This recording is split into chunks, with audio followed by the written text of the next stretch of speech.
Welcome to day 8 of the Surf City El Salvador ISA World Surfing Games. This is a great overview of the beautiful boardwalk here in El Tunco, aka Surf City El Salvador. Big heats this morning. These will be presented to you via Chris Cote and Barton Lynch. Very happy to welcome you to a Saturday here in Surf City, Barton. Looks like our competitors are ready to rock and roll. This is exactly what we want to see. These teams have been well prepared for what we knew it was going to be a marathon. Well, now it becomes a sprint. That's right.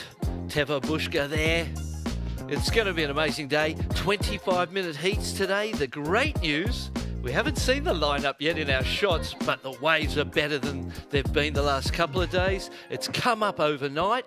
Ask and you shall receive. This is a look at what we're facing this morning. It's pumping. 6 to 8 foot. La Bocana firing on all cylinders. Men and women involved in the warm-up sessions. Some of the biggest stars in our sport. That was a close call right there. So this is just a great illustration of what you're about to see this morning. And I can promise you, you're about to see some amazing surfing. We're going to see men's repechage, men's main event, and then repechage for the men and women throughout the day. A shorter day, but an action-packed one. And as you can see, the waves are absolutely firing, and the performances are going through the roof. How was that surfing right there? Incredible field of surfers from all around the world. 61 nations. There's Kian Martin just flaring as he's been doing all week.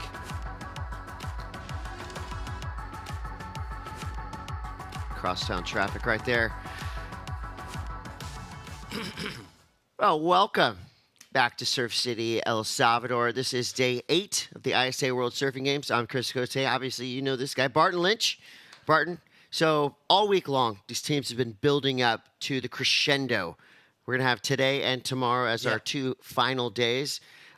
These repechage rounds have been pretty daunting. I mean, the biggest names in surfing have had to fight through these rounds where if you get 3rd or 4th place, you're out of this contest. But 1st and 2nd, you're one step closer to making that final. That's right. Once you're in that repechage round, the great thing has been that everybody gets 2 surfs at least. And that repechage round, a great opportunity to learn. Here's the surf report. This is one of them places where it's quite often undercalled, or they're not doing it in feet and faces, but actually real old school style, because it's definitely bigger than 4 to 5 feet on the face. We saw that in the highlight package. 3 mile per hour offshore winds. High tide this morning. I'm going to say 4 to 5 Hawaiian. Hawaiian, I would call it that. Hawaiian scale. And it's got the power, it's got the shape. And we are going to see some incredible performances. We're on the verge of kicking off for the first heat of the day. 3-person heats in this repechage round 9. Wow, straight into it. Friendly fire for Team USA. Jabe Swarkaki, Owen Moss going up against Ruben Vitoria. We have seen teams paddle out into these heats and activate that team sport type of situation where you got to get your own scores. You got to build your own house, and then they divide and conquer. So we'll see right here if Team USA can lean in on some of the tactics that have helped them get through some of these heats. They've fielded a really really good team. Owen Moss did one of the turns of the day yesterday. James Rakaki put together some really solid heats. And Ruben Vittoria, I mean, he's quietly waving the flag for Team Spain, but doing it by way of getting huge scores. He's one of these surfers that's low-key on the land, but in the water, he surfs really big. Yeah, big guy, big powerful turns. You can see here now he's in the middle, looking, paddling surfers. USA, Owen Moss up and riding. The Owen Moss, who's been on a string of victories on the QS level. It looks like that momentum has helped push him through a lot of these really stacked heats. So nice and casual through on this first wave. This is going to be the wave that sets the scale. Judges have been right on top of every single turn. So there's your tempo setter for the day. There it is, and they have literally scored thousands and thousands of waves this week. Originally running on 2 panels down at El Sunzal and here at El Balcana. Look at those beautiful scenes along the shoreline. It's very high tide right now. Very high tide, and that's a good thing. You don't have to clamber all over those rocks on the way in and out. That makes things a lot easier. And the waves become a little more sort of, as it moves in, it's not, and it's deeper on the outside. It doesn't break outside so often. Sort of consolidates where the breaking parts of the waves are. James Swiakoki has been an absolute standout this week. Owen Moss the same, Ruben Vittoria the same, but Jabe has had good starts in every heat I've watched him surf. He's come out with a keeper score right off the bat every time. Judges still thinking about this one. The layback gaff there into the closeout section, pumps around, gets around that and actually manages a nice wrap for a flatter section and continues to do damage or do work as he makes his way down this inside, pumping, driving into that last little snap off the oncoming whitewater. Cool to see the convergence of those waves on the inside section. Owen Moss providing a lot of highlights from yesterday. I feel like that was just kind of a warm-up wave for him. We've seen how fast he's been going. We've seen the turns he's been throwing. That just looked like a nice little place setter. Like, okay, get the body moving, get things going, drop a mid-range score. A little bit of jockeying in the positioning in the lineup.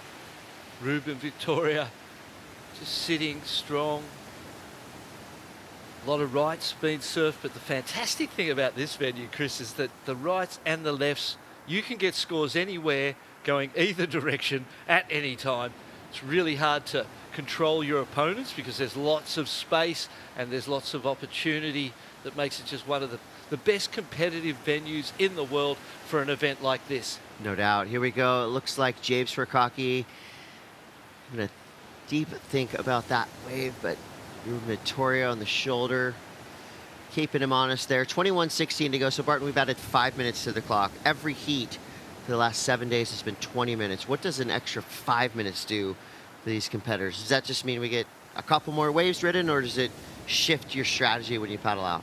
No, I think in your mind, you're going to continue to treat it as a 20-minute heat and look at the 5 as just some bonus time if you need it. Hopefully, great because you can surf more. Everyone, the longer the better, I suppose. But at the same time, as entertainment and as action, the 20-minute heats, 4 surfers, best 2 rides, we have just been seeing action-packed heats back to back for 8 days straight. Today's day 8 of 9. Owen Moss on his way back out sees this little right-hand runner. Woo. Makes it count. Big opening turn. Another hard slash there. I mean, you see the intent has risen with that second wave for Owen Moss. The first wave, as expected, mid-range score, just a placeholder right there, a 417. Yep. And Barton, yesterday, I think we saw it 3 or 4 times in the span of a 20 heat day. Surfers with a huge score, unable to find the backup. We'll see if that unfortunate trend continues today as Ruben Vittoria takes off on a lemon. That wave collapsed around him and he just kind of went straight. So that's going to give priority over to James Swiakoki. Yep, but I feel like he wanted the priority to get sorted and get into rotation because he always had an American on his inside. Jabe wasn't letting him get the inside. I felt like he was a little bit kind of frustrated because he didn't know whether to paddle to Jabe's inside and just create a point of it or just sit and wait. And at a point he's like, I'm just going to surf a wave and get the priority into into flow so that at that point I can take control of my heat, because at this point in time I feel like I'm being controlled by an American. Yeah, and it seems like priority doesn't really become an issue until the last 3 minutes of the heat. At least that's what we've seen throughout the week.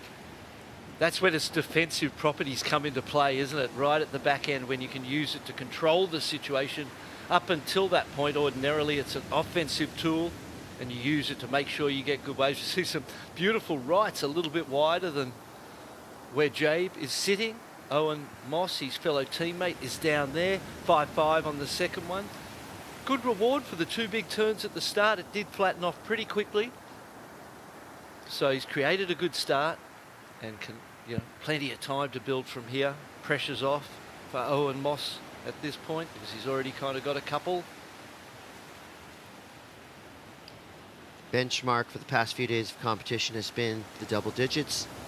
We've seen surfers making it through heats on the strength of, let's say, 12 and above. If you're getting up into the teens, you're doing something really special. As we see James Rokaki now, or excuse me, Ruben Vitoria, representing Team Spain. So he's getting things rolling. 2 big backside whips there. And that was, because of his strategic decision to just catch a wave and just go surfing and hand over the first priority to Jabe. Now sitting with that, hasn't had a ride yet. First priority can be a hot potato, right? I mean, you're sitting out there and you're just thinking, all right, how am I going to start this heat off? And sometimes when you throw the hot potato to someone else, good things like this happen. Yeah, exactly. And you just start to create your rhythm and just focus on surfing rather than the wave selection. There's a lot of good waves out there. Wave selections are all important.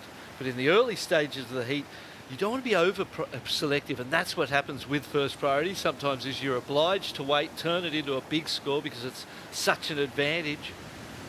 As we see a different angle of this one, but great speed, powerful connecting bottom turns, quick to the bottom turn. Wow, 717. Yeah, that was good, clean, blue collar power surfing right there. Yeah. There was some flash in the amount of spray that he threw, and just the controlled element that we saw from Ruben Vitoria, hence the big score. And here we go, first look at James Rokaki. This is Repechage. Round 9, heat 1.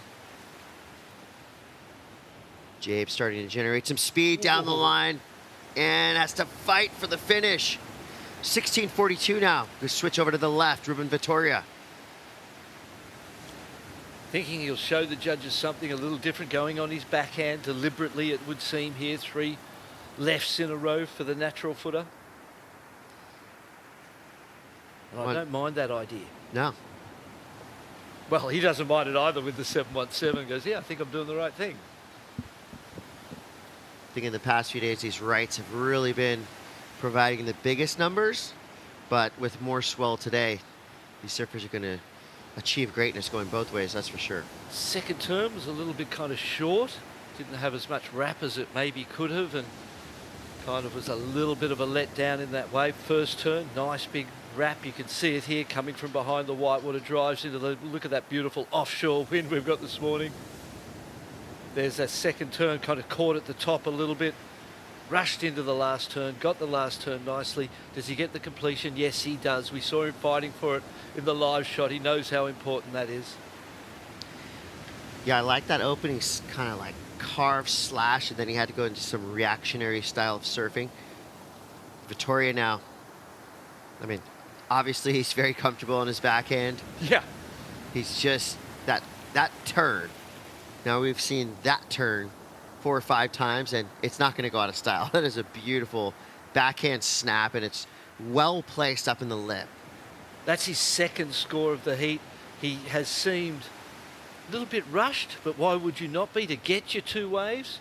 He's ridden 4 rides already, 2 throwaways, and there's going to be 2 scores that he can keep. So it's been a great start. Obviously, with 2 Americans as well in the water, you feel under attack straight away. You know, you're the underdog. You're the least represented. Here we go, replay. First turn, beautiful. Drives into a more wrapping turn and then pumps in, build speed. Always energetic. Great ride. Judges still considering that score, but could easily match the 5-5. I like when of you Owen see Moss's. two speeds on a wave, like we just saw from Victoria, right? Slow, building up through the bottom turn, and then quick up into the lip.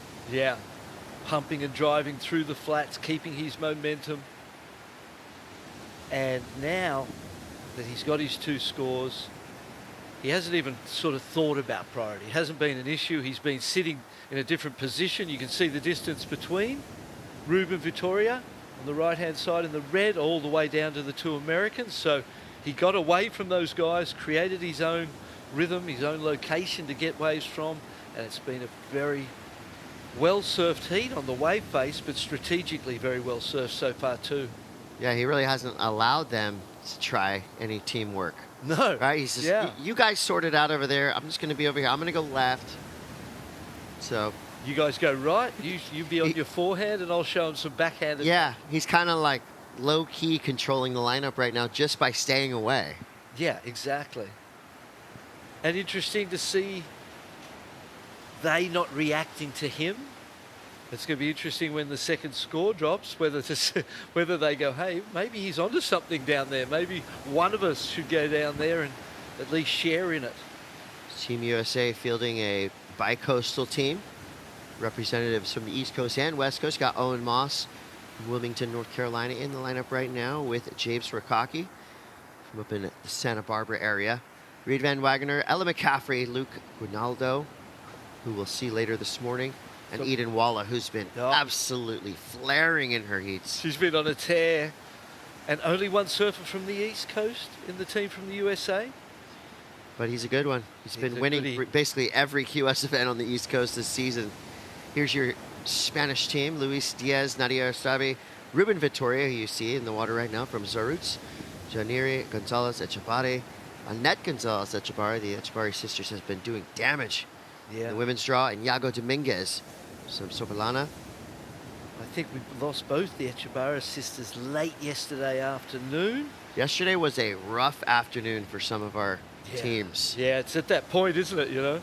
And interesting to see when you look at the locations where the surfers in the Spanish team came from, as we see Owen Moss up and riding. Hopefully we get to see one of these patented Owen Moss carved snaps. Well, not a lot of open face to work with there, but 2 very critical sections, sitting on a 5.5 and a 4.17. I feel like Owen Moss may have just improved at least on the 4.17, and here we go again. Ruben Vittoria is activating on his backhand, another 2-turn combo there. Started off with a 7.17, but he's been hovering around the mid-range of the score line in the last couple of waves. So we'll see if he can break free there. Interested to see that score from Owen Moss. Very similar situation, rides. yeah. Were they just 2-turners? Owen stood taller, bigger face, and I saw that this young man's from Rincon, so no wonder his forehand is so amazing on these right-handers here. Beautiful point breaks up there, Santa Barbara, California. It's a good overview of La Bocana. One of the most consistent and consistently fun waves that I've ever seen in the world. I mean, even when it's super windy, you can paddle out here and have a great time. Absolutely. I feel like the wave, it just has that potency, that power to it, that it can almost cut through wind. Drives out of the bottom for Spain. Drops down into this section. Quickly to the second turn, and beautiful little free fall out of the lip. Very quick, just kind of cramped type of a wave.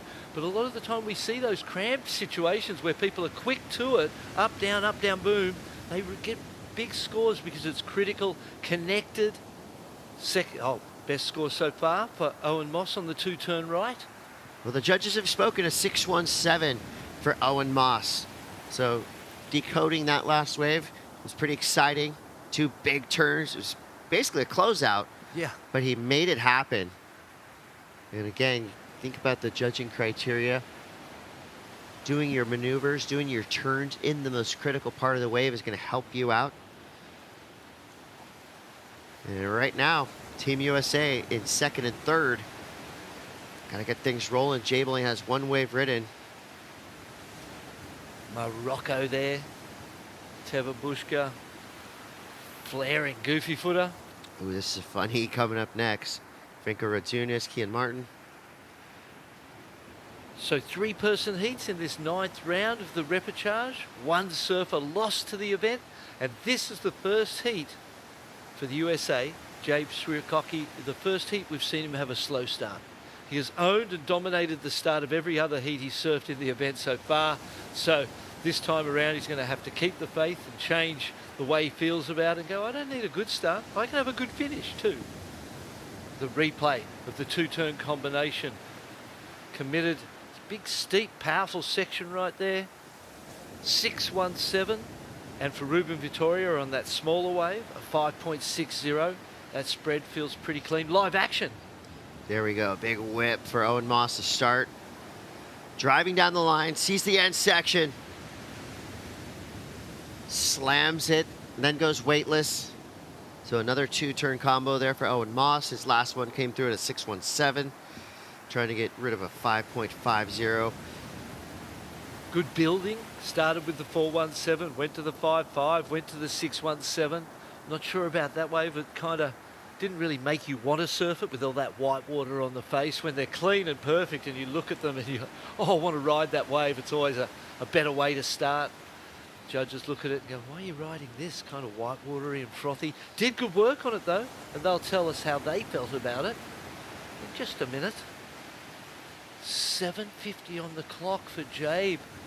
All of a sudden, it doesn't feel like a 25-minute heat. No. It's like now you go, well, that felt even faster than the 20-minute ones because of the start he's had. Being patient, he's got first priority, but at some point close to now, something's got to give. Owen Moss, 4.6, doesn't improve. Again, our judge is on point there. There's Kian Martin. Such a fast, fluid, stylish surfer representing Sweden. Been in amazing form this week. Board looks great. He's well prepared. I mean, the best training you can do for surfing is to surf. And everyone today has just been surfing their brains out for the last 7 days straight. Yesterday, the men were here in their repechage rounds, surfing, I think, 3 heats total for some of them. 4 maybe yesterday for some of them. And the day before, the women were down here doing work. Incredible. Same scenario. And it's super hot. And added, there's a whole other element to the heat. You'd imagine wearing a full suit, say, is tiring in a heat. But the exhausting humidity here makes it one of the most challenging places to compete. People come in for their post-heat interviews and their faces look like tomatoes. They're about to explode from the heat. And ordinarily they go straight to the ice baths just to try and cool down. So tropical it is. It's a beautiful thing. And I think for some of the younger surfers in the draw too, the job of the coaches is to try to mitigate how much they're surfing, right? Yeah. Because everything inside you is telling you, you go out and you look at the waves, you're like, well, it's still pumping. I got to go back out. Here we go. Jabe Swiatkowski now needing a score. I would say he needs to try to get something in that 6 or 7 range if he wants to keep the pace right now. Great second turn. Gets a solid third setup turn. Shame about the end. Yeah, good work early. Disruption in the flow on that last turn. Here we go, Owen Moss. He's flying down the line, straight up into the lip. Huge snap. Owen Moss from North Carolina. Oh, no. Oh, difficult end. So Ruben Vittoria. You can see his game plan. It's pretty clear. Go out there on your backhand, smash it a couple times. Paddle battle for priority. Really important moment with 5 minutes left. Ruben Vittoria cut out of that wave intentionally to try and get the priority over Jabe Swiatkowski, who is in 3rd place. That second turn on his wave was beautiful. Quick decision making there for Ruben Vittoria, right? He saw that flash of blue probably in his peripheral vision. He thought, okay, this wave doesn't look like it's going to pan out for the rest of it. So get out there, get that top priority spot. And it looks like he did it. The P1 for Ruben Vittoria representing Spain. Oh, strategically genius. Been a great heat so far. The only sort of weak point is the second score at this point in time. Judges considering His wave, we don't see it just because he kind of didn't complete it. And there was the backhand bottom turn, he gets so low and lays it over so hard, and he gets so tight to the pocket. Oh, see the front foot slip there? Created some discomfort, but he immediately recovered and just went to a massive turn. This one got a bit sort of confusing for him. Might have hit it a little bit too early rather than going to the section. Here's that first turn, tight, powerful, comes around the corner, gets the second in, and then goes, okay, paddle battle's on. And he won it. So Ruben Vitoria, representing Spain, out the back with that P1. Surfers from the Kingdom of Saudi Arabia represented this week. So cool to have them here. Yeah, they have been a real joy just to be around. Behind, Fernando Aguirre, talking to his right-hand man, Bob Fasulo, the two people instrumental in surfing's inclusion in the Olympic Games. 5.03, the second score for Jabe. Are you stressing yet for James Rukaki, the pair of fives? I kind of am. Just because it feels so different to how his other heats have gone for him. He has been in rhythm. Here we go. Live action. Well, a guy who definitely was feeling the rhythm of the ocean was Ruben Vitoria. Second turn goes awry. He goes down. Big set comes through. 3 minutes left. James Rukaki needing a 6.64. Big mistake there for Spain, not capitalising on the priority that they achieved. So that advantage he achieved out of the paddle battle and the choice to cut out of the wave nullified now, and really the ball is in the Americans' court. As I was going to say, it's unlike his heats. He's been in great rhythm right from the start.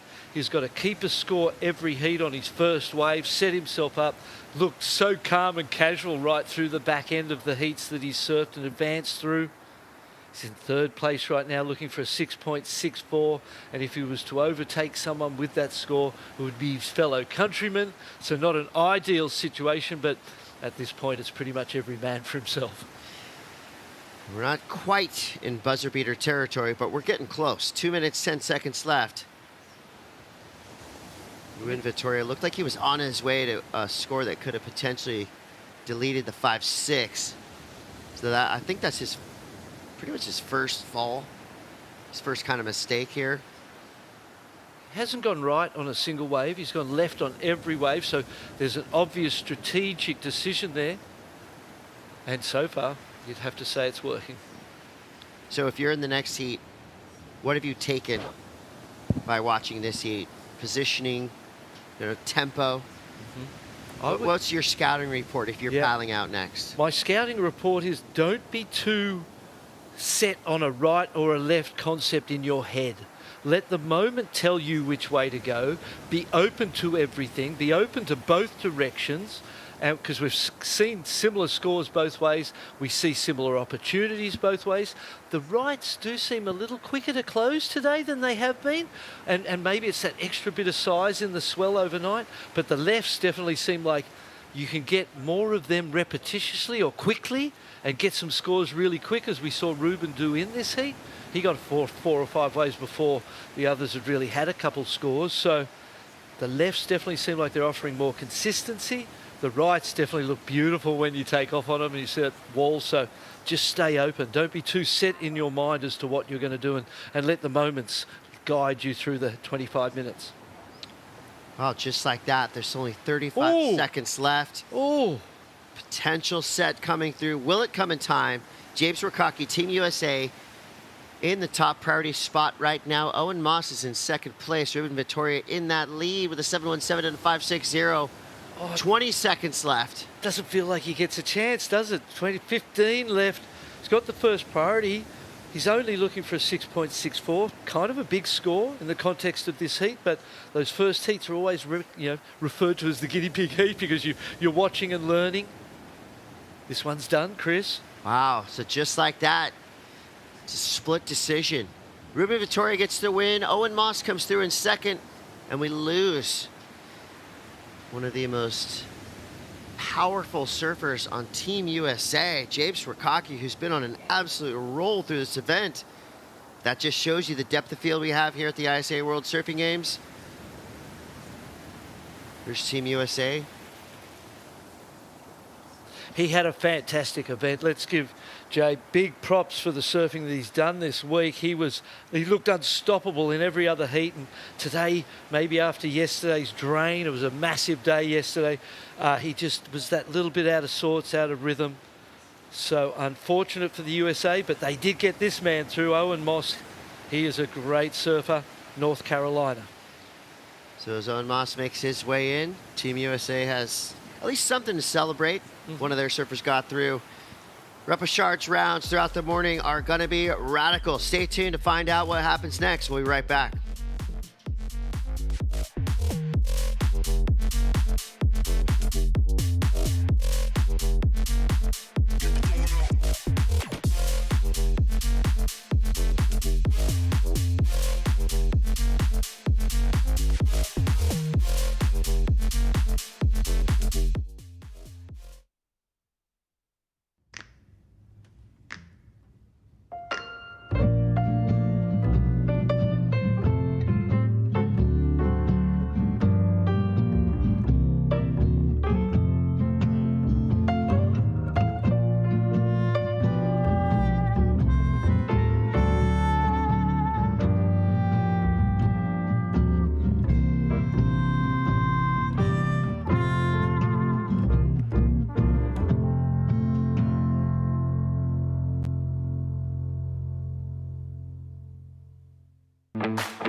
Sueña en grande. Grande como ser unos segunditos más rápido que la última vez. Y mantente siempre hidratado con los electrolitos de Gatorade para poder sudar hasta hacerlo realidad.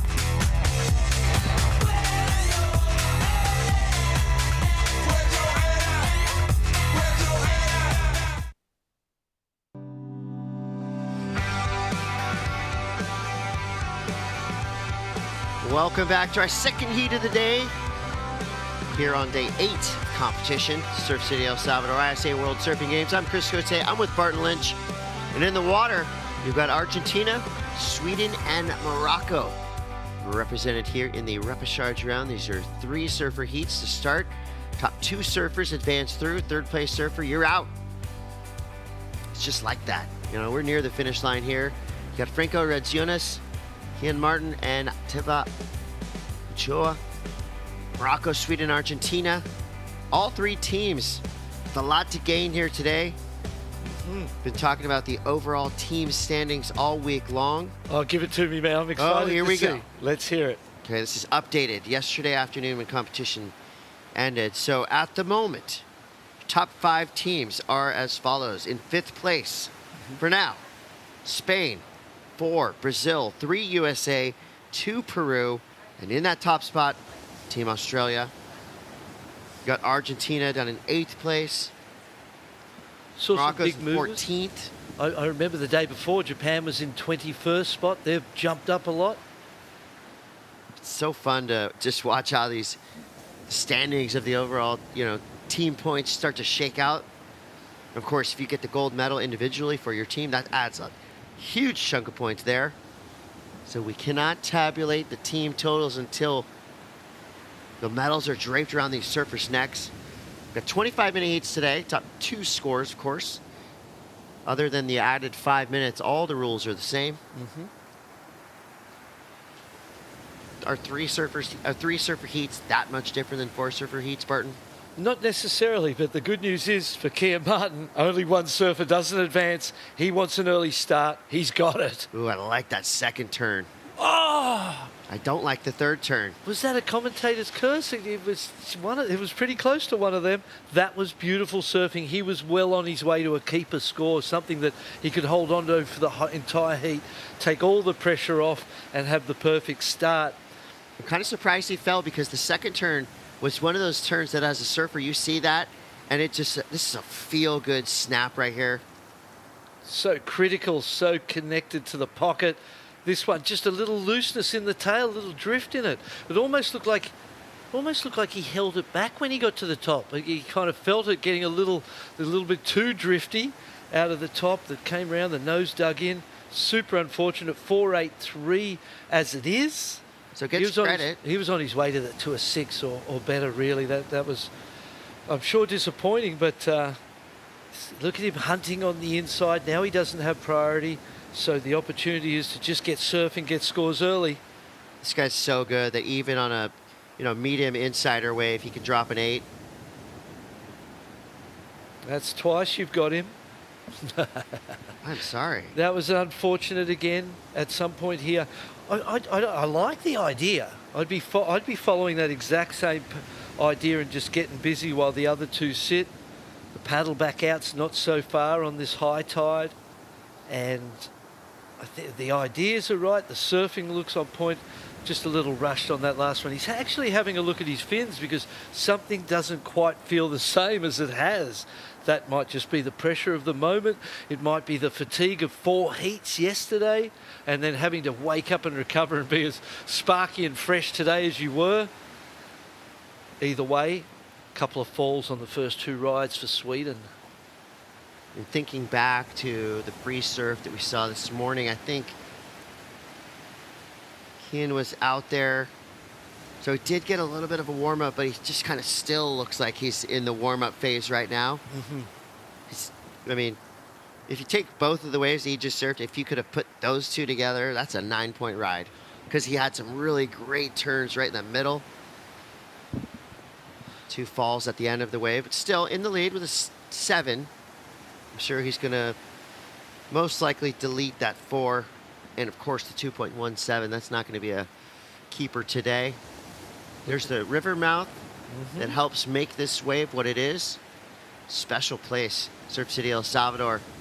Aptly named as well. Yeah. It's all about surfing here. And other surf cities, Huntington Beach, USA.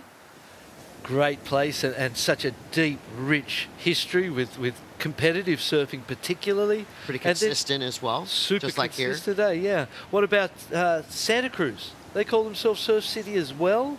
Up there in the north of California, again, good claims there. And here in El Salvador, same, mate. Lots of waves, lots of surfing opportunities. Except here's a little... See how lush that coastline looks? It's so green, so rich, so lush. And I think they say there's at least like 100 volcanoes in El Salvador, which is astonishing, but it makes you realize how rich and fertile the soil is. Yeah, I had a chance to visit one of the biggest volcanoes in this country last summer, and it's really wild because you go straight up vertically and you're at the top of the volcano and you're literally wearing a hoodie. Right. The temperature difference is that dramatic. Fast, yeah. Oh, Kian Martin on the hunt, staying busy. This looks like a really nice left. It's got a good taper to it, but it looks like it's going to stay tall too. Will he get it? Will he go it? No. Just outside of his reach. Fun wave to mind surf though. Look at this section right here. Bam! 16:50 to go. We got True Starling with the first winner of the day. Yeah, thank you so much, Ruben. Another win for Team Spain. You had a huge marathon of a day yesterday and starting the day off strong today. Thank you so much. Oh, yesterday was a hard day, and last night I slept really good. And this morning I know that I had a really good, a really hard hit between 2 surfers from USA and me, so I knew that they wanna block me every time, so I tried to start quickly, and I did. And that moment, everything changed. So I'm happy that I found that good score in the beginning, and everything came to me. Yeah, that's a 7, right? Let's take a look at it. That's like a medium bowly. Like when I saw coming to me and no one from America close to me, I thought, oh, that's my opportunity. I have to go big. I really like it. I didn't expect that. I thought it was, I don't know, not that good. And I think as well in that heat, you only rode lefts. Was that a tactic that you identified in the free surf, or is it something that you just fell into? Every day is changing here, the swells, the direction, the waves and tides. So when we came early this morning, I saw really good left. So my strategy was going to that left and just try to get some waves. So yes, that was my strategy, go to that left. It's a big day today as well, a couple of heats. Yes. We'll let you rest and recover. Is there anything you'd like to say? I mean, first heat of the morning, I'm sure you have some family that got up early to watch you. Thank you so much. Eskerrik asko denoi etxetik, egia esan hemen gaude dena ematen, ekipoa tope dago animatzen, orduan pasen pasu hurrengo mangara. Muchas gracias a todos y un abrazo a todos. Muchas gracias. We'll send it back to you guys in the booth. Congratulations, Ruben. Thank you so much. Thanks, Tree. Yeah, congrats, Ruben. Well surfed. First heat of the day as we see now Martin. Now he gets things going. 2 big turns to start and the good clean finish. That will be his best score. We saw a quick look at Franco Razzunia's. 1 big snap for Franco. And the interesting thing that I find out of this opening exchange, we saw, call it 9 minutes that the other surfers wait. Kian came out really quickly. The 4.83 with the fall is going to win him the opening exchange still, most probably. 1 turn for Franco Radzunas. We'll see where the judges go with that. 3.33 for Teva Bushka on his first for Morocco. So even with the falls, the signs are good for Kian Martin. And on that last wave, second turn, you saw him kind of nursed them a little bit. Last turn, very conscious, very focused about the completion. So just wanted to make sure he finished that third ride of his, get a second score and build some pressure on his opponents. Here's the red. Argentina drops down 1 turn. What do you give a turn like that? It's a great turn, 3 points, something like that. Judges will tell us. Here's Kian Martin's nice big float, comes from behind the whitewater on the second one, just controls it out of the top into this closeout section. Deliberate focus on staying in control and getting the completion after his first 2 falls. Going to be his best wave. Well, there you go. Franco Radzunas, 1 turn, came in as a 4.77. Nearly half the whole criteria potential in 1 turn. So that feels a little high to me, but at the same time, we'll see where this second score comes in relation to it. Big opening snap carve combo for Teva. Beach is going wild. Good, clean, controlled surfing there. Plenty of power. 12:42 now to go. Radzunas, Team Argentina. 2 big forehand whips there. Well, you made the most of that closeout section on the inside. Yeah, and you hear 4.77 for the 1 turn. You go, hey, I'm on here. I could do, I'll do 2 and let's see where we go. The Moroccan drives off the bottom, flares the back arm, pushes back on the fins, controls the back end of the turn, drives out. He's a little wider on the face now. The face itself's going a little bit flatter. Drives it back to the pocket. Nice carving cut back. 4.63 for the last of Kian Martin. Less than the 1 turn of Radzunas. Beautiful last turn here for Morocco. Does he make it out? Yes, he does. Gets the completion. That was a great ride. This is a super tight heat right now. Kian Martin surfed that wave a little more conservatively, and the judges penalising for it. I thought it was going to be better than a 5, maybe, just for the completion. 2-turn combination. Feel like given the scoring and the way it's gone so far in this heat, that might be the best wave of the heat so far when the judges tell us what it scores. Slightly different swell direction today. It's kind of condensing the lefts, and it's almost looks like it's making the right kind of close out pretty quick. We haven't seen a real long tapered off wall on a right-hander yet this morning. 100%. That's a great recognition of what we're dealing with, because ordinarily we see 4 and 5 turns on the rights. We've only seen 2 turners at the most on the rights today so far. Look at this little left right here. Great overview. Franco Radzunas' wave. 2-turn combo there. Crowd goes wild. They should. That was great surfing. They've been going wild all week. It's one big party here at the ISA World Surfing Games. started in 1964 in Manly Beach, Australia. 60 years the ISA has been doing this. Yeah, But this is 62 now, right? Yeah, the 60 was the 62nd, 61st, 62nd. Can't even add it up, but it's quite a tribute to them and the consistency and they've been committed to developing surfing on a global level for, as you said, 60 years. So big congrats to the ISA. Second score in, 5.9. And Franco goes straight to the lead. He's looked really positive on his waves. And even though they've been single turns, save for the 4.77, which is actually now a throwaway, 5.9 on the second, 5.47. And Kian Martin finds himself in second place, but both surfers have better scores than he. He hasn't had a score to equal the 5.5 of Teva. So It's just a tight heat. it's a tight heat, and his early start, the falls hurt, and then the falls impacted the attack that he put onto that third ride. That impacted the scores. The judges felt him holding back that little bit. It impacted how they scored it. Hasn't got to a 5 yet. So he's got some work to do. Still got time though, but really you'd be looking at it going, I haven't had a score yet. I've tried so hard. I've had the first earliest start.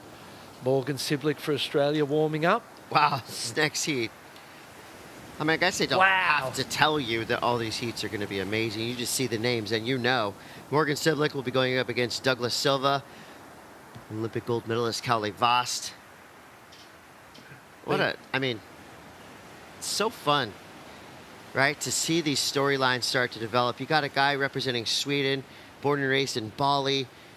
He's cut a serpentine path through this field of 297 surfers total, men and women. Yep. And here we are, getting that much closer to finals day. And of course, I want to live in the now. I want to enjoy everything that's happening right in front of me, but it's hard not to think about that beautiful moment when one male, one female will have an ISA gold medal draped around their neck. Tomorrow, maybe midday, going to be a big celebration. We're going to crown a world champion tomorrow. Amazing. And it's hard earned. 9 days of competition. Where do you? There's no other event that you surf that much for that long and have to stay at a performance level so high for so long as we see the gold medalist, Kalle Vost. He has been in great form, looking super powerful, super fast. And when you come from Tahiti, the power here suits you. You know, he looks totally at home. Action. Teva. His forehand's been sharp so far. He has a 5.5. Second highest single wave score of this heat. He definitely got rid of a 3.33.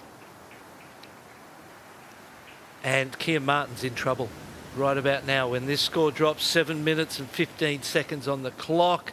Came out early, won the opening exchange, but from then on, it's been difficult times. He needs to make up for it right now. So he gets himself out of trouble. Swave bowling off in front of him. Big section there for Kian Martin. Hammers it. Yeah, you deserve a round of applause for that second turn. That was powerful, potent, straight up in the lip. A lot of risk in that turn. Difficult wave face, eh? Frothy. Here he goes on the replay. First turn. Nice. Snaps it back. Stays deep. Takes his time at the bottom. Patient. Up into the lip. Critical final turn. That final turn is the type of surfing the judges will love. First turn felt a little bit kind of safe-ish again. Just a wrap out of the top. But that very well could be his best score. He needs it right now.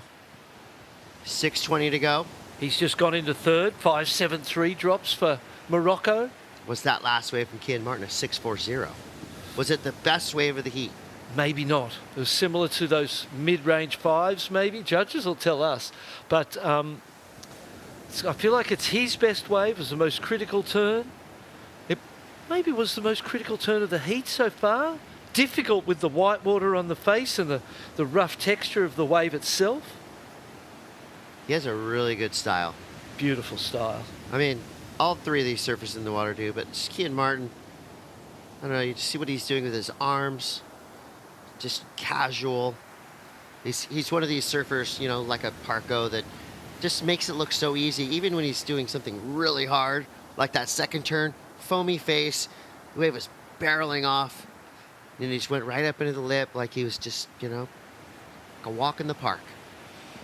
5 minutes 20, Swedish flag flying high in support, smaller team, led by this man, still going, the second last day of the window of the event itself. There's Grayson Grant back there. We found a local stick. Oh, highest score of the... flagpole. I got excited, sorry to talk No, over you. I'm right there with you. A 6.67. So, really on the strength of that one big turn. Oh, into the lead. Straight from third to first. Wow. Saw that celebration for Team Sweden on the boardwalk. And again, making something really difficult look really easy. The judges are not going to be fooled by that. They give full credit to Kian Martin. That one big snap. Sends a message too, right? It tells the rest of the surfers throughout the day, you don't have to do 8 turns down the line. You don't have to be super busy on the wave. One big, impactful snap can be the difference between a third place finish and a first place finish. Yeah, we've seen that clearly in this heat. And it suits the day because we're seeing shorter rides, it would seem, in general today. Still some big, good-sized sets well overhead. But single turns are enough if they're critical enough. And that takes a lot of pressure off, say you're in third priority and there's a closeout there. This is a 6.67, best wave of the heat. Why, Barton? Snaps out of the top because of this turn here. Look how bumpy and frothy the face is, but he's up into that loop. Super critical. He liked it. Judges liked it. And this is the 5.9. Let's have a look at this one. Little bit smaller wave, significantly smaller. Nice first turn into a closeout snap. So a smaller ride, 2 turns. Definitely you can see the clear advantage there for Kian Martin in the size, in the technicality of what he did. No, I imagine it's different with every wave that you ride. But what's harder? Backside snap on a closeout section or frontside snap on a closeout section? Yeah, it is such an individual thing, but maybe a forehand snap on a closeout section. It's kind of harder to get up and into it when you're going frontside. Yeah, and backhand, you've got to rotate right around to be able to see it clearly and time it properly. But once you're out of the top, backhand's easier because you're kind of leaning onto the front foot more naturally. The forehand, you can sort of tail tap it and hold the tail, free fall drop. Both have their technicalities and difficulties depending on the section of the wave. But I don't know, it just feels like backhand might be an easier way to get a score, generally speaking. And look how close this heat is. 11.5, 11.37, 11.23. You don't get closer than this. These guys are paddling over each other right now, trying to assert their position in the lineup. Priority is with Franco Radzunas. Kian Martin in the top spot for now with a 6.67 and a 4.83. Teva right now needs a 5.65. Such a tight heat. Incredibly tight heat. Morocco with the third priority. 2 minutes on the clock. Surfers with first and second priority in first and second place. It's going to be super difficult from here because one surfer can block you and then the other can block you as well. So you're really going to need 2 waves or 2 good waves to pass through before you even get a chance, and you've got 1 minute and 45 on the clock. Team Sweden right now supporting their surfer in the water, Kian Martin, who's in the lead. Here we go, Franco Radzunas trying to defend his second place position. Oh, he doesn't. Well, he does, but he stops. First time we've seen him get hung up on his backhand. Right back to it. Martin. Set up snap there. Comes around this big section. Nope. Again, 2 mistakes there from the surfers in first and second with first and second priority. Talks to the pressure of the moment. Morocco now has the first priority. 5.65 on the clock. Paddling. Control of the lineup, not looking for a big score. Here's a beautiful looking left-hander. The wall looks good. He's choosing to go. So Teva Bochua, big snap to start. Slightly hung up there, but gets around nice and clean on his second turn. Could have an inside section to work with here. So one of the longer waves we've seen ridden so far in this heat. 30 seconds. Strong start, decent finish. And Basically worked with what he had there. yeah, there felt a couple moments where the energy kind of, I don't know, tapered off a little bit. Maybe it was the waves' energy, but it wasn't convincing, let's say that. I don't sit here and go, he gets the score for sure. That's confusing to me with 10 seconds on the clock. We see the replay perhaps, and we'll be able to break it down and try and figure whether he gets that score. He's had a 5.73 already. Sometimes those scores are really obvious, right? That one is right there in the line. The judges having a deep think about that last score for Teva, but now we see Kian Martin splitting the peak with Franco. Just Blowing his making tail. the way in. Let's look at this replay. Pump off the bottom. Nice snap, but as you said in the live call, got stuck for a moment. That was carving and searing down. Here's where I felt the energy just kind of, like on that foam climb, it was a little bit basic, and the wave doesn't offer much here. His energy is up. He's determined. He recognises the importance of it. Gives the old chest a slap because he feels good about it, and you may as well try and sell it as best you can. There might have been something better that could be done in that section, maybe a big layback gaff or something in that section. Second turn, nice. It didn't have the big punctuated finish, which our judges love. It's a much longer ride. There's a lot more surfing being done on it, but there was nothing that really jumped out and took our breath away, like some of the single manoeuvres we saw previously for pretty high scores. Good to see it from this angle. What are your thoughts? I feel like I'm with you. This first turn, I feel like he was kind of indecisive as well. Off the bottom, there was a little indecision. Yeah, wasn't there was. You could tell that maybe it was excitement or nerves as he's doing that bottom turn, looking up that lip, going, "Okay, wait, I can't hit pause here and pick the maneuver I'm about to do." So it was a nice looking turn. He got vertical and then he whipped it, threw some spray there. But you want to make it obvious, right? You don't want to leave it in the hands of the judges. You want to have them make that quick decision. Oh, that's an 8. Yeah, and even on that inside there felt like there was a little indecision. Ended up at a foam climb, but there was a bit of a steeper wall along it for moments in time there that weren't capitalised on. It's close though, let's say that for sure. It's right there. Judges still considering, which indicates it is really close and a very important ride as they score and consider. There it is. It takes him into the lead. 5.93. Just like that. So I agree with that score. Because the first turn, right? I mean, even though there was just like the most subtle look of indecision, went vertical through tons of spray, and then backed it up with a couple nice wraps, completed the ride all the way down the line. So I think that's a well-deserved score and a well-deserved jump from third to first. That drops Kian Martin into second. And another buzzer beater. It's too early in the morning for this kind of pressure. Every surfer was in first place at some point in that heat. Great action this morning. We'll watch this one, enjoy it. This is the wave that turned the tide for Team Morocco. So Teva gets the win, Kian Martin second. We lose Franco Arjunas, but we got more surfing to come. Silva, Siblick, Vass coming up next. Don't go anywhere. We'll be right back.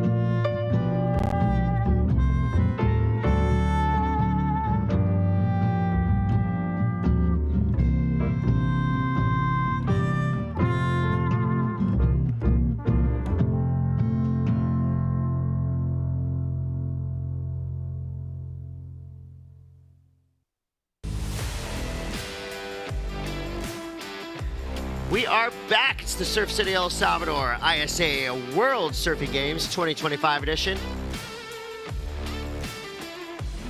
Team standings starting to be tabulated throughout the week, and big ramifications for these teams. Of course, this is how we get our seeds for 2026, which is an Olympic qualifier. So there's always something happening in the future. And right now, your future is looking good because we've got Douglas Silva, Morgan Siblick, and Callie Voss entering the lineup.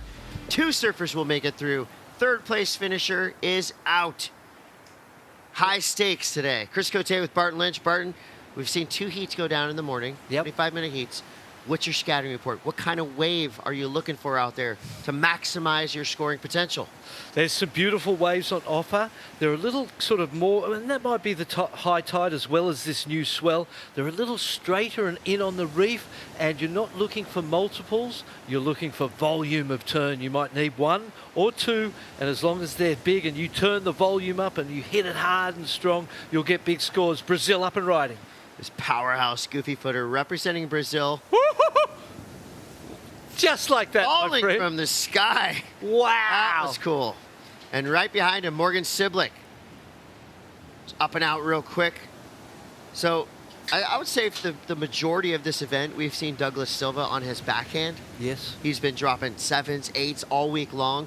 So it's nice to see him go on his forehand, set it up, and then just finished it with a huge sledgehammer turn with the dramatic airfall. This is going to be a good score to start. Is this the biggest turn we've seen of the event so far? It's the biggest closeout section.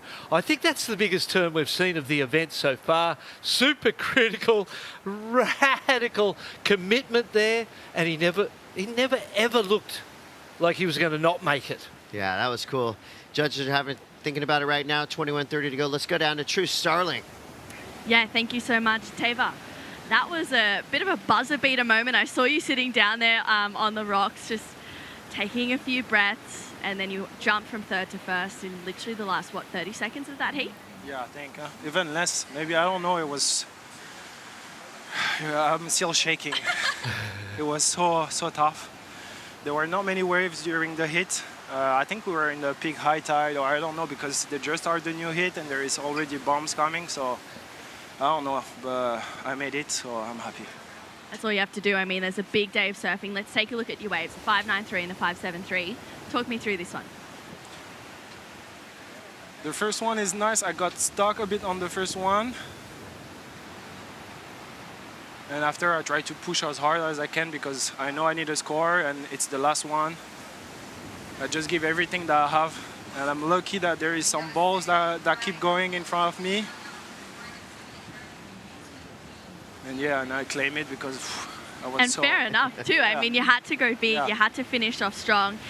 You know, it was an important moment for you. These repechage rounds, if you get 3rd or 4th, you're out of the event. So how important was it for you to stay calm and really capitalize on that opportunity? I just needed to show my surf. I know I didn't need a huge score, so I just had to do a good wave because I needed to make it. Don't push too much, but still pushing a bit to have some spray and some scores. And I made it, so I'm happy. Just trying to cool down for the next few hits I have today. We'll let that one sink in as well. Have a nice bath, get yourself ready for the next heat. Thanks for having the chat. Thank you. We'll send it back to you guys. Thanks, sure. Yeah, I like that from Teva right there. He's like, I don't know what just happened, but I made it, so I'm happy. He was honest all the way through, wasn't he? About the catch on the first turn, about the claim, you know.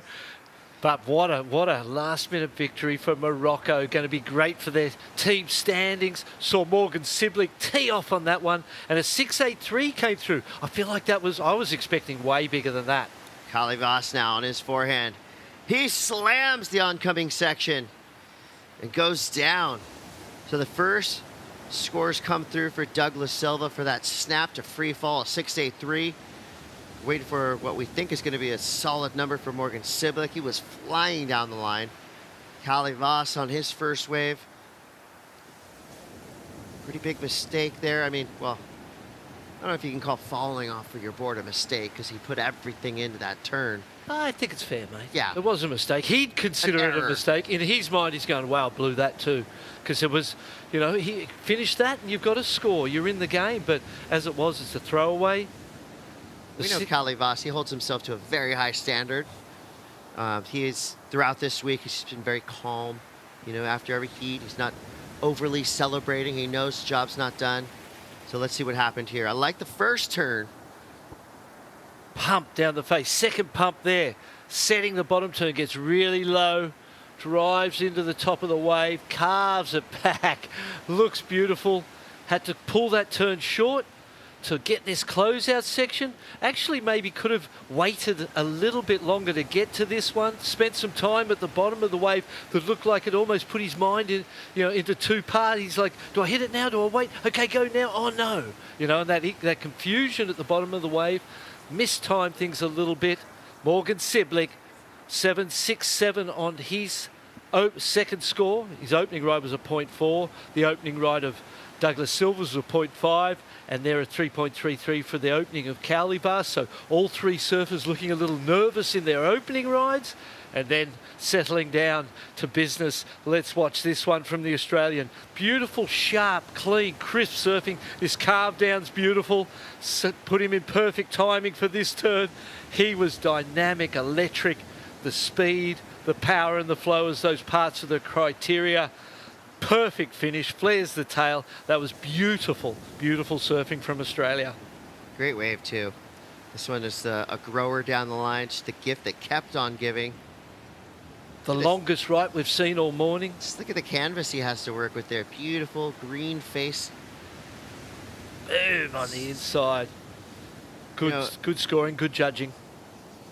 One thing we haven't really addressed as we see Morgan Siblick flying down the line on this left-hander is, a lot of times when surfers are in big contests like this, right, there's a huge check waiting for him at the end of the week. There's points for qualification towards something big. But here at the ISA World Surfing Games, this is for the love of surfing, for the love of country. No prize money.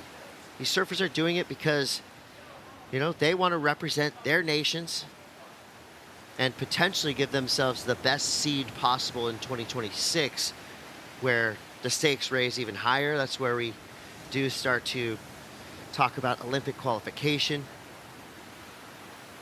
The LA Olympic Games, right around the corner. 2028 seems like pretty far away on paper, but it's going to be here any second as you see another dramatic closeout snap for Douglas Silva. I'm surprised by the score of the first one. You see him here give it more because of the score on the first one. That's my opinion. You hear the score on the first one. I feel like that first turn was, the closeout turn on it was actually his second wave, was massive. Big section, lip line float. It was beautiful. I thought it was going 7+. Came in 6.83. I feel like he might have went, okay, I need to give it a little more. And on that next one, on the closeout, you saw him really tweak the tail out and give it a little more, trying to milk some points out of the judges. 5.5 for the second one. So 15 minutes to go here. 25-minute heats today. 3 surfers through the majority of these repechage and main round heats that will be coming up. And this is a main round heat as we see Morgan Siblick. Yeah, so Morix is sticking to these rights. And that's why. Yeah. Just never-ending opportunity down the line for Morgan Siblick. Job well done there for Team Australia.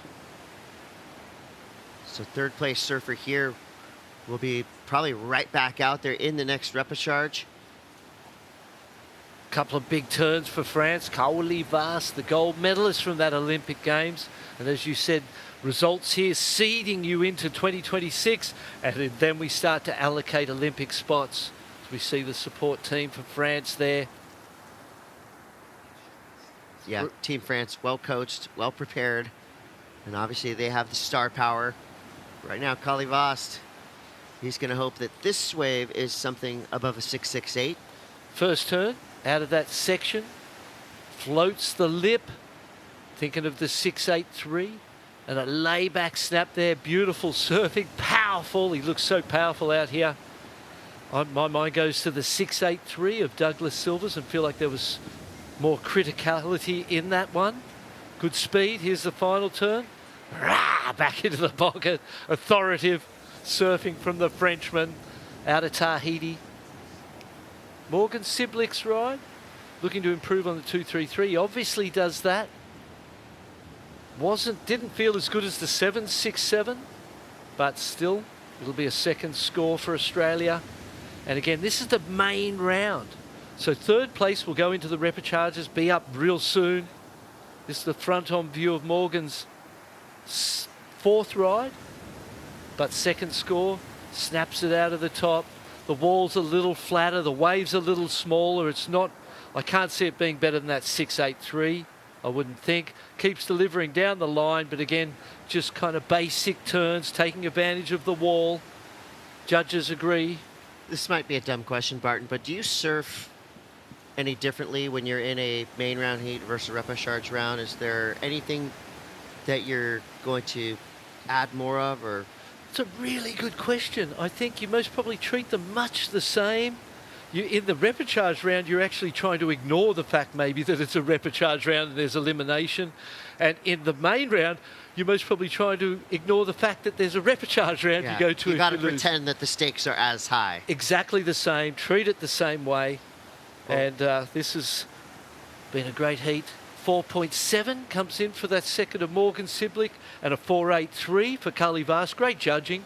Those waves were obviously a little bit lower, and I feel like the 6.83 from Douglas Silva, as what I called in real time or live, maybe the most critical turn, section, big hit on a closeout of the event so far, on the forehand for sure. That kind of keeping the other scores down right now as well. And I feel like the scale is really well set, actually. Morgan's was definitely the best wave of the heat. So the judges doing a great job of setting the scale in this heat that is very competitive. And it'd be easy to get excited about something and go, too high. The judges haven't done that. They've maintained the scale, kept the 6.83 in a place where it's respected for what it was. Here's the lineup for Team Brazil. Emrod, Juliana Santos, Lucas Silveira, Sofia Medina had a great heat yesterday. Right now, Douglas Silva gives way to Morgan Siblick, cranks it off the bottom, straight up into the lip.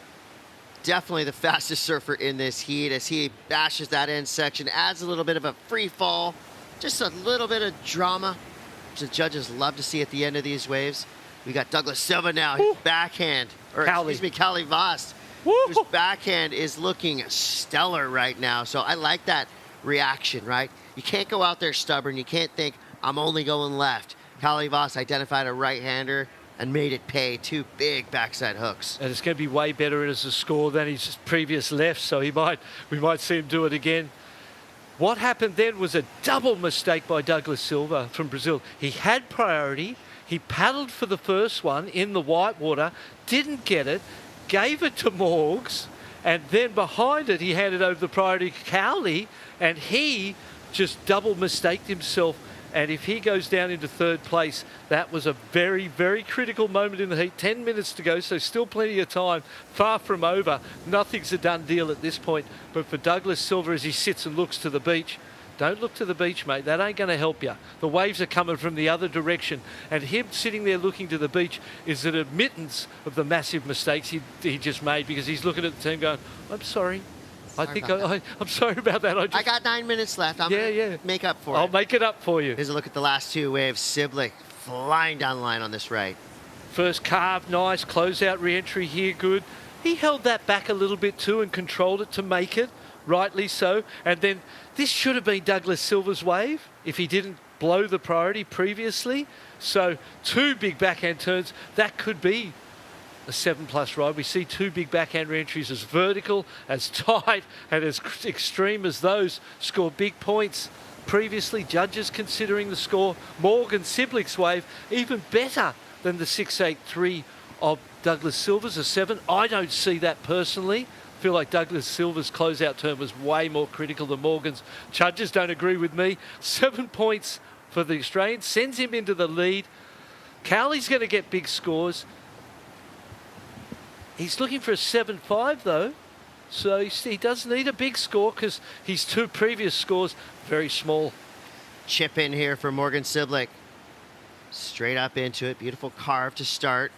Here's where speed is going to be Siblick's friend. Decent, good surfing, but he's already got that 7.67 and a 7. I mean, he's into almost a 15-point lead Silva in second with a 12.33 for his total. Still waiting for that score to come through for Kalle Vost. Was it the second best wave ridden in this heat? That's up to the judges. Liked it. Great placement on his turns. Powerful. I'd say quite possibly it is. Beautiful backhand It felt re-entry. good. And it was a big wall. And he just timed them absolutely perfectly, as we see Team Australia there. Judges considering a wave for blue and green. Douglas Silva got a little bit lost, and that loss of priority on the first wave could end up being a very critical mistake for Brazil. Wrap of Siblix. This is this is the one after the 7 with the layback. Nice first turn into a layback. I don't see him improving on the 7.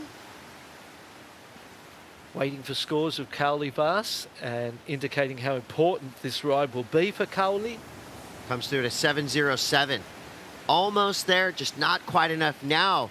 Kalle Vost needs a 5.26. We're live from Surf City, El Salvador, at a spot called La Bocana, a river mouth cobblestone peak. Kind of reminds a lot of people of Lower Trestles, right and left, of course, but very potent. A lot of power in the water here, almost North Shore Oahu style power. You'll feel that as you paddle out. Pretty brutal duck dives at both La Bocana and El Sunzal. You'll get dragged. You'll get ragdolled. But I feel like this is a really good size for this wave. Got Jorgen Kuzene coming up next. Alonso Correa, Dan Henry. Oh, that's a smoker too. Here we go. Douglas Silva. Oh! His backhand has been lethal. One good turn, second turn, just kind of set up. Oh, the wave just tapers off quick. Looking to improve on the 5.5. The first turn was great. Well, so was that inside turn. Is there another one there? There is. Completes it. Shows his team he's amped and he's up for this, what is an incredibly tight heat. Great surfing from all three surfers. Two goofies and a regular out there. The Aussie's the regular. He's in the lead, or natural footer. Still can improve on that 4.83 for France in third spot. Does Douglas Silva improve on the 5.5 with that last ride? First turn was spectacular. Went a little sleepy for a while. Built it back up, got the energy going again. Connected with the lip at the end. Great overall story on this wave. Yeah, well put. That yeah. first one, I mean, bottom turn, top turn. That matched one of Proper. Kalle's turns into these couple of wraps, and this is the downtime. This is the problematic moments in this wave. You can even see it in his energy. Stands up in here, though, and he gets a couple of really nice, aggressive, fluid back-to-back turns to finish it up. Every chance he could improve on the 5.5. Look, it's a big, tall one, isn't it, too? Critical spot of that wave. Right in the most kind of barreling pocket. Down through this inside. Here's that sort of sleepier time. He doesn't overdo it, though, which is kind of nice. He doesn't force anything in here. Bang! Vertical. Beautiful turn. Gets one more to finish. Judges still considering that ride. 4 minutes and 50 on the clock. What a great heat this has been. Round 6, main round. Third place down to the repechage. So that's a good backstop for all three of these surfers because it's a stacked lineup. Three of the best surfers in the world. For France, the problem's the 4.83. Yeah, I'm super impressed with what we've seen so far of Douglas Silva in this event. You know, to stand out in a sea of Brazilian talent is always going to be tough, but he's really risen to the occasion here. I feel like his backhand is one of the best backside techniques that we've seen of the entire draw. And that's saying a lot because we have 297 surfers in this contest. So again, not only to stand out in the field of Brazilian surfers, but to stand out in the field of ISA surfers is huge. And he's making it happen right now. He's sitting in second place, 12.60 total. Morgan Siblick, I mean, this is just what he does, dropping big numbers. He's even throwing away some sizable scores. So all signs are looking good for Siblick. Now it's up to Kalle Vost. He needs a 5.53. Not an easy number to get, and it looks like Kalle is going to stick to these right-handers. Of course, he won't be stubborn. If a left wedge appears in front of him, most likely he'll flip it and go. Time's starting to fly by. 3 minutes, 30 seconds left. That priority's the most important thing going right now is the priority for France. They're in that third spot. 5.53 can do that with his eyes closed, but it has to be a certain type of wave. It has to be a wave of consequence because this heat has had incredible surfing and it almost feels like the scores are a little bit lower than what the surfing has been to me. I feel like that was set on that opening 6.83 for Douglas Silva. Massive closeout turn. One of my favourite closeout section hits of the whole event. The judges didn't agree with me quite as wholeheartedly as I thought they may. 6.83 came through and then we saw Morgan Siblick just go into the sevens twice. Beautiful surfing on his forehand. And it kind of looks like Morgan's still in third gear, right? He hasn't, you know, sometimes you see a surfer really looking like there's urgency and every turn they're just full effort. Morgan right now is cruising. He's got a 7.67. That's the best wave of this heat so far. Backed it up quickly with a 7. It's been all right. He's just sitting out there right now thinking, cool, I didn't even have to hit the turbo booster. And all three surfers really close together right now. If I'm Douglas Silva and I'm in third priority, sure, I want to be in Carly Vass's provision just to make him think, but I might sneak away right now. I might open it up because while you don't want him to get a wave, you've still got to build. You're still counting a 5.77. That's not acceptable at this level of competition, really. So he needs to focus on continuing to build. And by sitting right by Cowley, who's got first priority over you, you're not going to give yourself that opportunity to build and make Cowley's job even harder. So for me, I'd 1.5, I might be moving away and still being on the attack rather than kind of just sort of sitting it back and hoping that Mother Nature doesn't send one Cowley's way, because if it does, watch out, because he doesn't need a very big score and he is an incredible surfer. All three surfers on the move now. Yeah, in the last 2 minutes of a heat, it's totally appropriate to be a pest. Oh, yeah. You know?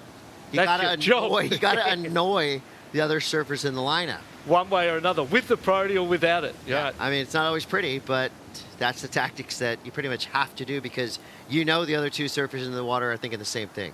1 minute, 55 seconds. Here's a set approaching. Look at this. Action coming. Cowley Vasway, he's got the priority. He's moving wide because you see that second section over there. They might be too deep and this might be a closeout, but it might have enough for two in it. Cowley's going. All right, Cowley Voss on his backhand. Quick whip to start there. Big section in front of him. Hammers the closeout and rides out clean. Fist in the air. Looking for a 5.53.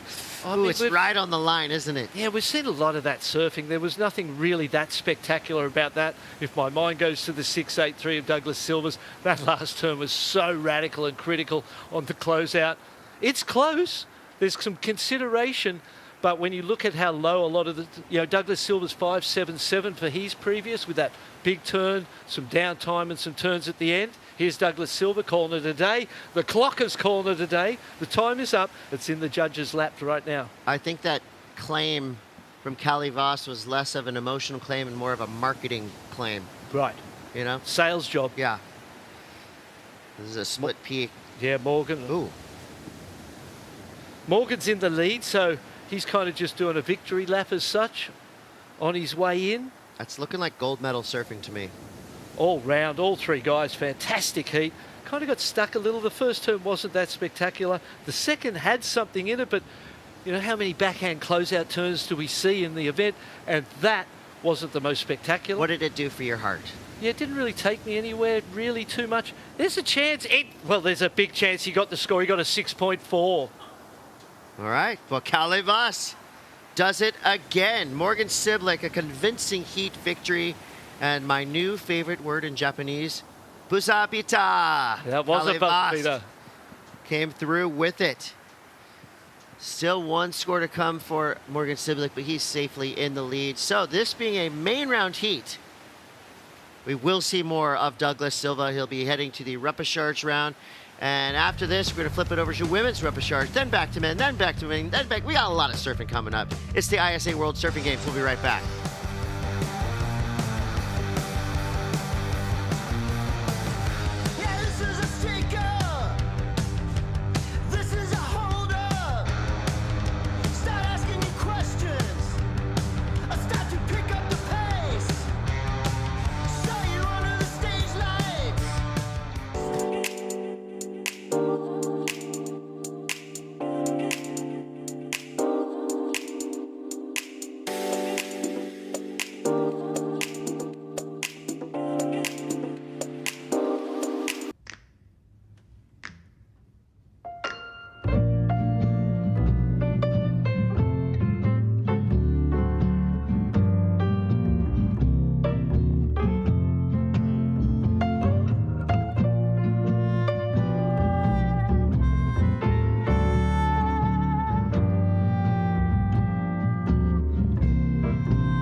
Here in El Salvador, Surf City, we're getting real close to medal matches. That'll be coming up tomorrow.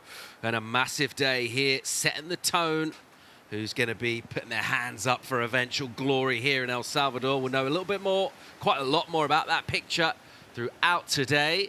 Paul Evans in the booth alongside Rachel Tilley. Performance is already red hot this morning, and there's plenty of power in this ocean at the moment, Rachel. Yeah, absolutely. We just saw a buzzer beater take place by Cowley Vast. There is lots of opportunity out there, lots of potential for excellent rides, and I can't wait to see what these three surfers, how they take advantage of the conditions out there. Yeah, all bringing something slightly different, aren't they? Think of Dane Henry, what he can do. Absolutely electrifying and so well-rounded. He's got heat wins in different ways out here at Bacana. Alonso Correa, part of that all-powerful Peruvian squad. They've been great. Jorgen Cousinet has been throwing down some of the biggest rail turns you'll ever see all event long. He's been amazing out here for France. Early action is Henry of Australia, favouring this wider right. First tag from him. And it's elastic, it's lithe and limber. And it's precise as well.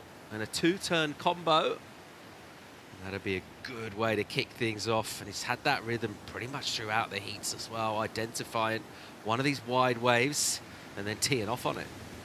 Yeah, loved that opening turn and read this last section really well. It was a tricky one. He, instead of going completely top to bottom, he stayed about mid-face and then ramped up over that lip. I thought that was really well read and well executed. Really looking sharp on his feet. Not nervous at all that we are at the pointy end of the event. Let's take a look.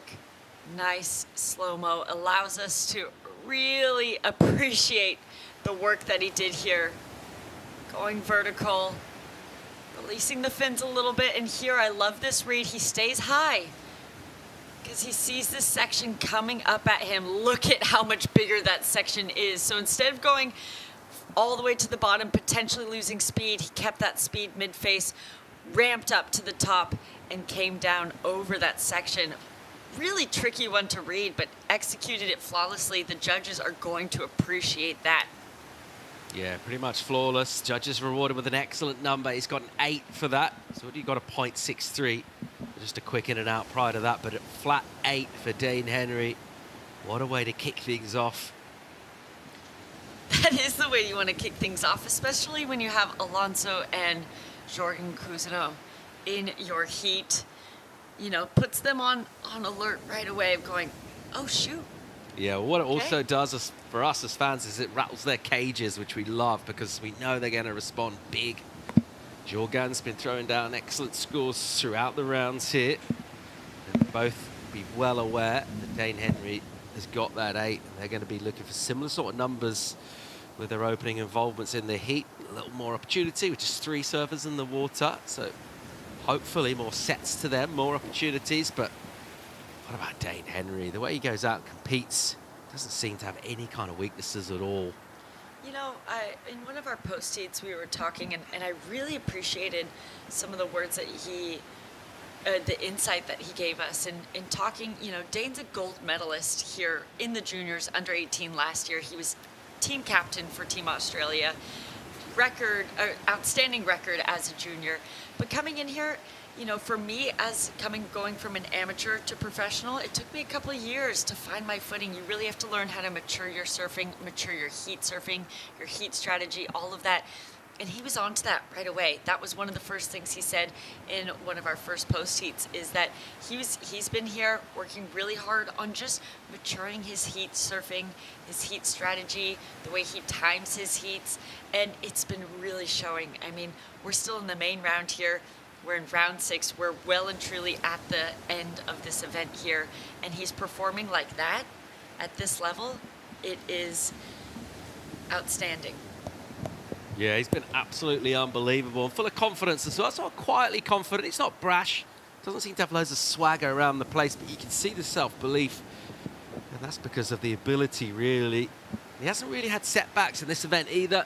All of his heats have been pretty much exactly as he would have hoped them to go. Saw him in the free surf last night. He was favouring that slightly wider peak. It was quite crowded out there last night. Dane Henry was picking off waves to the right of your shot there as we look back towards the seat. And he looked unbelievable. In the meantime, Team Australia, they've had a pretty good morning. Let's go check in with Morgan Siblick with True Styling. Yeah, thank you so much, Paul Morgs. Congratulations on that heat win. Back-to-back surfers. Dane's out there right now, so the job's not done just yet. Nah, not done. Yeah, stoked to get through that one. And I missed Dane's 8 when I was walking over here, so heard him call out the score, and I was like, yes, come on, Dano. So, frothing. You had a bit of a lay day, right, yesterday, a bit more of a support team role for you. Yeah. But clicking back into action this morning would have been pretty exciting to get yourself back in Rashin, back out there for a heat. Yeah, I was stoked. It's been like fairly wobbly on the high tide every morning, and then this morning was like pretty nice, super clean, and yeah, kind of is how it is, and it gets better like as the tide drops, so it's going to be sick to watch for the rest of the day. Well, I was going to say, Barton was saying you're probably one of the fastest surfers in that heat. Talk me through your waves and how you were feeling. Yeah, I didn't really know what to do. It was all lefts all morning, and I made a bit of an error at the start, so I moved across to the right, and it paid off and got that fun little inside runner that just gave me 4 sections, and yeah, I don't know, couldn't complain. I was just didn't really surf the greatest heat strategy-wise, but I had so much fun because the waves are pretty epic today, and I wish I was surfing for the rest of the day because it's going to be pretty pumping later. I guess sometimes it works out well if you the strategy doesn't go to play, but the surfing does, and I feel like your surfing really did the talking in that heat. Yeah, cheers, true. Yeah, I was stoked. I feel like I haven't really found my straps this event until literally that heat, and so hopefully it's positive signs and can go all the way. I know there's a lot of people at home who might be up watching. It's pretty early or late, depending on whatever the time is over in Oz, but is there anything you'd like to say to them? Yeah, I think Mum and Dad have been getting up and watching me, which is super nice of them. So how you going, guys? And anyone else that's tuning in, thanks for watching, and yeah, hopefully bring back the gold. Come on. All right, well, as Dane's up and riding now, we'll get back to the live action and throw it back to you guys in the booth. Yeah, thanks, True. Ominous, isn't it? Morgan Siblick through to finals day, and he still thinks he's got his best performances ahead of him. And that's exactly how you want to put an event together. Trying to find a backup there, not quite getting it, Dane Henry. Meanwhile, another chance for Correa. Made a mistake during that interview and fell. This is a really good looking wave for Peru. Check the drive he's got. Wow. Hammer that section. No. And once again, down. That's going to be costly. He cannot afford to have too many swings and misses with this level of opponent out in the water. And surprised to see Alonso Correa, who's been putting down some of the most dynamic, biggest backhand hits on this right all event. He's fallen off twice. Not what you want to do. Especially not when your competitors already have excellent scores in their scoreline. A big difference of today is that today's heats are 25 minutes, so that does allow a bit more wiggle room. Jorgan, first hit. It's a big one. Absolutely belts it.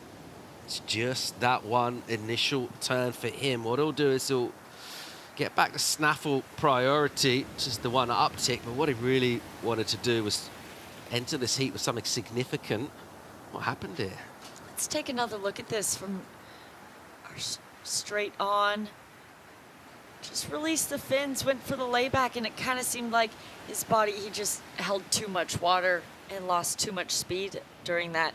This one from Alonso, nice opening turn.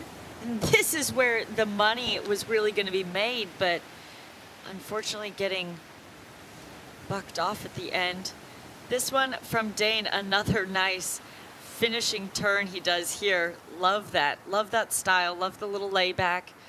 You know, first turn goes there a little bit, will be not super consequential, I think, into the score line.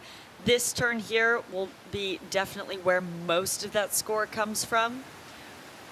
But I think the main thing to take away, Paul, is that we've seen Dane now complete 2 rides that are really well served. He's looking really confident, and both of his competitors have not been able to do so yet. I think I know what you're going to say here, but what do you like about the matching singlet and the spray from Dane Henry? I love it. I love it. I love when you can have a nice little, matching kind of uniform going on. The trunks be too much in the same No, colour? no. Okay, all right. Here he goes again, in action here. Oh. Kicks away a punt. A pretty heavy section, but he's enjoyed himself out there. He's been busier, and he's amassed a solid total, 13.67 for Australia. Here's Peru, trying to make amends for some uncharacteristic wipeouts on backhand hits. There's another. Wow. He's having a bit of a nightmare career at the moment. This is sort of stock serving for him. This is the kind of stuff he can do in his sleep. Unfortunately, he's not able to do it this morning at La Bocana, and he'll need to wash this off really and surf a 13-minute heat. So around about halfway point, just over. But how do you kind of wipe this off mentally? Because this is going to start at some stage kind of gnawing away at him. Yeah, you almost have to allow yourself to have a second out there, like a full minute to just sit down, close your eyes, take a couple breaths. Because sometimes when you start getting too eager to catch another wave and just fix it, you lose your ability to have good wave selection. And then you start just getting so flustered on your waves that little mistakes like that start to happen. So hopefully both of our surfers in red and blue can just have a moment to reset. You can see a bit of frustration from Jorgen is there as well, splashing the water. Not the heat that they'd be wanting to have, especially when we know excellent scores are on offer. Literally in this heat they're on offer. We've seen it. Yeah, I mean, the waves are absolutely pumping. They would have watched the early heats this morning and just been so ready to go out there and blaze. But Dane Henry's done that, particularly with his first wave, the 8. Solid backup as well. But other than that, Correa, Cousinet, different stories. Alonso's had opportunities, kind of blown them. Jorgen's had nothing really. He's got priority. He sat with it for sort of most of the heat from the opening exchange. He kind of got it back by that early. Not sure if it was an intentional kind of hang up that turn to kick out or whether he just lost the way. But either way, he got straight out the back. Since then, unable to connect with anything. Just wondering if you are making mistakes and you've fallen off. Do you need to do a review of what's going on there? If it's to do with wax or equipment or maybe a mental side of it? Yeah, morning nerves, I think. It could be for a lot of reasons. But fortunately, these surfers have an extra 5 minutes in their heat, which means they have just under 12 minutes remaining. Otherwise, without these extra 5 minutes, we'd be approaching on 5 minutes remaining in the heat.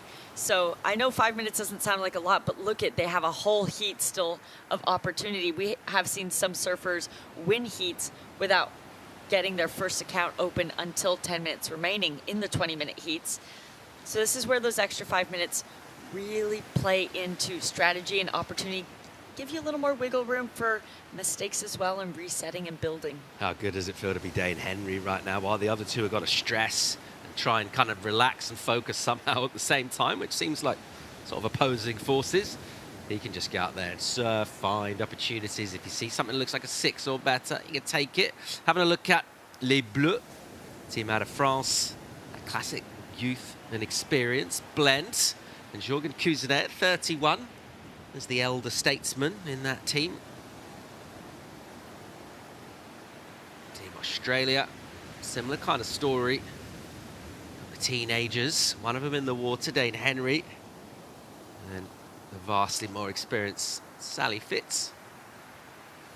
Interesting to see Callum Robson, just 24 years old. I feel like he's been around for quite a long time.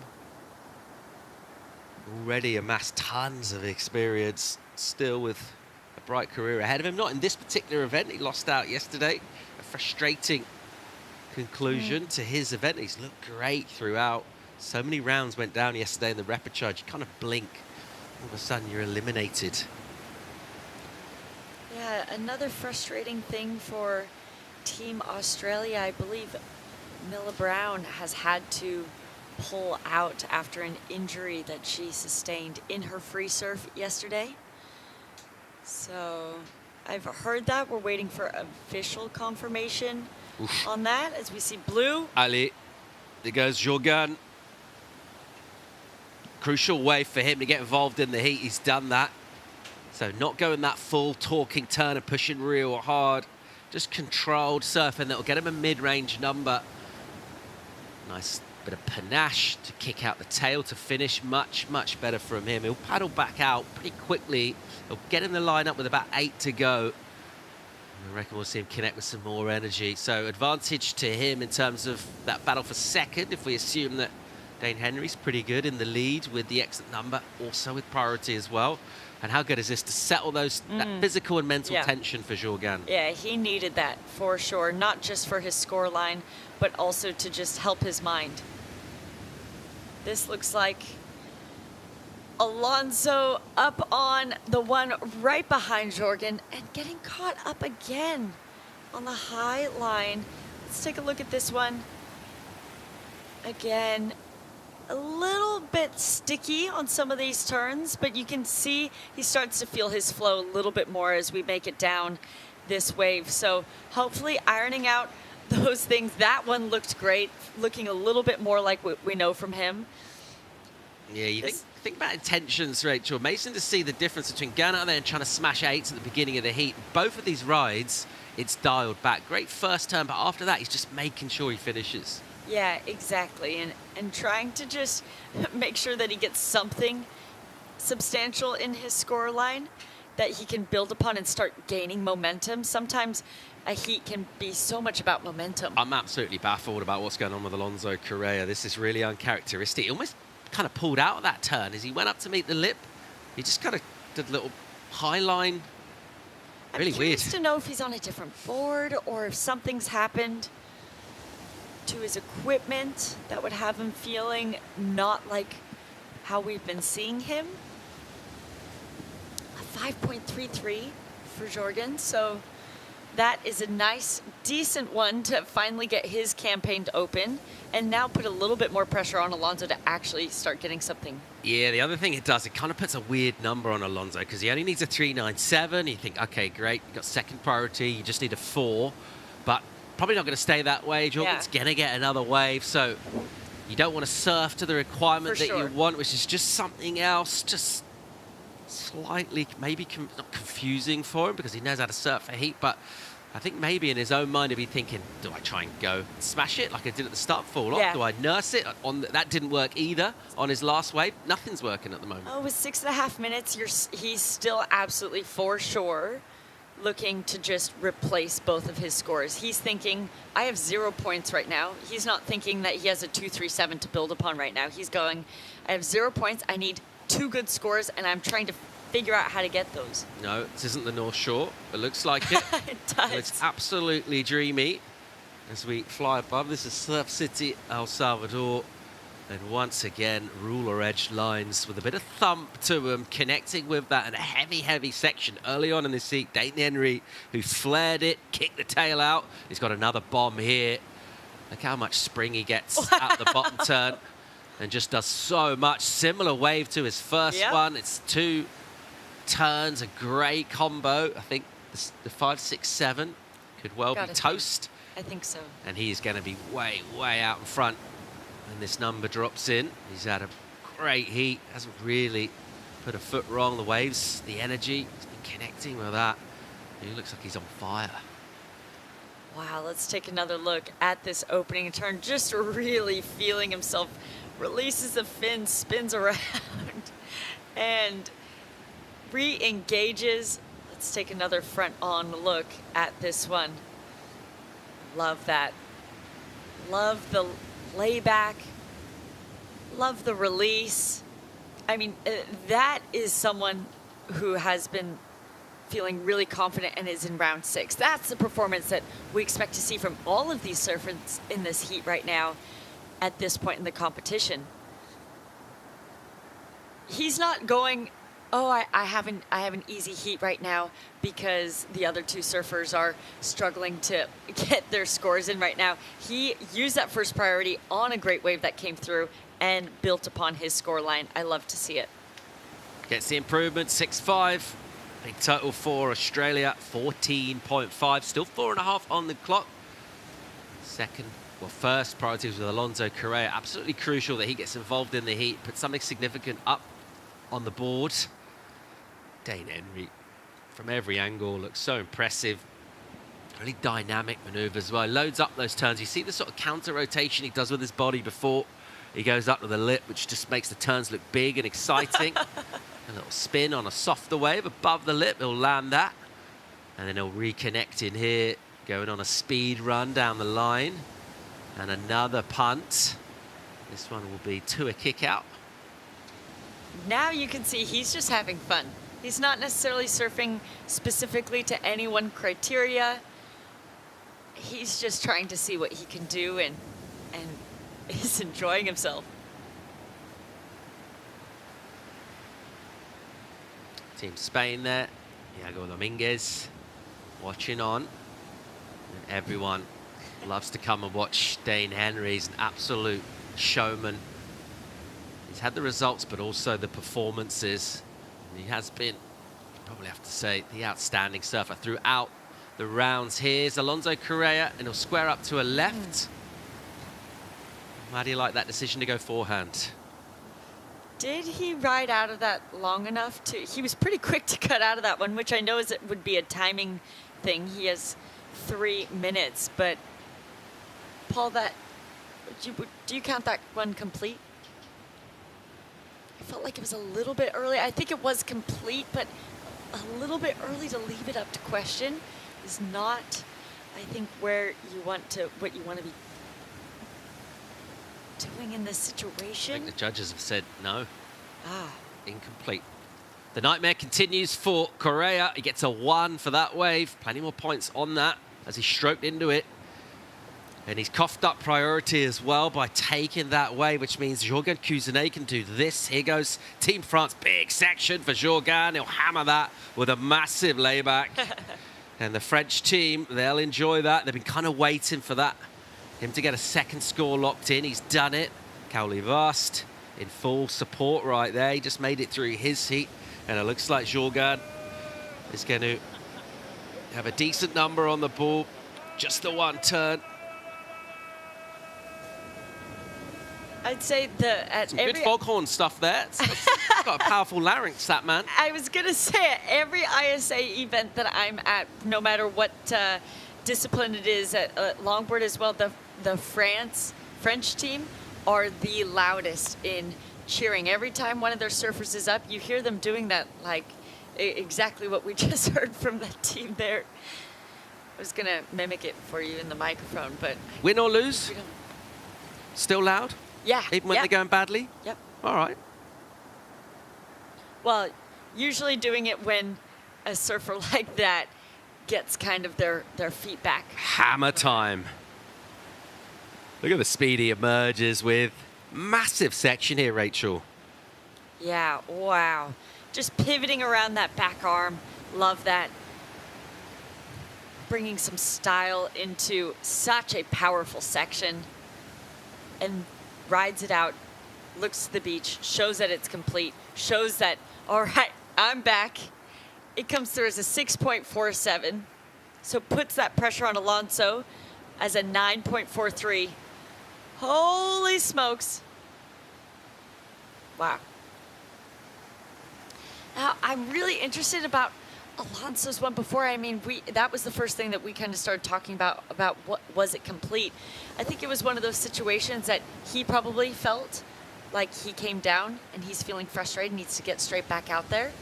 Because it was a cutout from him. I thought he looked weird going into that turn. There was something not quite right. He was holding some tension in the body, understandably. Yeah. Here's good glide from Cousinet. Won't get a finish. It won't matter. Time will tick away. And unless Alonso Correa can put a 9.43, and he's looked a million miles away from that for the whole of the last 25 minutes.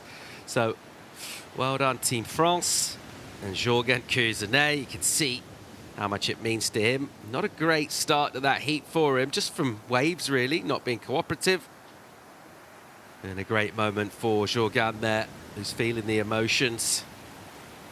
It feels good when he just surfed essentially a 10-minute heat. He pulled it off, pulled it around from what was a really confusing first 15 minutes. So he feels really good in bringing that around. Alonso, I'd love to hear from him. I wish we could do an interview from him right now and just say, like, what was the difference in that heat for you? And pressure's off. So of course he does it then. That's what he was looking for. Excellence from Dane Henry pretty much comes as standard. It's what we've been seeing here at Surf City. Can't wait to see him surf again. We'll keep the action rolling here. Waves are absolutely pumping. We'll be right back. But now I see all the things that I could be. Aware of that direction where I'm headed, no joke. Energy vampires were making me choke. We free up the weight that was pulling us down. I ain't gonna be nobody's fucking clown. But remember who I be. Sure knows how to make you feel good.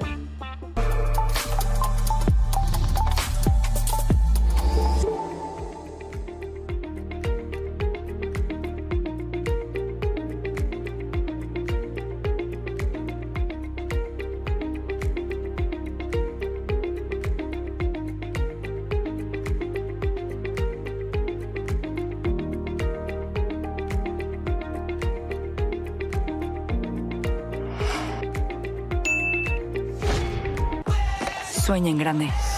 Grande como ser unos segunditos más rápido que la última vez. Y mantente siempre hidratado con los electrolitos de Gatorade para poder sudar hasta hacerlo realidad.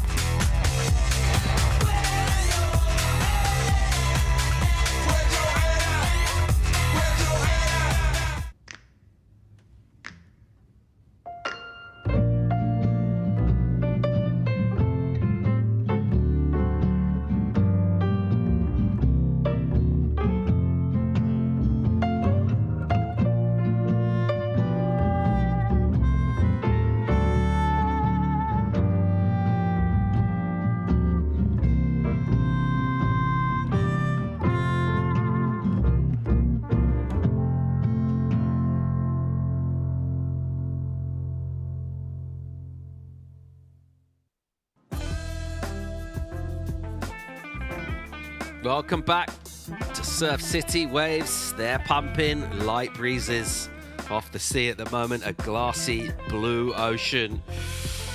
Official results of the last heat. Big numbers for Dane Henry. He'll be absolutely full of confidence after another blistering performance. No one really getting close to him in that. A good rally from France and Cuisinet. Now we'll have a look at Team Peru, Daniela Rosas, Nainoa Suzuki, Sophia Medina, Eden Waller. So women's repechage, first heat. 4 surfers in the water. A lot more time for them in terms of 25 minutes. What do we expect to see here, Rachel? I mean, we're expecting to see some phenomenal surfing. The conditions are amazing this morning. Really glassy, very high tide, which on the past few mornings we've seen for some slower heats, I think. But if the last few heats have proven anything to us, is that there is opportunity for excellent scores out there. Plenty of waves around, so hopefully we can see the women maximize what we've been seeing over the past few heats. Yeah, so much out there and available, isn't there? If I just sum up the conditions in terms of a snack, you know, you get those bags of pistachios that are already shelled. And so you can just down them. You can just have at it. That's how I feel about the conditions out there right now. Right. Just rip in. Yeah, I like that. No need to mess around, like shelling and kind of throwing the shells at Chris Cote or whoever. You literally just pour it in. Well, delish. What's going to happen this first exchange here? Nothing. So a little wobbly one, no takers. I think everyone quite prudently now, particularly with their familiarity on conditions. A really good read on this lineup. Identify, nope, that's not the wave. I want to go on first. No prio at the start of the heat. A little bit of jockeying, positioning. It looks like Eden Waller from way deep on the bank with a left driving. Wow, good hit. Up there, quick, snappy, speedy. Rides out before realizing quite close to the boulders. A little pin drop off. So maybe putting herself in position for a wider right, and actually a little left pops up, and it's that kind of day out there. There's all sorts of opportunities. Yeah, I liked her read of that wave. I liked that she got started early. So we're approaching 20 minutes now. These are 25-minute heats. So that wave actually was, let's say, a bonus for Eden in terms of all the heats that they've all been surfing so far. She's the only one that's really maximized the extra 5 minutes of this heat so far. Let's take another look at this one. I liked her read here. Here she's gaining speed, and then we'll see her just wipe some speed off here as she's in real time trying to adapt to the timing of what the wave is telling her. It was a really smart decision because she met that lip in perfect timing. Great turn. I think we can expect to see a little bit more from her too. Really liked that opening one from her, but I think she even has more power than that to give. So I think just a nice starting ride from her. Going left. We've actually been seeing all the biggest scores from today, I think, come from the right. So really nice one from her to pick underneath everybody, get her campaign started. Judges taking their time, dropping the score, depending on how long it takes for the other surfers to get waves. Sometimes they wait, but they didn't wait this time. They dropped it. 5-6-7 for Eden Waller. An important heat for the Americans. As of last night, 4th place. Not exactly where they would have wanted to be, penultimate day competition. So a little bit of work ahead of them in terms of going up there and putting pressure on for gold. So Australia in that top spot and a bit of a margin as well. So quite some way out in front. So both of their surfers this morning in the men's main rounds not only get the results but get performances as well. Quite emphatic. And they'll bring that back for finals day. I think both Morgan Siblick and Dane Henry definitely consider themselves very much in contention. We go all the way here. And Team Australia have had a great event that continues this morning. Peru in 2nd place. They're out in the water right now. They just lost Alonso Correa. That's significant because he's such a solid, consistent surfer. It's a really uncharacteristic performance. He went out with a whimper.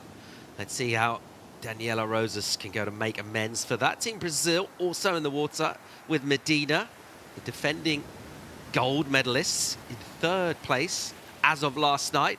Here is Sofia Medina, and a powerful driving bottom turn. Doesn't give it loads as she cuts back down. The wave always softening up, and I think maybe a bit of impatience there. That wasn't a great decision to go. This is a much better looking wave as it just stands and doubles up here for Eden Waller. She'll hit this, bang, great turn. Really well done. The first setup work allowed her to go up and hammer that lip. All right, here's Rosas, Peru, another great looking wave on this left. And the first turn's a speed slice. It is just the one maneuver. So you feel from that exchange on the left, America getting the best of it.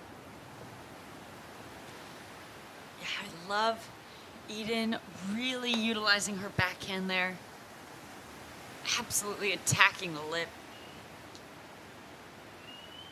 Nothing really consequential coming in for both Daniela and Sofia. Just getting their heat started. Still so much time remaining.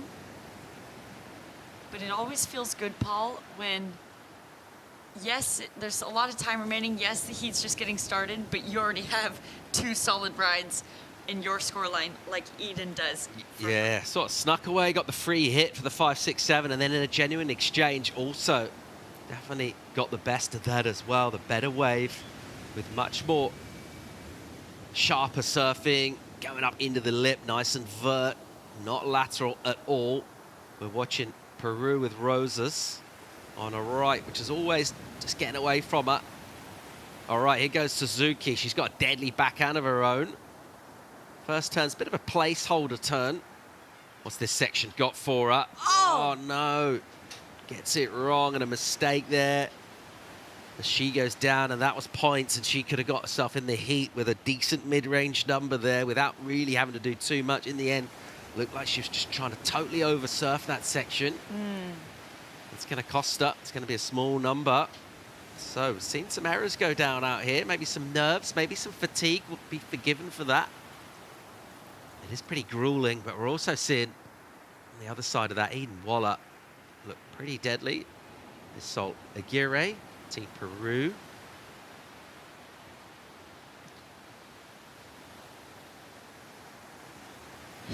love these warm-ups. Paul, I wish we were doing this before calling the heats, just to switch on our mind in the morning. Better than coffee. Have you not been doing that? You have? Well, the rest of us are. We've been meeting up and doing tennis balls every day. Do you not get the text? No, you keep forgetting to put me in the group chat. Forgetting. Rachel Tilley has been removed from the group. I saw something like that there. I was like, oh, okay, wow. Not again, surely. Wow, Eden Waller, that was absolutely massive. A huge hit on a big wave. That thing way overhead. And she absolutely clobbered the section. All right, Paul, a 5.67 for that first wave. Also a one big hit on a left. Not nearly as big as that one. So we've got to expect that is going to throw away that 5.67, completely replace that because, wow. In terms of drama, emotion, it felt excellent. It felt excellent. Excellent surfing being had.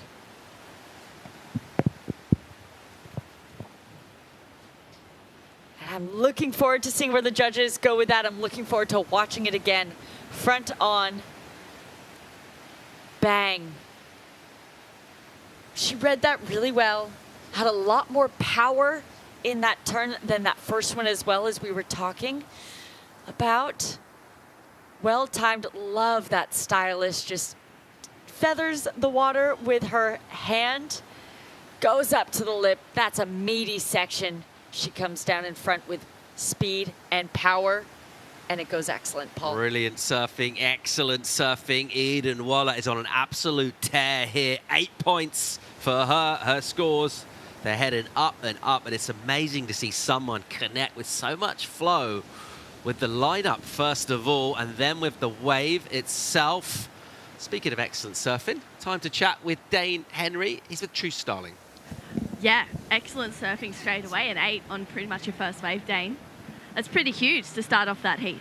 Yeah, it was. I was so nervous. That was the most nervous I've been this whole comp. Alex and Jorgen have been on an absolute tear, so I knew it was a big task. And Morgs really fired me up in the heat before he got through his heat, and I was like, fell on my first wave, and then got a little one kind of under the priority, and it just grew into a sick one. So that kind of settled the nerves a little bit, but it's always nerve-wracking when you got Jorgen dropping 9s, and Alex is very well capable of doing the same. So it was sick to get that one started. Can we take a look at your 8 as well? I mean, incredible surfing, and for the likes of the people that was in your heat, it just looked like you just went out there with, I guess, no shackles. Yeah, that first section was a weird one, and then I saw the 10 section, I was like, oh my goodness, let's do it.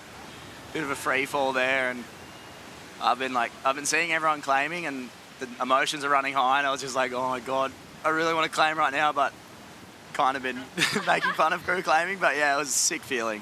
And let's talk through the next one as well. I mean, your board is looking really good and smooth under your feet. Yeah, I got the same 77 from Sharp Eye Oz. The thing's been going insane the whole entire comp. Just like, it has so much release and so much drive. It's like everything that I could dream for in a board for out here. I actually thought it wasn't going to go very well over here, so I only brought one. So that one's still hanging in, but I've got some good backups. But it's been feeling really good, and another solid wave, and fired up. I mean, for Team Oz, Morgs won a little bit early, or literally just that last heat, and you've just taken another win now. Unfortunately, Miller Brown, she's out of the event due to a knee injury, but the rest of the team, in regards to Sal as well, she's looking really strong, so spirits are still high. Oh yeah, spirits are well high.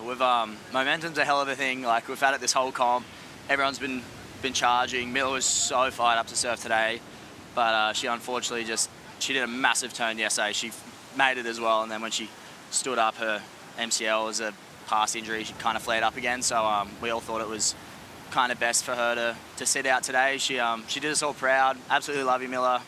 It's been sick to watch her surf, and she was having a hard one because her heat's out now, but I reckon she saved the girls from a couple of big scores. So it's sick to see all the girls ripping, and vibes are high. I can't wait to see Sal, Ellie, and Morgs and myself keep on going. Yeah, for sure. I mean, it's a big team You guys are currently, at the moment, leading the rankings, so hoping to continue that throughout the rest of the day. I'll let you get back to the aircon, and I'm sure there's people you'd like to say hi to back at home as well. Yeah, hi to Nan and Pop, Mum and Dad, my sister, my brother, everyone watching at home. The support goes a long way. Thanks so much to Kingy Board Riders, anyone that's tuning in. But yeah, all the messages that I'm getting are really lifting the spirits. They carried me to a gold last year, and hopefully we can do it again this year. Let's see it. All right, we'll send it back to you guys. This heat's pretty big as well. Yeah, thanks, True. Picking up live action here. Peru, Rosas. Really important way for her to get involved. She's been quiet in this. It's just about hang on for a finish. Meanwhile, Suzuki, bomb of a wave. Look at this thing. Oh!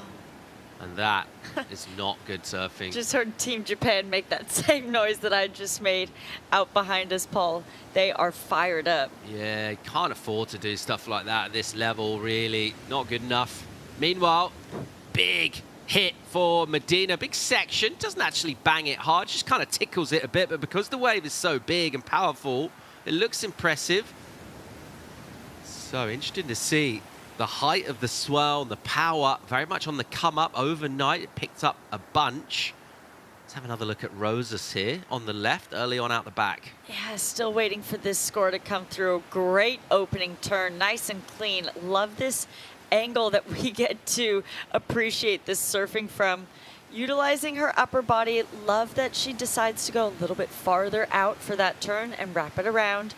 A great read of that section kind of dropping off a little bit, and that pocket standing back up in front of her. She slashes it. Really love every single read that she had on each maneuver here. Everything was well timed, well placed, and kind of one of those smaller dwindling end sections, not like that end section that we saw Eden have, but waves are super different. Eden had a big one and done. This Daniela was able to get lots of work on. Taking another look at this one of Sophia. Kind of like you said, Paul, she kind of just goes up and comes back down. Nothing overly critical, besides the fact that she managed a really frothy, heavy section. Yeah, I think in the context of this heat, actually, it's probably a good call. Maybe going a little bit conservative. It's not something we usually call for, because obviously we want to see spectacular stuff. But in terms of Eden Waller, she's running away with this. So you think about the battle for second, and what you don't want to do is fall, kind of use up time, go to last place in priority without putting a number up. So she will get a score, 4-point ride for a closeout turn. Yeah, there was a bit more there available, but still it's valuable 4 points for her at the moment. It puts her in second place. Here's a look at Suzuki. I think this is what came through as her 6.77 that happened while we were in that interview. And everyone was cheering from the beach. It was so loud when she landed that. You can see how fired up she was. Wow. Great turn from her. Nice and critical. 6.77. She's not in advancing position right now, but she only needs a small 2.06. So she's trying to blitz that, not just going for what's required right now with just under 7 minutes remaining. Yeah, it's an interesting approach to that section. Super heavy. Can be really, really tricky. Didn't try to do too much there, did she? Sort of offered the board up, let the wave do the work, kind of pushed it down. Because the section was so critical, she airdrops down, which always looks dramatic. And she loved it. You saw the smile just kind of erupt on her face, punched the air as well. A real high point for her. And then next wave got a bomb. Just lost it on the bottom turn. So unable to capitalize on what could have been a wave to put up way out in front of Medina at the moment. And fourth priority is occupying that second spot, but vulnerable. Couple of fours for her, because you see Peru and Rosas creeping up. 5-3-3 for the left for Daniela. Team Peru's position will be, well, the next couple of heats really. Solagire coming up, and Daniela in this one at the moment. Be crucial for them to stay in touch. Australia, they lost Cal yesterday. They've had a withdrawal from Miller Brown, so this is the time when Peru, in terms of the gold medal conversation. Striking distance. Yeah, well, having just lost Alonso Correa They need both of these women. I mean, it really does come down to the final situation as well. A gold medal is worth, as an individual gold medal, is worth a lot of points and can do a lot of shakeup to a team standing. So, you know, you can have your front runners, of course, but we really don't know who's securing that team gold until we know who our individual gold medalists are and how those finals play out. I'm really excited to be watching the medal rounds tomorrow. We're right here at that pointy end of the event. It's so exciting. Well, speaking of gold medals, interesting to note, Australia have been dominant really in terms of the most gold medals. 5 of those in history of the ISAs, the most team medals overall. They got 15. Here's a stat that might surprise you. They haven't actually won team gold since 2011, Rachel. That does surprise me, actually. It's been a while for them. It's looking good in 2025 so far, I'll tell you that much. They're on fire here and they're leading the charge. Sofia Medina for Team Brazil, who are the defending gold medalists, down there, and she is vulnerable here. A couple of 4s might not be enough. Surfers chasing down have both got significantly better numbers than that. Japan with Suzuki got a 6.77. And also Peru and Rosas with that 5.33, so their requirements are really low, and Medina could be in all sorts here. It's just a 2. Suzuki's after, it's just a 3.5. Rosas once. And asking about priority there, Daniela thought that Nana Ho had a paddle. Not sure the priority judge particularly agreed. Yeah, I don't think I particularly agree either, but when feelings are high like that, in that moment, I've thrown my hands up in similar fashion, you know? You're trying to scrap and do everything you can. She's only looking for a 3.5 right now as it stands, without Nana Ho improving upon that 2.03. But time is winding down. You can think that maybe everyone's just gonna have one more chance to improve their situation. And we've been talking about everyone else because Eden Walla has just been up at the top, first place, dominant this entire heat. The definition of building a house.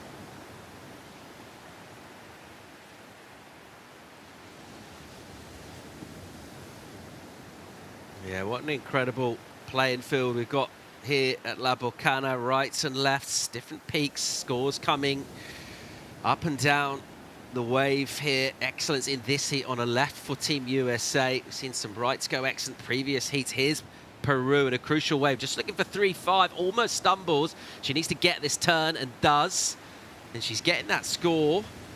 It's just the margin by which she gets it will really set us up for a finish, particularly with Japan. So from third prio, Nana Ho obviously not fancying that wave. She could have had it. Eden Walla obviously not deciding to get involved unless anything looks better than a 6.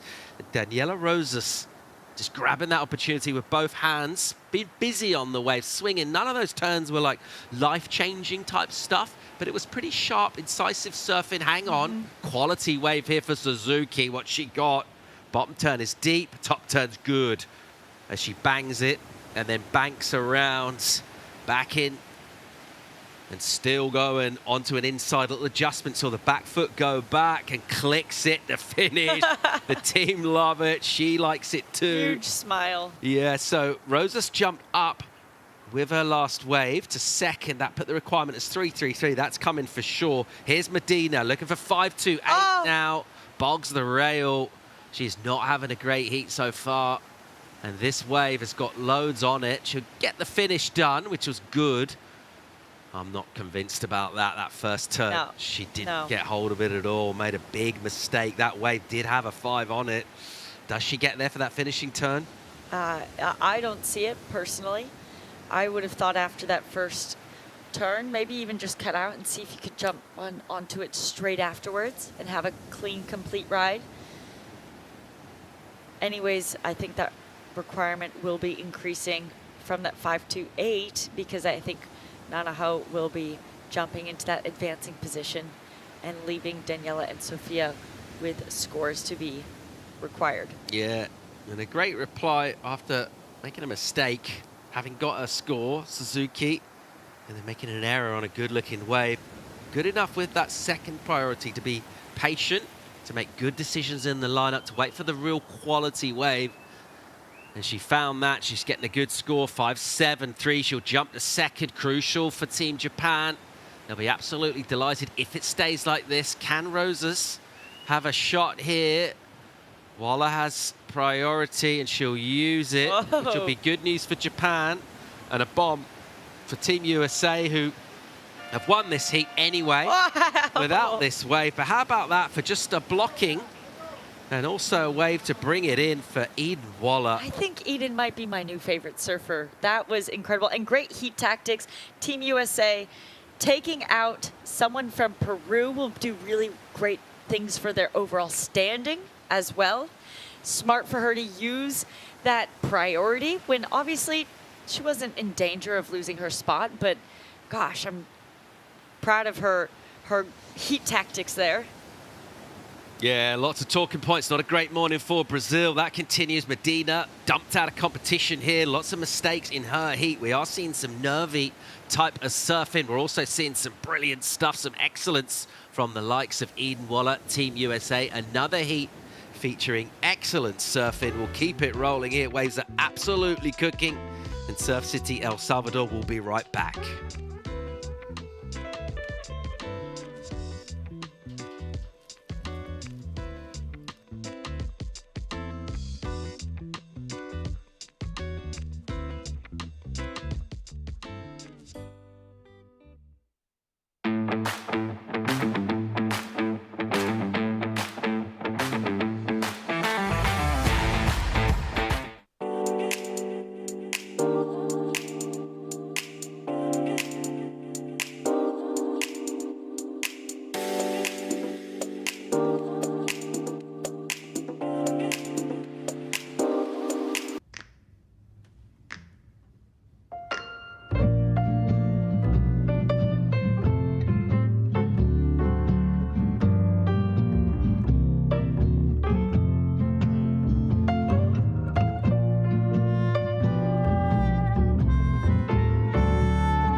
Keeping it rolling here, Team USA. Good arrows from Eden Walla. 14.23. The team debrief. They'll be absolutely stoked to see her not only get that win, but also, as you quite rightly pointed out, Rachel, get the block on Peru, just to make sure that they suffered another elimination. Let's pick up the action here with Team Spain on a bomb. Yanni Echebarri. Slicing, sluicing, finding an inside runner section, joining up the dots, doing it real well. Kind of a stock in trade turn from her. She kind of pulls it down out of the lip and she'll get the completion. A lot of speed and flow there from Team Spain. Good opener. Yeah, it sure was. I mean, getting that good opener has been so crucial today in deciding our heat winners. If we're looking at the past few heats. Salvador, good looking right-hander, opens up on the wall with a powerful turn, and then this thing gets it really wrong. And we've seen a lot of mistakes go down this morning in this Repechage, previous heat and this one.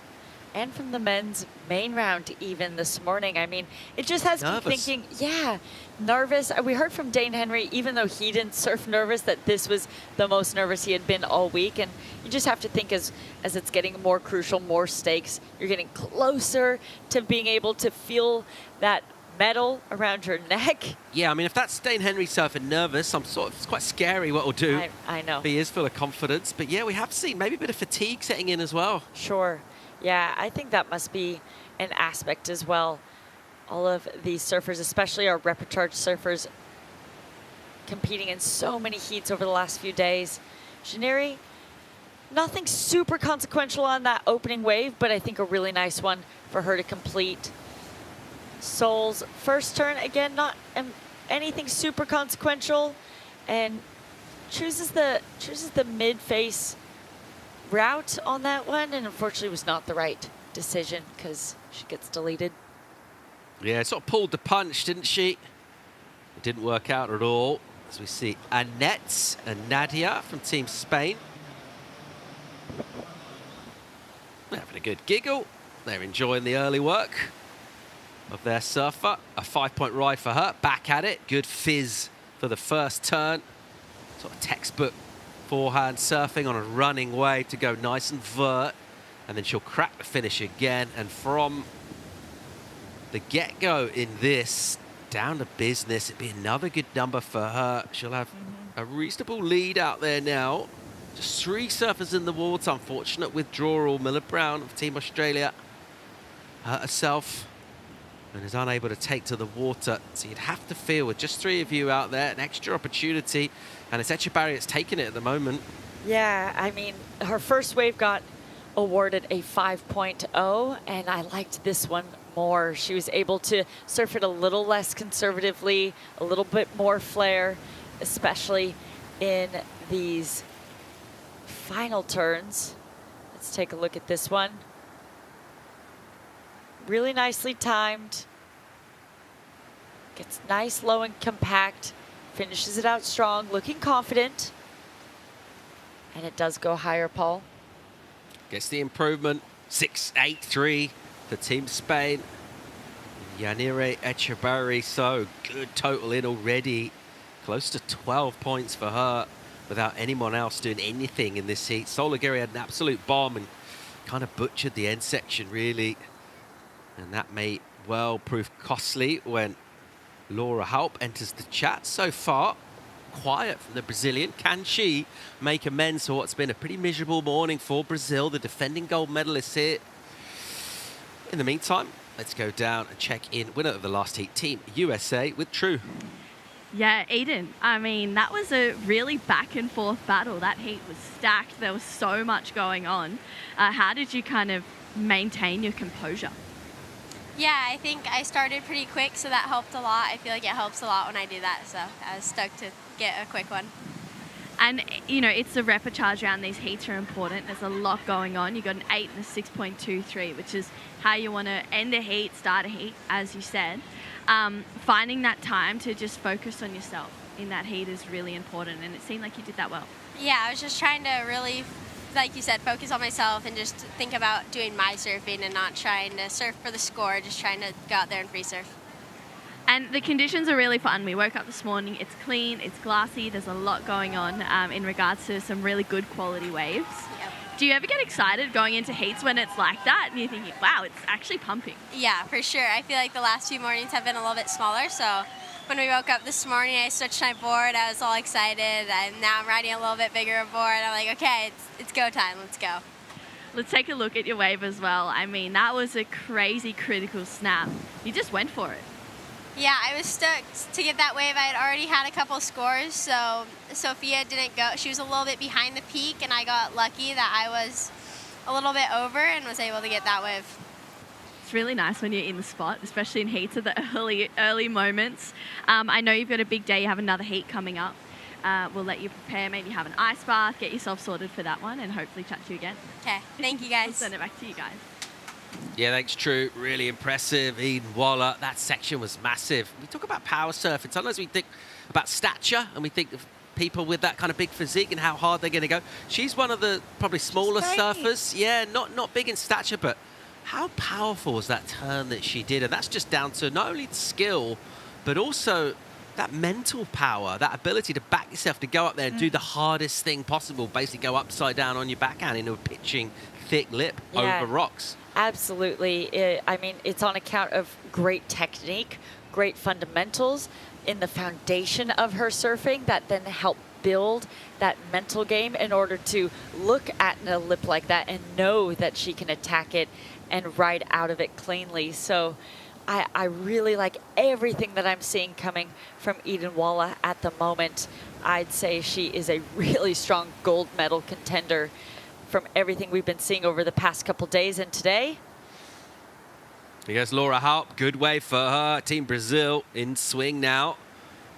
and really nice rhythm, which just comes with her surfing throughout. She has a really great flow. She kind of peppers that with maneuvers that attack the lip, get hold of it, that throw plenty of spray in a really aggressive, smooth style on display on the backhand there for Laura, who will feel pretty good about getting involved in the heat after being a bit of a passenger in the opening 8 minutes or so, just kind of watching it right now with the 4-5 locked in. Puts her in a decent position. She's got a bit of a paddle back out, which will eat up some time. Here's a look at Yanni. And another 6.6 on the board for her here. Nice opening slash, wraps this one around. Love her little bank off the whitewash. Great turn, so much speed. These last 3 turns, I really loved her connection from them. Speed, power, control, flow. Emphasis on the flow for me on those last few. Great example of that power of this one. And she just went from rail to rail on every single maneuver. Well-paced wave. Not a lot of check bottom turns throughout this. Love that she stays low and controlled. Extends her body. Pushes into that back foot. All the spray showing how much power she had there. And I love these last 3. From that to those last 2 maneuvers that she had there. Just had so much flow. Went bank, bank, bank. Worked her way up to a 6.6. Yeah, she's loving it out here, making hay while the sun shines. Improves the back up considerably, puts a 1.5 further to make that requirement. Well, not really a requirement, it's first and second get through, but just the cushion that she's got points-wise. And already at this stage, she'll be feeling, I'm on here, I'm clicked in. I've got good rhythm with the lineup and then with the wave itself. Finding opportunities and maximizing them is what it's all about here today. Having a look at the vital statistics. The tide kind of significant, so that's coming in. And we'll see that throughout the morning towards 11, which is round about when we'll finish. So the tide just heading in that direction. You should focus a lot of this energy to more of a peak. We're seeing great looking rights and lefts throughout the morning with big numbers coming on both sides of that peak. And a little bit of a spread out there right now as we see a movement down the beach for Laura, who with 3rd priority, keeping away a little bit, middle of your shot, Salvador. Team Spain looking on with Iago and also Luis Diaz. And then the coach and staff, and they're thinking you're sitting too far outside and too far over to the heat leader, Echebarri, kind of waving her down to get involved. What's Sol's thinking at the moment with priority and with nothing quality on the board? Is she thinking about that mistake she made in the wipeout? Is she just thinking of what's ahead of her? Where's her head at? Well, my guess is that she's tried to forget about that first wave. You're not trying to replay those things necessarily when you're in a heat. Reviewing of those types of mistakes, I think, comes after that horn blows and you can sit back and look at your heat in its entirety. But right now she's just looking for another opportunity to come through to reset, throw away that 2.17, get her campaign really started here. I'd also be thinking, okay, there's only 3 surfers in my heat now. I just need to be the one person that doesn't get knocked out. Surely that can't be too hard, right? Right? Ruben Vittoria doing some physical preparation. For a minute there, I thought maybe he was going to light the ends of that baton and start twirling it around, put a little hat down and get some change. But he's not. Just getting those muscles ready to go out there and battle. Here we go, Laura Halp. Great first turn. Where does it put her? Able to drive straight into the bottom turn. Really powerful technique, but polished. And able to get up again and give it a crisp hit. It'll be mid-range, nothing crazy, but crucial for her in the context of this heat. And the fact that Sol Aguirre with priority unable to find an opportunity there. And Laura capitalizing. Here's Sol. And she needs to get going here. What she got on the backhand, really nice opening turn. Once again, much better. Another good hit with loads of flow. So she looks very loose and a good finish as well. Yep. All right, we're game on here. Yep. Because she's right back in the heat now. Yeah, I love to see that. I think that will go get her right back in the conversation of this heat with plenty of time remaining. That last one from Laura, I think, will kind of land similar around that first one. She has a 4-5 at the moment. Nicely served, I think. Didn't have the opportunity to really maintain a lot of speed throughout that wave. Sections kind of closing out in front of her and end up just kind of being a bit of a slower wave. So I think Sol will win that exchange out of the two of them. And then it will really be game on from there. It's interesting. We were speculating like where her mind was at after not having a great entry into this heat, and just the patience that she showed to wait at the bottom of the wave. Yeah. Not to rush anything. Yep. Really, really well surfed. Will be a good number for her.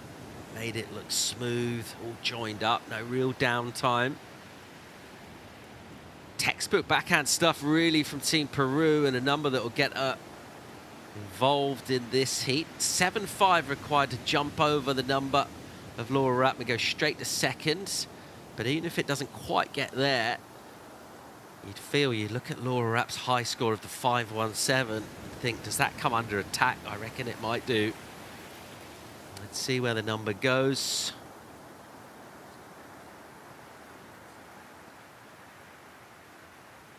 So, under 10 to go here. This will be really interesting. 5-2-3. Sol gets the 5-2-3, and she's back at it now.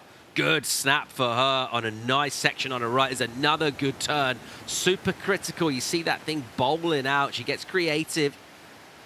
All right, Yanni Echebarri. Banger of a backhand hit. Check the speed, and another one stings it hard. Winding in again. Great connection to a wipe out on the end. Maybe tired legs at that stage from holding those backhand bottom turns with all of that speed. So a little error on the end, but decent work done prior to that. Yeah, it seems like always our surfers that end up taking the lead from the beginning seem to just get into a nice rhythm of the best waves of the heat. Biggest one we've seen out of that last exchange, I think, here. Love this opening turn. Really winds up with her upper body. Swings it around to lace into that rail. Again, we can see that upper body winding up and executing another really nice turn. I'm sad she did not get to finish this one cleanly, because then I would have thought for sure it would have been going into her top two. I'm not sure how much the judges will dock because of that last fall. But these two turns were just incredible. Love that. This is where we see her get a little bit just hung up and then bucked off from that whitewash coming down. Yeah, just a little stiff, wasn't it? I mean, it looked and felt like the best wave we've seen, just wave-wise, of the whole heat. It's an absolute runner. The speed that she loaded up with from the takeoff is incredible. Allowed her to go up vert. She was on her way to a really big score there. Let's see exactly where it goes. She's in the lead anyway, but interesting to see Sol Aguirre from nowhere get the jump over Brazil. And Laura Haupt, who now is chasing numbers. And after just a little mistake at the beginning, Sol had the mental composure and the surf skills to find great connections and to improve her overall position with that last wave. Her third, the 6-1-3 for two crisp turns on the forehand. Priority with Laura. She's still got 7 minutes, so doesn't need to panic. But this would almost be unthinkable for Brazil. They've lost a couple of surfers already. And our defending champs, our gold medalists from last time out at World Surfing Games, under a bit of pressure here to stay in contention. I imagine Team Brazil is probably pretty loud and involved on the beach right now, trying to signal any sort of positioning or insight that they might see from the beach. Really desperately wanting Laura to get that 619 and stay in it. She has first priority, so she has her pick of the entire lineup. Yeah, so from last night in third, Brazil, behind Peru in second, and a little way off them actually. Team USA in fourth. I would love the opportunity to capitalise. And Brazil losing a couple of surfers here this morning already. At the moment, Laura Rapp with a bit to do. Good number in for Spain. Yanire Echebarri, 7-4-3 for her. So you have to think that was going excellent had she ridden out of that last turn. But judges really liking and rewarding those first two turns. She had done the work. So, you know, when you fall, judges don't take away points, but they just stop rewarding you. So that's indicative that the 7-4-3 is from those two turns on a beautiful big wave. So we see lines. I can hear whistling. I'm imagining that's coming from Brazil behind us on the beach. And we can see a mad dash being made on the left of your screen. What color is that? I think it's Laura. She's moving over. Let's see how she positions herself for this line that's coming behind her. She's moving back over, maybe getting a little too deep. We'll see. It's a pretty unique surf spot, La Bocana. In terms of the sort of paddling you have to do out to sea, it's not just lateral positioning as you might expect at most waves that are a peak. It's really put yourself up or down the beach, and whether you're going to go right or left. The bigger sets here, they stand up considerably further out. Yeah. Just to sort of further confuse that. Some of them stand up but don't necessarily break out there either. And it's quite easy to get caught slightly outside and unable to stay in position. For that reason, surfers hang inside and then they'll tend to dash outside for bomb sets to be in position. And you saw a really purposeful paddle to try and adjust and get there. Yeah, so we can see that she was making that dash over towards the left, but couldn't get there. Going a little bit too far over to the left to then she needs to kind of come back out a bit wider. Got herself positioned a little bit too deep, but she's still continuing to move over. Interesting move as she does have first priority. But you know what? Here's what I'm thinking of my situation, read of this situation. If she gets a wave right now and doesn't get the score, she's way down the beach. She can paddle back out and maybe get another opportunity. She's not paddling back out into the lineup with her other competitors. You know what I mean? So she's kind of giving herself a full canvas of opportunity. Do you play chess, Rachel? I see you're thinking a couple of moves ahead there. As far as I go, heat surfing is a game of chess. I love it. I love the strategy component of it. And I love watching this and watching how all of these decisions have that flow-on effect and trying to be 2 decisions ahead. I think she's thinking this is where the waves are. I need a score. Keeping it simple. Here we go. Opportunity now. Crucial wave for Brazil. Laura Haupt, 619 the requirement. Great bottom turn. A beautiful first turn as she stings the lip nice and vert. Then it's a little lateral as she'll cut back. Third turn's a slash. Oh. And then down on the inside, she'll just milk this thing. Can she tag a finish? Crucial that she lands this into the rock garden. She loves it. She will get the finish. Really needed to maximize there. The first turn was great. Then we didn't see a lot that a point scoring turns until that finish. But hang on. Peru Aguirre. Right-hander driving off the bottom. Sets up. Nice steep section here. Gets up a little early and straight-legged. All over the place on the dismount. Whoa. Okay. Whew.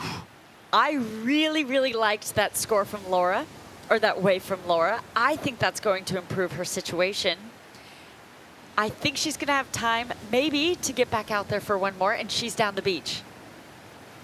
There is possibility. I do think Sol will potentially improve her situation here too. There's a lot going on here. I loved that first turn. I think the judges will too. Wraps it all the way around. And then the rest of this wave, Paul, I know you said not a whole lot on offer, and that's true, but she gets the job done. She completes it cleanly, navigates all of this section, and gets the hit. I mean, I really liked that. Interested to see where the judges go with that.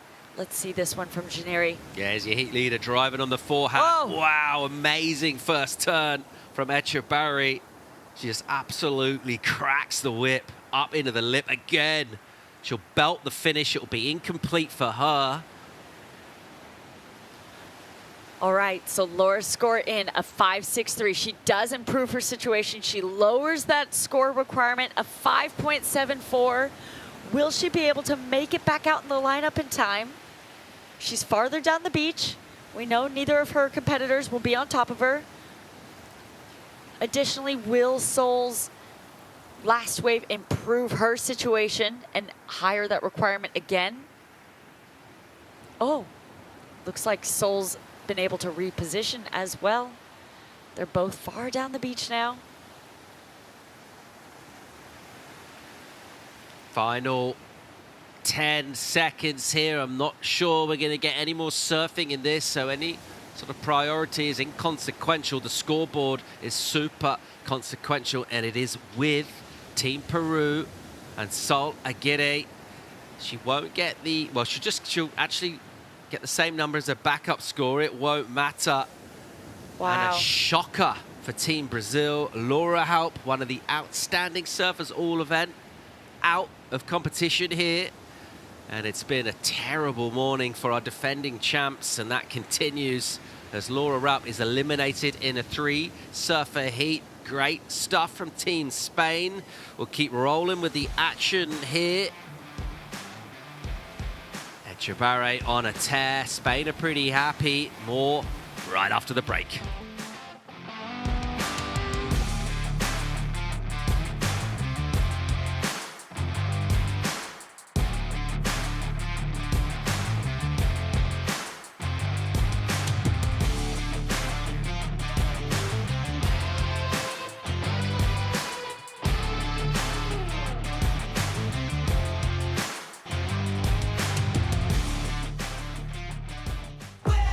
Sueña en grande.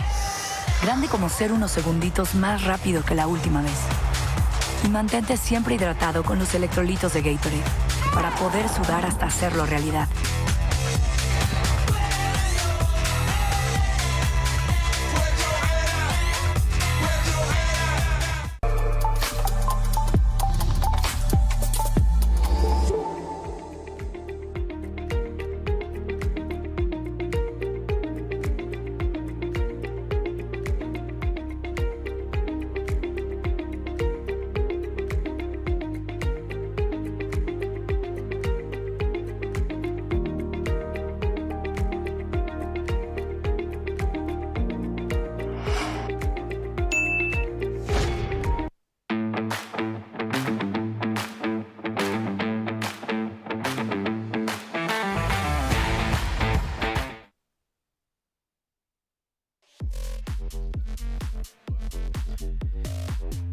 Welcome back to the Surf City El Salvador ISA World Surfing Games. Chris Cote here with Barton Lynch.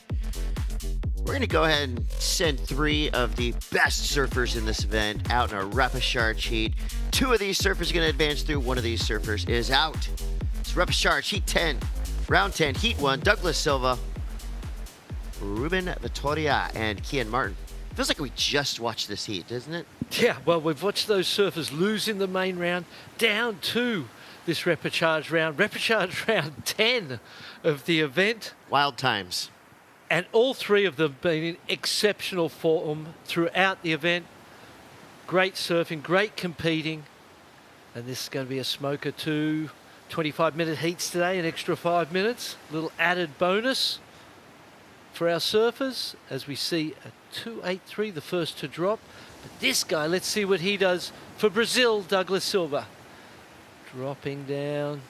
This is a replay, as it says up there on the screen. Drives into a second turn, snaps it vertically, throws spray.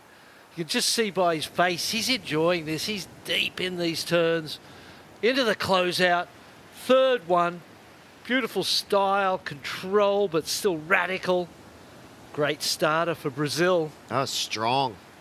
Strong start right there. Second wave ridden by Ruben Vittoria. Been in incredible form on the backhand, sticking with that recipe. It's been so successful for him to this point. 2 big turns.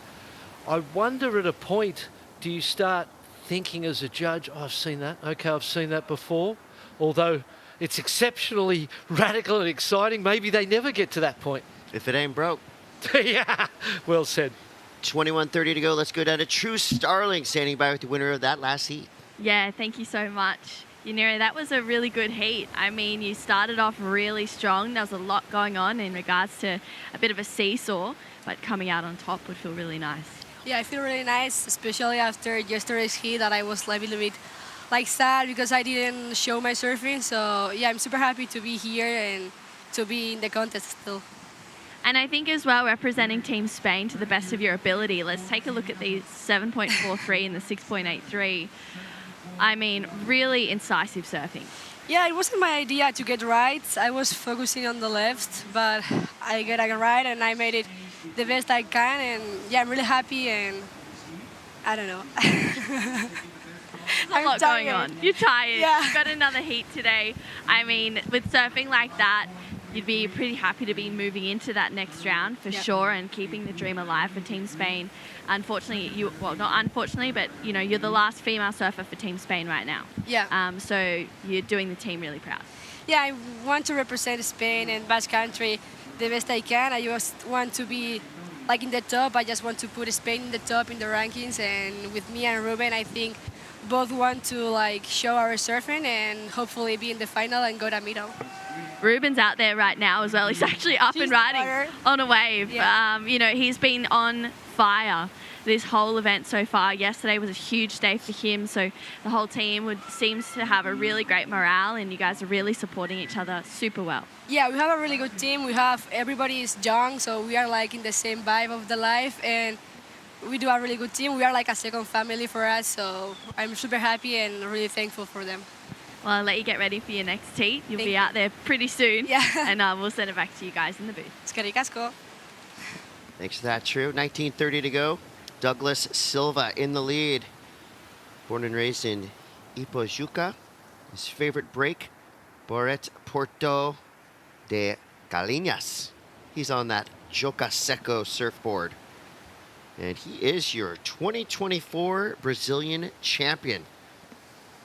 So, has a solid resume. Maybe not the biggest name on Team Brazil, but right now the top performer. And coming out of Brazil, pretty hard to be one of the biggest names out of that country with the incredible talent pool that they draw from. 7.17 on the first, so opening perfectly. 5.33 for Ruben Vittoria. Two great backhand turns. I feel like earlier in the event that might have scored a little higher, but we were talking before the interview about once you've seen someone surf 8 times as a judge, say for example, there is a point in time where maybe it becomes repetitious in your mind. Maybe you go, well, I've seen that before, so it doesn't have the same impact that it does when you haven't seen it already. So I feel like that 5.33 maybe a little bit of a victim of that type of situation, but that naturally happens. And as you progress, you need to keep finding more. A 4.9 on the second for Ruben thrusts him into the lead. Straight back to it. So Douglas Silva proving he's not a one-trick pony. His forehand is just as good as his backhand, and that's saying a lot because he has been ripping on the rights. But right now, both waves that he's ridden so far, lefts, and he's making them count. His first one was a 7.17. I feel like that's going to be close, too. That was a really well-surfed wave for Douglas Silva.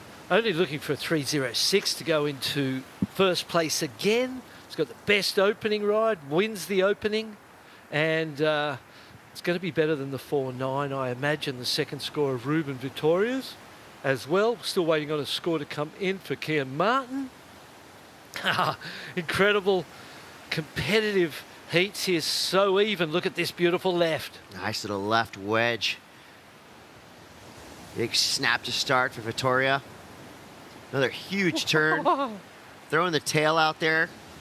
Hear the crowd go wild. Team Spain stoked. That's what Ruben Vittoria is doing. And Kian Martin right there. Late to it, but makes it work. Yeah, only one turn. It was late. Incredible that he made it. And all three of these guys are surfers that I hadn't seen a lot of before, but I'm certain I'm going to see a lot of in the future. Same. 4.4 for Kian Martin on the previous. Judges considering that last closeout. I don't see that being too high either. Seen better surfing than that closeout turn. So he's a bit behind the 8 ball at this point in time, really having 2 scores that don't match the other surfers, and he's going to have some work to do. But the good thing, 25-minute heats today, extra 5 minutes on the clock for all of our surfers. And there's that number for Douglas Silva. So just under the 717, but still a proper score, 623. So at the moment, Douglas Silva building momentum. He has the 2 highest single wave scores in this heat so far. Both of them have been lefts. And I like that he's not being stubborn out there. You know, he's had some 7s, some 8s on his back end, on some punchy rights. But in this heat, just like the judges have to do, they reset, they adapt their scale for every heat that enters the lineup. Surfers have to do the same. Changes quite a bit here with the tide fluctuation.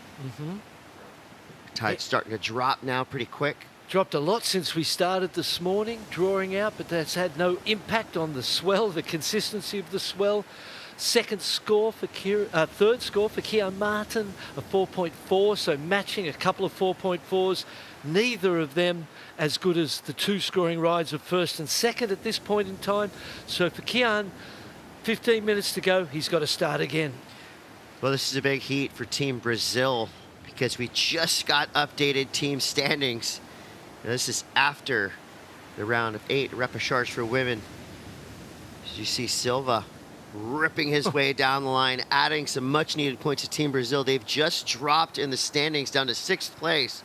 So a big finish here from Silva could have that team start to climb up the rankings. And this is Spain. Ruben Vittoria snaps out top. Nice tall face. Gets the second. Is there a third? Majority of his waves have been 2-turn combinations. That's another one. 5.37 came in for that. So a couple of 5.3s. There's the 4.4 closeout for Kian Martin representing Sweden. That's not good enough. He needs to find a little more space on the face to create better scores. He's got the moves. I think both you and I have been super impressed by the surfing of Kian Martin this week. This angle is reminding me of the North Shore. Or Porto Escondido, or there's all sorts of ideas and thoughts. What it does look like is some tropical paradise. And it is. Surf City El Salvador, a place that really lives up to its name. The waves are super consistent here, and that's evident, right? This is day 8 of competition. We haven't even had to hit the pause button once. It's been waves all the way through. And nearly every heat gets opportunities. Sure, there's slower ones than others, and that's a natural element of the ocean, something competitors always have to be prepared for. You don't just expect it to keep pulsing, but there's always lines coming through. And it's such an impressive place, such a great competition venue.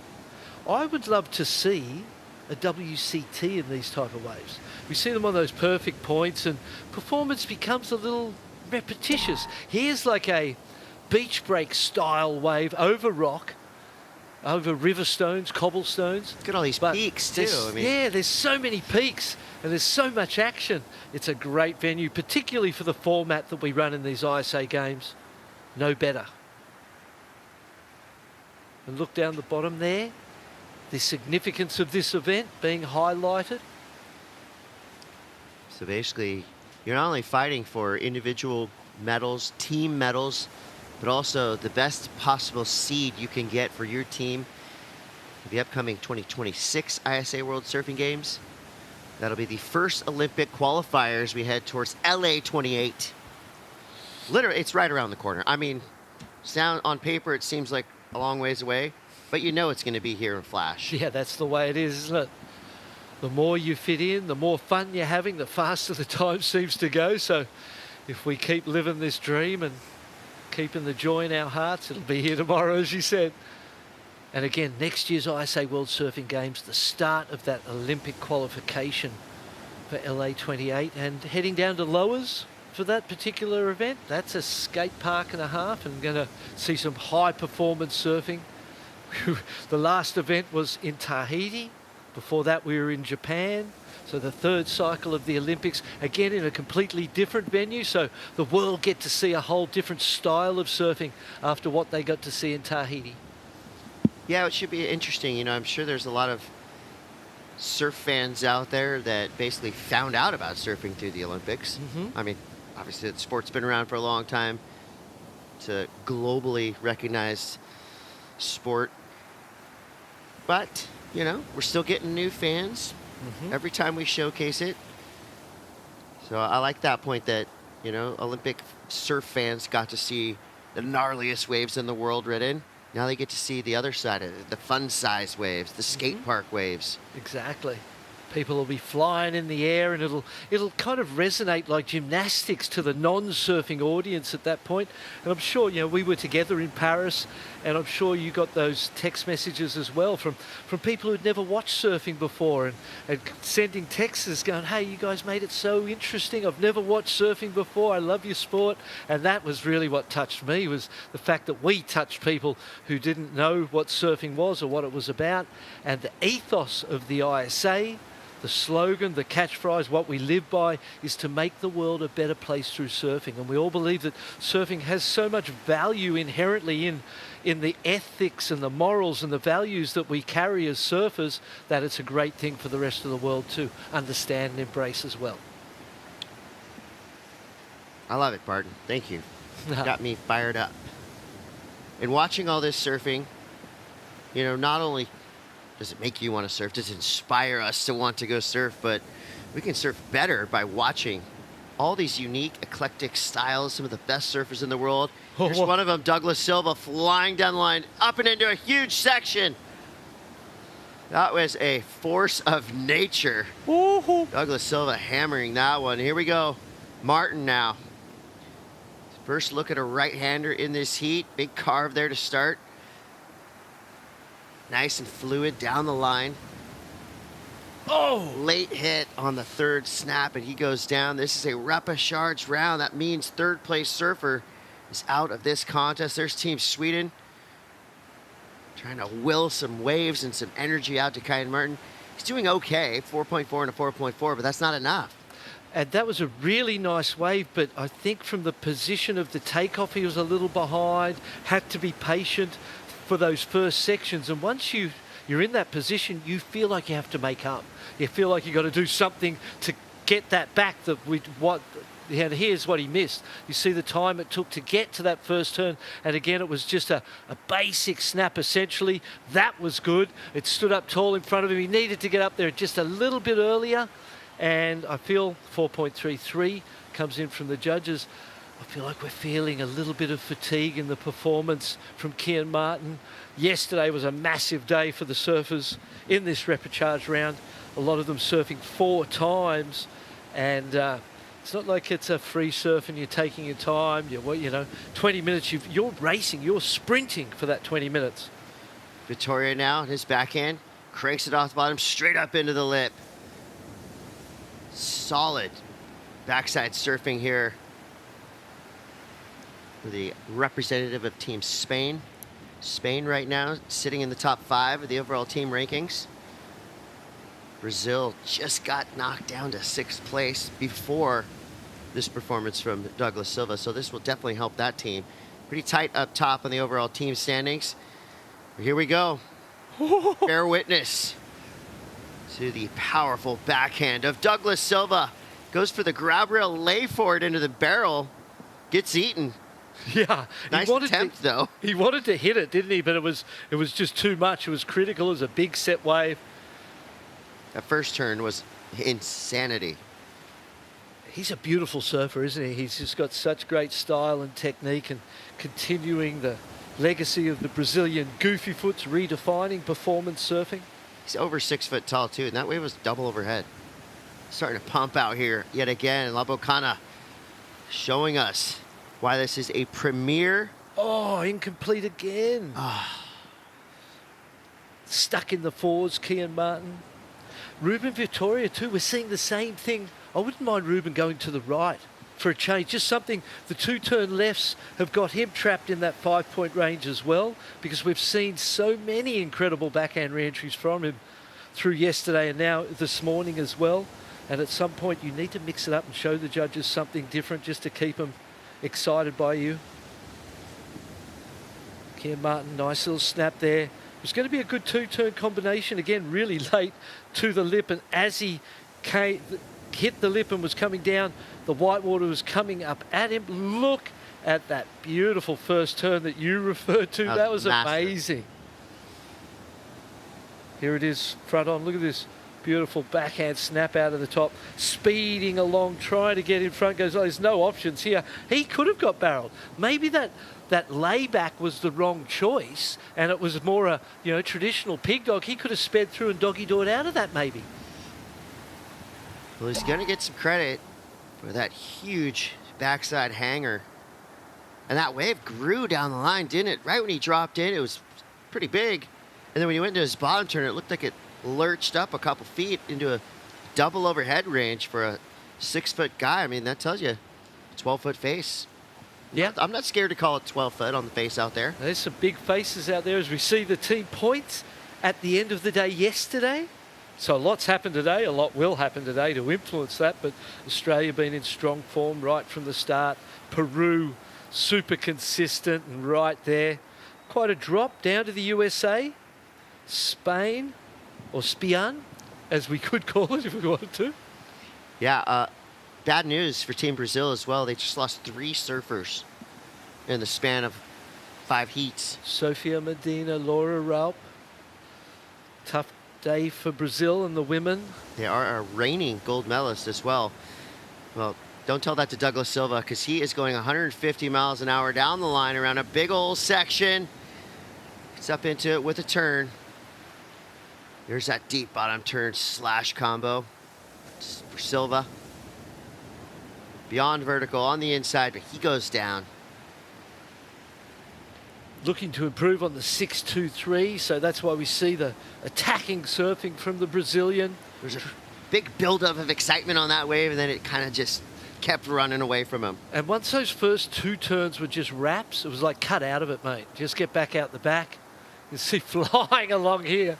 You said 150 miles an hour, you're right, flying. And then on this second turn, when it doesn't really stand up here, and it's just a wrap, I'm thinking just cut out. You know you're not going to improve on the 6-2-3 at that point. May as well get back out the back. He goes, no, I might be able to improve. Look at the size of the wall here. Jeffreys Bay-like in South Africa. This guy flies out of the top with just beautiful style and technique. Turn of the day award right there, so far at least. I loved his closeout turn on that left in his heat previous to this. I thought that was so committed. But great signs for this young man and his future as he pulls into the barrel there on the inside. 3.5 minutes to go here. Silva well into the lead with a 7-1-7 and a 6-2-3. Vittoria in second place, trying to defend his position against Kian Martin, who needs a 6-3-0. Priority is with Ruben Vittoria. It's a long time to hold priority, though. Yeah, and the door opened because Ruben hasn't really improved. You know, with those 4s, you feel like, feels like Kian's a long way out of it at this point in time. But in reality, he's not that far out of it because of the similarity in the surfing that we've seen from Ruben on those lefts for a few heats now back to back. Starts to lose a little bit of its gloss. Kian Martin, second priority though, he'll have a lot of trouble shaking Ruben Vittoria at this point, you would imagine. But it's time to start, in my mind, moving aggressively to make Ruben tag you and look like the bad guy. My experience was that many people don't want to be the bad guy. And if you make it obvious to others that, hey, he's a bad guy, look, he's hassling me, he won't let me get a wave, look, he's the bad guy, people back off and don't like that ridicule. They're worried about what the neighbours might think, you know? And instead, so that's for me, I'd be paddling aggressively now to show that, hey, he's tagging me. This ain't cool, this ain't cool, even if it's totally cool within the rules and you have to do it. Different kind of sales tactic. Different. You just try to change the mentality, take advantage of guilt-tripping him into letting you go and by letting you go get away enough to create an opportunity. But by just sitting there, you're playing into you're making it easier because time's ticking off the clock and he's going, I'm glad you're not making me look bad. I can just sit here. There's an act for every heat scenario, isn't there? There really is, you know, and the acting part of it is something that's really valuable and powerful. You need to play with people out there, and if you can, that's what the best competitors do. You know, they know what they want you to do, so they create actions, and when they see you do it, you feel like you're in control, even if you're behind. Yeah. You know, for that matter.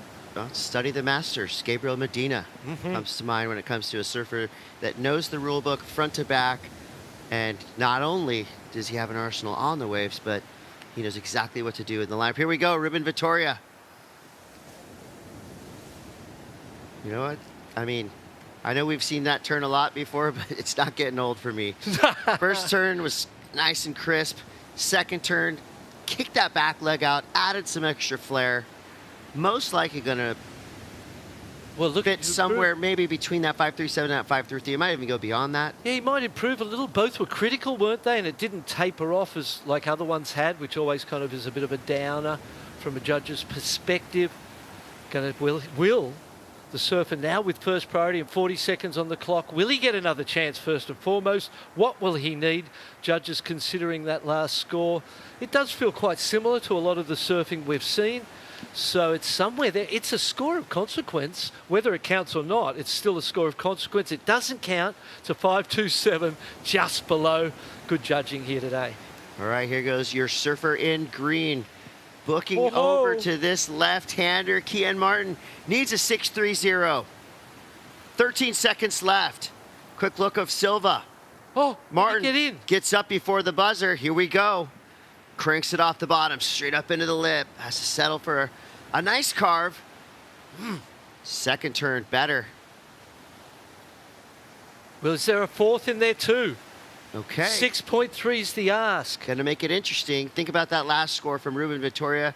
Two big snaps, a little bit more dramatic, adding the flair, kicking the tail out. That was only a 5.27. Yeah, it feels like a long way for the 6.3, and maybe the end was good enough, but the start might not have been spectacular enough to ensure that the judges go there. 6.3, you really need a few judges to go to 6.5, and the start felt not quite spectacular enough for that score to go there. Yeah, I think, he surfed that wave to its fullest potential, but just the wave didn't have those meaty sections that the judges really look for these surfers to get up and involved with. Yeah, well said. Props to Douglas Silva, though. Wow, what a heat. Some of the biggest turns of the day already behind him. Score comes through for Kian Martin as expected, just under 4.53. That's going to be it for this surfer representing Sweden. He's done such a great job all week long. Yeah, round of applause for Kian Martin. Yeah, bravo, Kian. Ripping for the last 8 days straight. But give it up to Ruben Vittoria and Douglas Silva advancing through a tough elimination round heat. These repechage heats are so fun to watch, so entertaining, and you love to see a show of good sportsmanship right there. We're going to take a quick break. We'll be back with yet another heavily stacked repechage round. Don't go anywhere. It's the ISA World Surfing Games.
Sueña en grande. Grande como ser unos segunditos más rápido que la última vez. Y mantente siempre hidratado con los electrolitos de Gatorade para poder sudar hasta hacerlo realidad.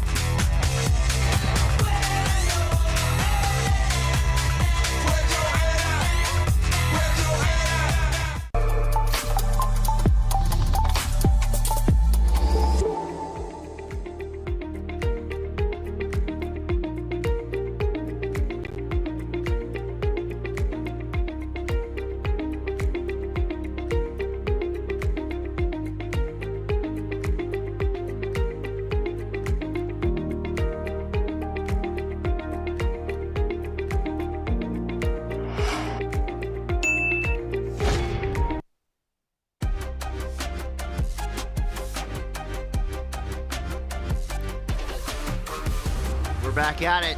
It's the Surf City El Salvador ISA World Surfing Games. And we are in a Repechage heat right now that has huge implications towards the overall team standings. You got Alonso Correa, Tava Portugal, and Owen Mas, Peru, Morocco, and USA represented in this three-surfer duel. I'm Chris Cote. I'm with Barton Lynch, and we're very excited to see what happens next. All three of these surfers have been on it all the way through this contest. One slip in their previous main round heats, they find themselves in these repechage rounds where third place surfer is done. Owen Mas does not want to be on that list of surfers who are booking flights home. He wants to stay in this event till the bitter end. Surfing like that, it's definitely going to help him. First wave come through for Alonso Correa, 683. Owen Mas had a 517 straight off the buzzer. And he's just backed it up. Smart surfing there. Yeah, he's been fantastic all week. We're all super impressed by the style, the technique. It's just a class act all round for the USA with Owen Mas. This is the 683. Let's have a look at it. It's a big wave. Beautiful tail-free wafting re-entry. And another one into the closeout. I feel like that's low, a 683. That was incredible. What an opener. USA, little carve down. This is the 517. Oh, yeah. Well, if you look at the 517 to the 683, this turn, absolutely beautiful. See the way the arms rotated, the back arm came all the way forward, maintained momentum, gets the completion. I suppose the points coming out of here, first turn was a nice cut on the face. That was a full-bodied slash, we would call it, in the closeout section. That was low-key one of my favorite turns of the contest. Yeah. He leaned up into it, and you just saw the torque. So this is the last wave for green. This one came through at 480. Makes sense. Little smaller wave. Not a lot of big green wall that makes you want to surf it. You watch that, you go, oh, you can have that one. Because it didn't really look like such a fantastic wave, but it was a second score, and it shows a deliberate tactic to get two waves as quick as humanly possible. The 683 for Alonso Correa had three big backhand hangers on it. There's the US team. Got Owen Mas. Every day we killing them. Waves up in Wilmington, North Carolina represent. 21 years old. Doing Team USA proud right now. 517 and a 460. And here's our first look at Teva. Representing Morocco. Obviously feels at home. Extended right-hander, but that wave just went too fast. Closed out around him, so not a good way to start your campaign here with 19 minutes, 10 seconds left. Again, repechage round 10. So third place, lost to the event. You'll still be here supporting your teammates. If there's any of them still in the draw, we're at the pointy end of things. Finals day tomorrow, crowning the champions, awarding the medals. Gold, silver, bronze, and then here, because we surf four-person heats, the ISA introduced copper for fourth, so all four finalists get a medal. That's a really nice gesture and something that's perfect for us in surfing. 2.5, the opener. That 683 still has me excited for the potential of Alonso in this heat. Here it goes. Let's have a look at it. big section. Watch his first turn, straight up into the pocket, drifts the tail. You go, oh, good first turn. The wall stands up in front of him. Second, a little more traditional. And the third, absolutely beautiful. I find it a little hard to believe it didn't go to 7, personally, but it's right there. It's just below it. But again, that might be a bit of a ceiling score in this heat, because those were, particularly first and last. Middle turn's still cool. First and last, critical and radical, good-sized wall. Great surfing for Peru. Wins the opening exchange, Alonso. We saw him at the Olympic Games, put on a fantastic performance there. Ended up essentially in 4th place, made the semis. If they had copper, he would have got a copper. Say, no copper medal at the Olympics. But yeah, exactly. A huge achievement for Alonso Correa. He wants to get back on that global stage. It's a good way to do it. ISA competition is incredibly stacked with talent. So waiting for the next set to roll through. Let's go down to Rachel Tilley, the winner of the last heat. Thank you so much, you guys. Hey, congratulations on that heat win. A great heat win to reset from your heat this morning. Talk to me about what did you do in between this morning and now to get that heat win? Parabéns pela sua bateria e que você deu reset, né, da sua bateria anterior para essa. Como que você conseguiu fazer isso entre uma bateria e outra para ganhar agora? Eu quero muito a vitória, eu quero sair daqui campeão, né? Então, o surf é estratégia, a gente tem que estar sempre se reconstruindo, sempre se reinventando. E ter perdido ali foi uma dureza para mim, de verdade. Eu não esperava assim, eu estava muito confiante comigo mesmo, né? Deus sabe de todas as coisas, eu tenho treinado bastante, eu tenho perseverado bastante, então foi uma dureza ter perdido aquela bateria, mas logo já me reergui, já refiz a estratégia, né? E graças a Deus deu tudo certo, é manter o foco. O plano, se Deus quiser, é chegar na final e sair daqui com essa medalha de campeão. He said it was rough because he really wants to win, and it was rough for him to take that first heat, but he's like, God knows everything, and God knows his hard work, and he's been working really hard, and he really wants the gold medal, and so he just reset his mind and went for it. Well, Brazil has had a couple of difficult losses this morning. How do you keep that energy going now for Team Brazil to keep you going for a medal? Que o Brasil teve umas derrotas, né, agora. Foi um pouco triste pro Brasil, mas como que você continua com esse ânimo para buscar essa medalha pro Brasil? Eu, particularmente, eu torci muito para as meninas, né? De verdade, eu queria muito que elas avançassem, né? Que elas chegassem na final. Eu tenho certeza que Deus tem um propósito na vida de cada um, e se não foi agora, vai ser depois, se Deus quiser. Né? Creio que outras oportunidades virão, né, da gente representar o Brasil aqui nos Games. Então, foi duro para mim ter perdido logo de primeira e as meninas ter perdido também, mas eu levantei minha cabeça, eu usei isso como uma força, né, por ser o único brasileiro ainda vivo na competição. Então, eu quero dar orgulho para o meu país, mais do que eu já dou. Então, eu quero levar o nome do Brasil lá para cima. E eu tenho certeza que a energia que eu tô aqui agora foi tudo Deus que me deu, porque eu tô me sentindo muito cansado, mas eu, antes de entrar na água, eu disse para ele me dar-me força, pai. E graças a Deus deu tudo certo, consegui achar boas ondas e a continuar o foco nessa pegada, né, tentar levar o Brasil o mais longe possível, se Deus quiser chegar na final. Igual eu já tinha falado anteriormente, o foco é ganhar o campeonato e sair daqui com essa medalha de ouro no pescoço. So proud of him. Yeah, he said he was really cheering for us. Like this morning was a tough one because he lost and then we lost, and he's like, I was really cheering for them, but God has a purpose in everyone's lives, in everything that happens, and so he just like, he's the only survivor here, and he's like, I'm the only one surviving now, and I'll do everything I can to put this team up there. And he's like, he was very tired, he said, and he was praying to God to give him strength, and he felt like God gave him strength to go after that heat, and he really wants to win this event. He's really fired up, and yeah, he's just like trying to represent us very well. That's what he said.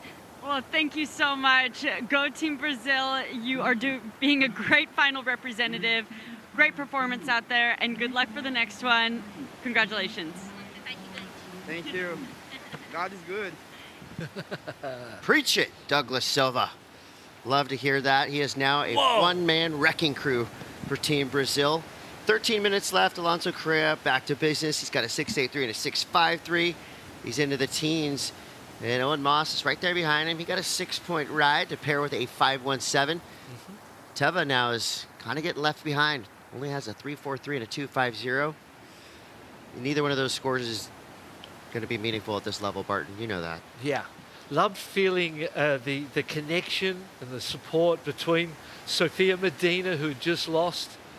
You know, Douglas Silva really he had a lot to say, and he seems like a young man who's, you know, I was looking in his eyes when he was talking. He's a serious dude. He sees what this opportunity is. He's seen it across the board with his countrymen, how people have changed their lives, given themselves a future out of riding waves, as you and I both have largely. And it's just such an opportunity, and it's not lost on him. And congrats to Sophia on sharing that moment with him and sharing what he had to say with us.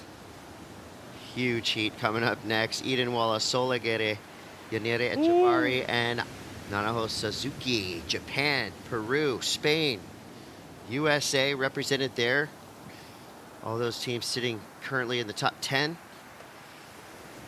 It's a tough one to call. I mean, Australia has a pretty big lead right now, but there's a lot of flags still being flown here in these Repechage rounds, so don't crown them just yet. A lot of surfing still to go here. A couple more heats today. Tomorrow, finals day. And the interesting thing, Alonso just went into the sevens for the first time. 7.3 on the last. We'll see that on the replay. See some sets outside, don't really look like big sets. So it might be a little bit of a lull now. 11 minutes, 15 seconds on the clock. Peru commanding position. 6.83, backs it up with a 6.53. Job at that point is to improve and build on that 6.53. Drops a 7.3. So far, Alonso has surfed a perfect heat.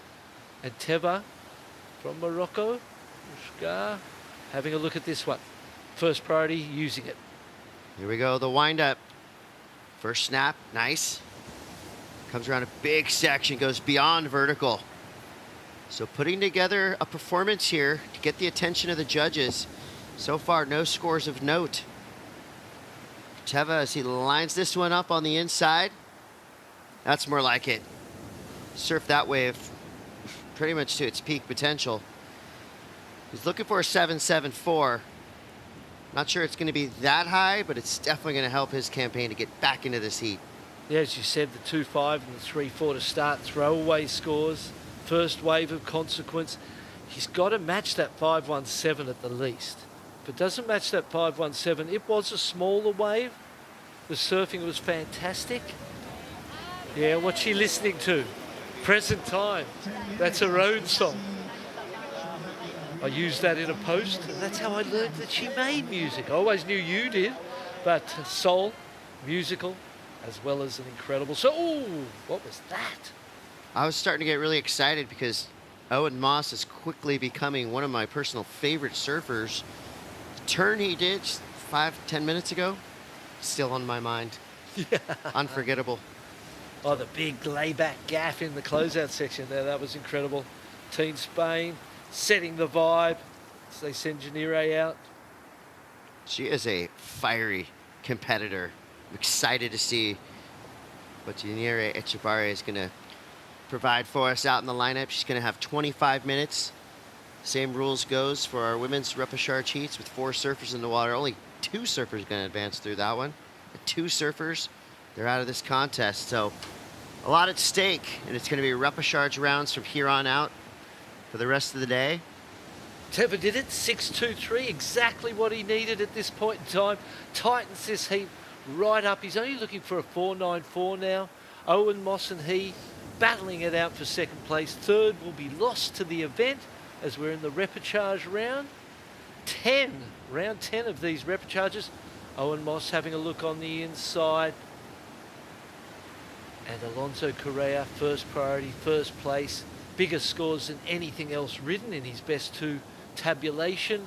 and looking pretty calm, not really even looking at his other surfers, not positioning with any reference to them, just doing his own thing, surfing his own heat, and it's paying dividends. He's on fire, and really you would feel like he's in a solid position with 8 minutes to go. It's hard to see him losing from here, but stranger things have happened. Well, he's showing us his veteran know-how right now. I mean, he is a world-class surfer. He has been for a long time. You know, we've seen him all over the QS Challenger Series, the Championship Tour, you know, many ISA events in the past. Great representative for Team Peru. But here we go, Teva looking for a 4.94. Second turn was good. Coming through to this inside where things get a little bit more hectic, and out the back, Alonso Correa with the backside reverse. Throwing the fins out, looking like he's feeling a little bit more free after banking a 7.3 and a 6.83. Wow, what's surfing for Peru to the inside, Chris? Gosh. Alonso Correa showing he has power, he has progression. Great style. Love the way he just whips it up into those backside turns. But I think that the score right now that is going to be the most important of that exchange is Teva's wave. He's looking for a 4.94. First turn was kind of just a means of getting from point A to point B, but then did a couple impactful vertical backside whips, threw a lot of spray on his finishing maneuver. It's going to be something for the judges to think about. Yeah, he can very well get that score. That was a really critical two-wave moment as we see Alonso's big set wave. Goes early, spins out of the top, cleanly pretty much. You know, there's a little moment of catch, but not much.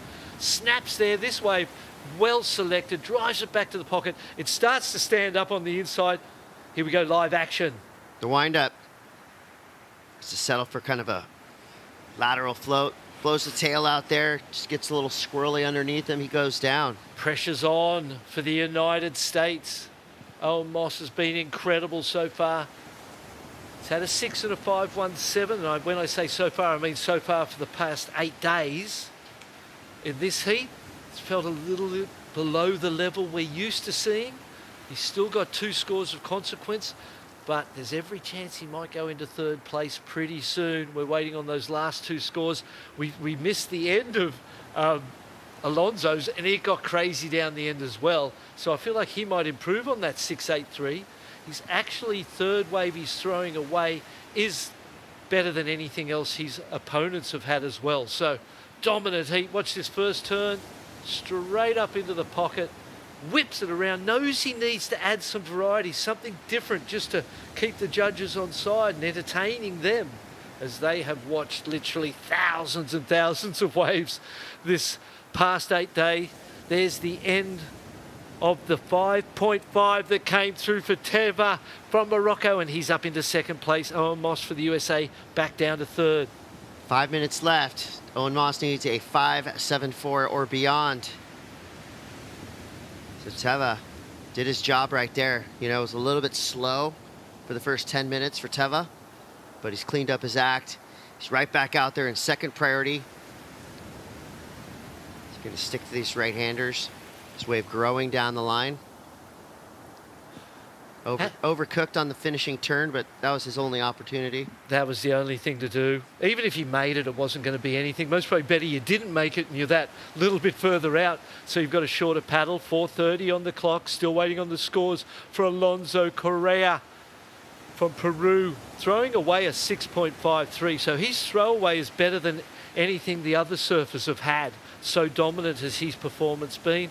Gone to the backhand every time, but every wave he has ridden has been spectacular. I thought the 6.83 was actually better than that on that opening ride. So, you know, great performance from he.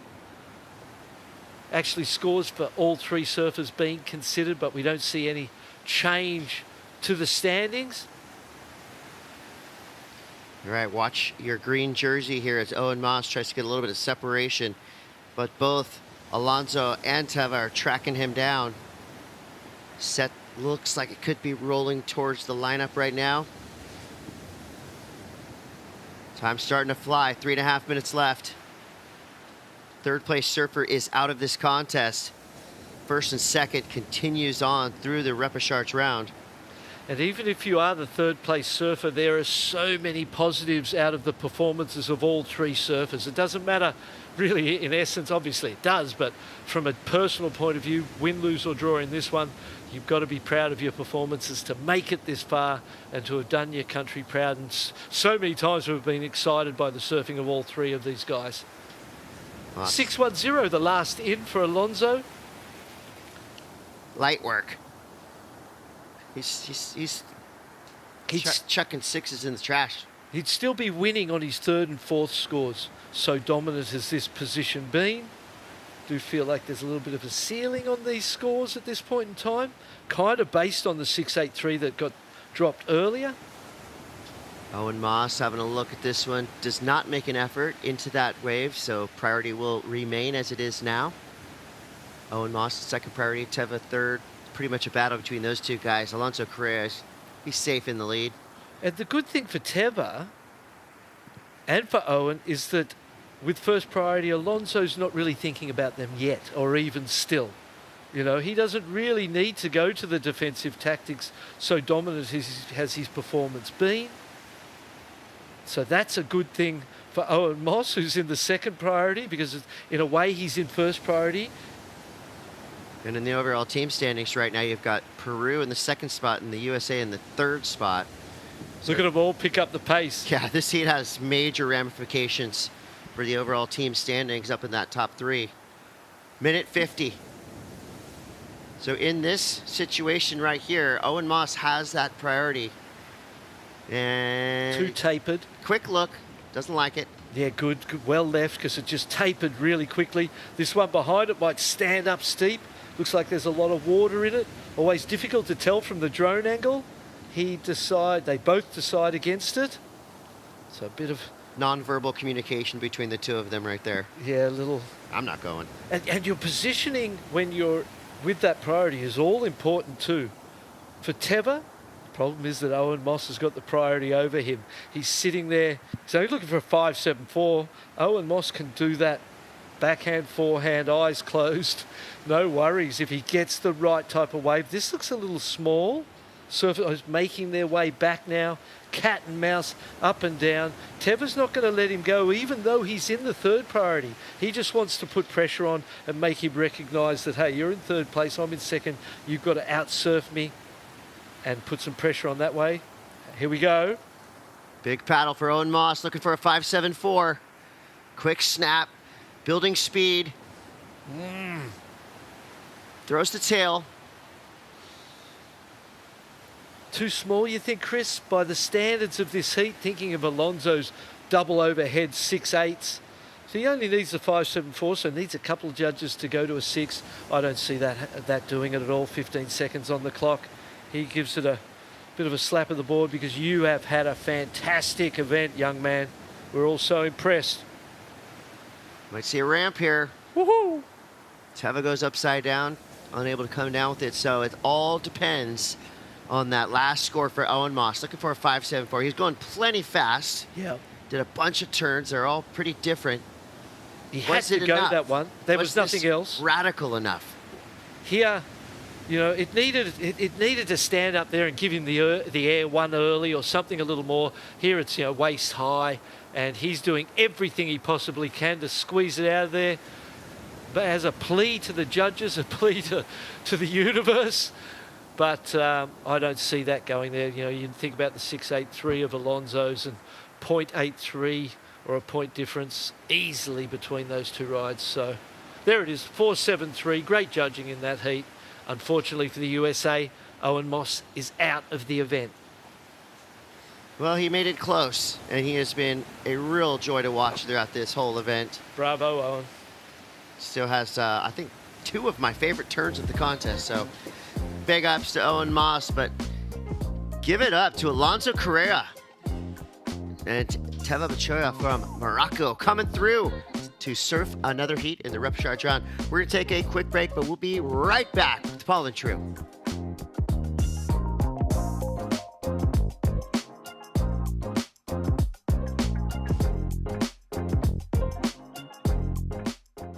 Sueña en grande. Grande como ser unos segunditos más rápido que la última vez. Y mantente siempre hidratado con los electrolitos de Gatorade para poder sudar hasta hacerlo realidad.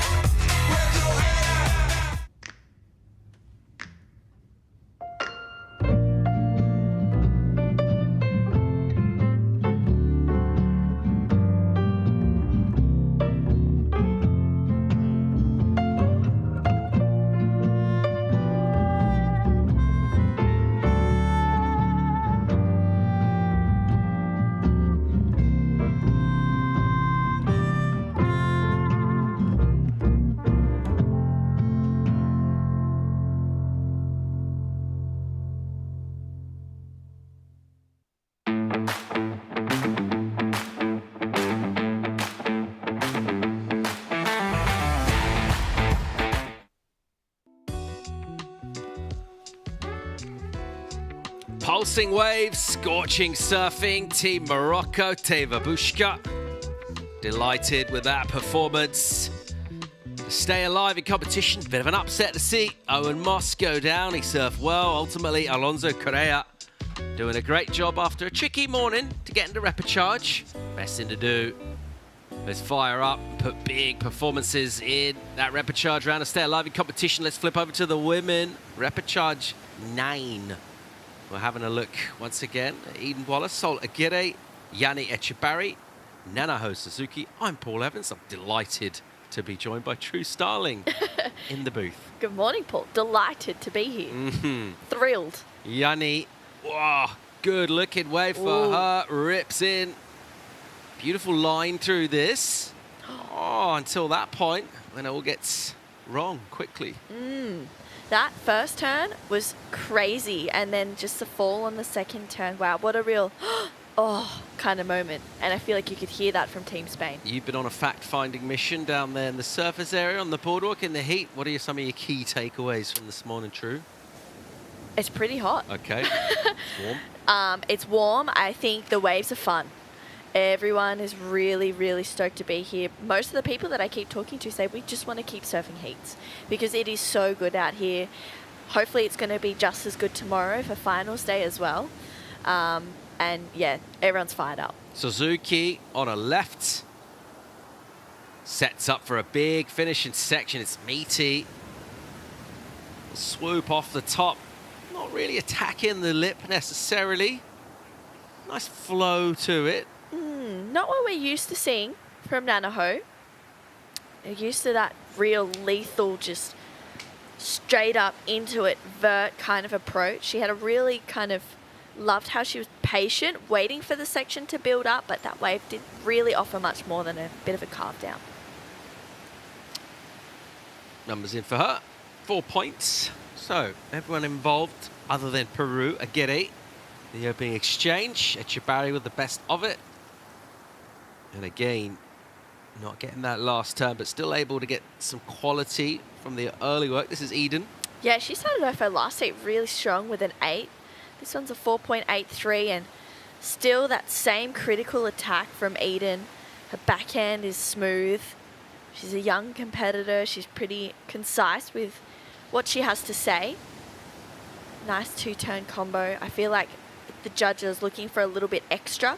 This first turn, 5.17, just for that one turn of Yanire. I mean, that was crazy. And then here you could see she just catches a bit of rail, unfortunately, and goes down because she was on her way to a very, very big number. And Nanaho, this one was a 4. You could see that wobble at the start. The patients here really like it, but that wave just didn't really stand up for her as much as she was hoping.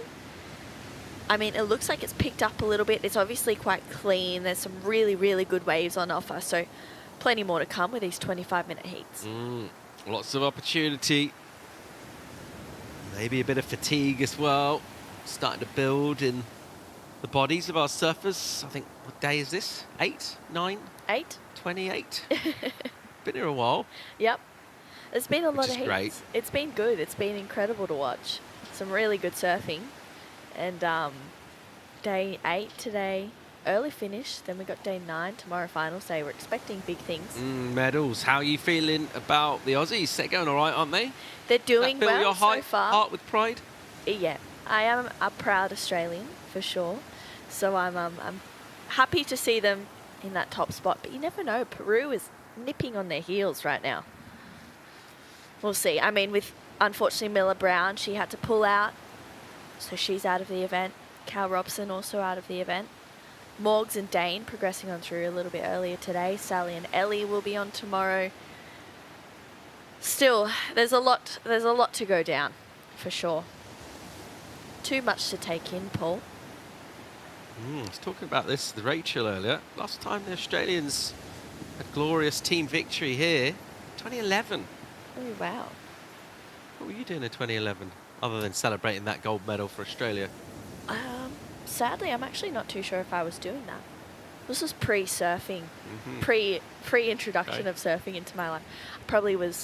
I would have been 10, so I don't even know. Dancing, trying to pretend to be a good dancer and actually sucking at it. What were you doing in 2011? Celebrating the victory? Yeah, I was tuned in. Yeah. Yeah, that was big for me. Light of your life? Yeah. It was the middle of the night. I didn't care. Stayed up all night. Locked in. Locked in. It's Eden Waller. Great looking wave. Oh, what a turn. And the speed from her is so impressive. The management of powerful sections from the youngster out of Team USA never ceases to impress. Here goes Yanni Echebarri. Another great looking left-hander for her. Doing some traveling down the line and a clip for a finish. Spain love that. That was huge.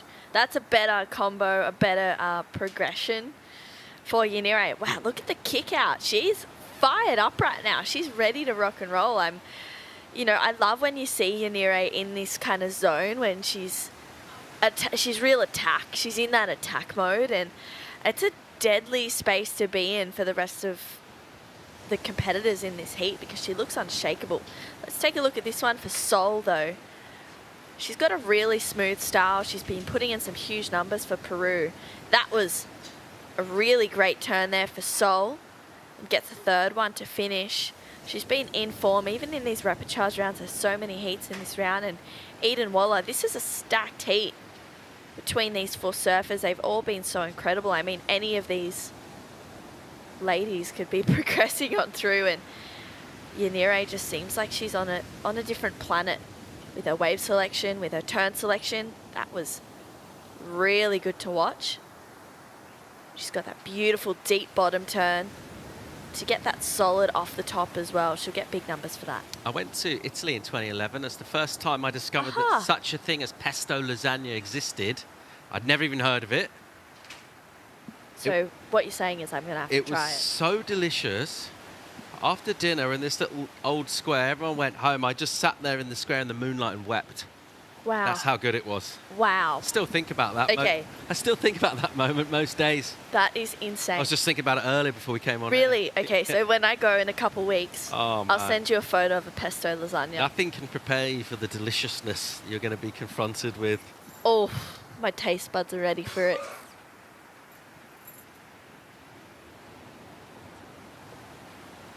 Action Sports Productions bringing you these amazing visuals here from Surf City.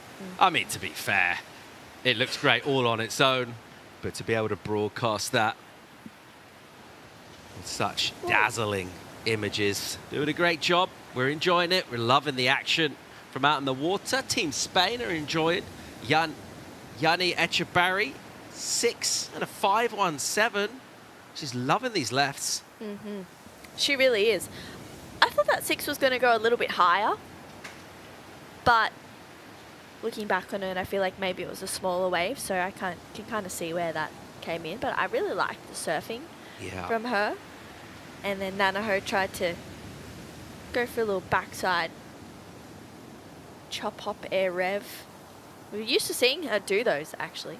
But you want to know something else, which... Oh, yes, I love these facts from Paul. The potato and rosemary focaccia with the very thin slices of potato, like so thin, you wonder how they do it. Wow. And then, yeah, the crispness of that on top of that doughy, oily, salty bread. Stop it. With the rosemary. Stop it. And with little bits of fromage. Oh. Oh, man. Don't. Oh. I can't even. Yes. We're foodies in here, aren't we? It's pretty good. Any other extra little Italian bits in 2011? I think there was a bit of political upheaval there at the time. I meant food-wise. Some sort of revolution went down. That was fine. I don't care about any of that. I just give me food. We're spoiled for food here in El Salvador as well. The pupusas. The game is strong here as well. There's one on pretty much every corner. Yeah, well, I didn't know loads about pupusas before I came in. For people that aren't familiar, yes. Describe what's biting into a pupusa. What happens?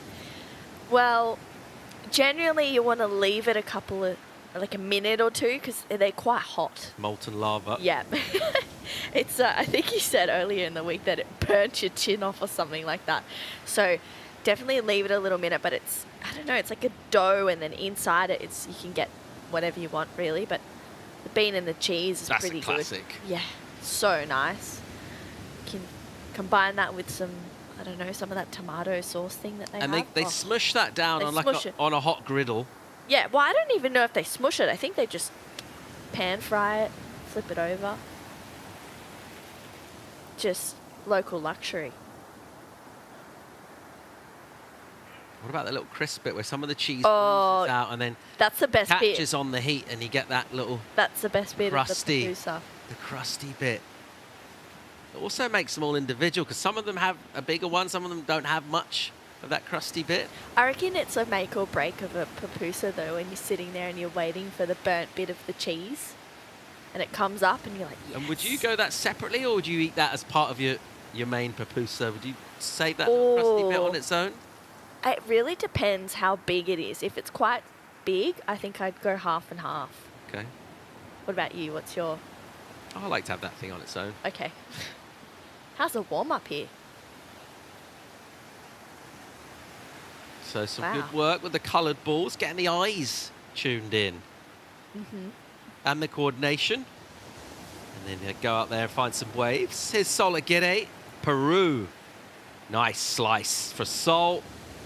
She's involved with the 477. She needs a backup score. Here goes Eden Waller. A rare mistake from her. That is a bit of an uncharacteristic mistake. She's been surfing really with so much intention. You can see Team Peru on screen, feeling the nerves for Sol. She hasn't really put together as strong of a heat as what we're used to seeing from her. Will pupusas be a breakfast dish? What time of the day are we enjoying those mainly? Apparently Rachel Tilley had a pupusa for breakfast this morning with an egg on it, so that sounds pretty delicious. That's huge. I know. I did not know that. Yeah, I'm a bit upset that we didn't get that one. Yeah. Maybe we'll have to go for an early lunch pupusa. That sounds really Traditionally, it's sort of after nightfall, though, as well. I mean, I would say your majority of pupusas been but eaten. they're so good. Any time of the day works. Team Spain, Nadia and Annette. Oh, it's stressful watching your sister surf. Probably talking through it, clenching the fists, white knuckles right now. Here goes Eden Waller, Team USA. Great glide in and a little hiccup. Then a quick out. It is Team Spain leader this with Yanni Echebarri.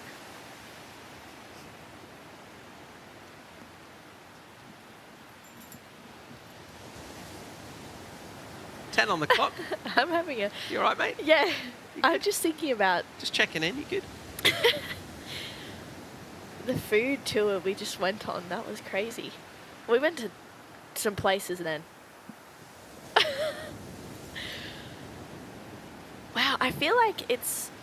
For Eden, you know, she's had some really good waves in that last heat with the 8 and then 683, but she hasn't really locked in and found that critical section just yet. And even for Yanire, she's out there. You can see Team Spain supporting Ruben. He's been on a tear.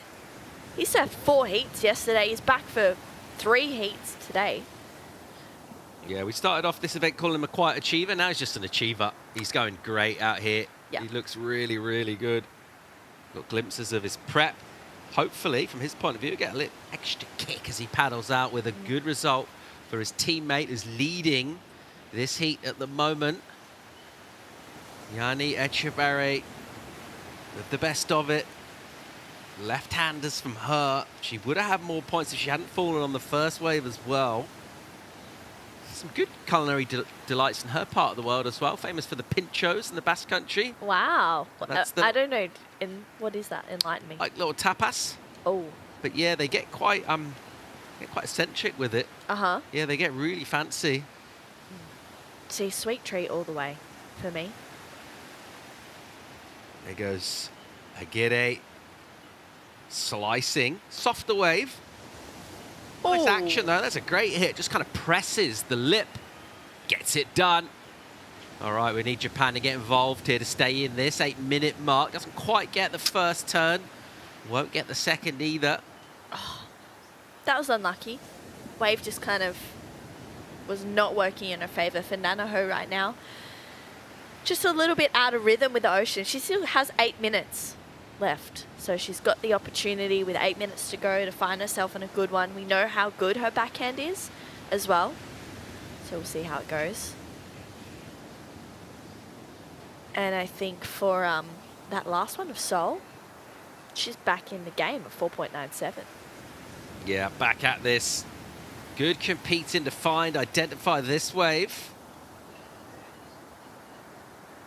And just to swing at it. Boom. Love that end turn. 4.97. The judges clearly asking for a little bit more, but really, really liked that finish. It was strong. It was concise. Goes to second, does exactly what she needs to do. So Eden needs a 4.92. Nanaho chasing a 5.74 as well. So coming down to 7 minutes. I mean, oh, look at these waves coming through. It's definitely... Whoa, check this. Voila. Ooh, in and out. Driving with loads of speed, but meanwhile, other side of the peak. Oh. Echeverry belting it. And then driving. A clip rebounds. Gathers herself for a finish. Not loads on offer in here. 6.5. Not really totally sure where she's going with this. She'll get a little finish.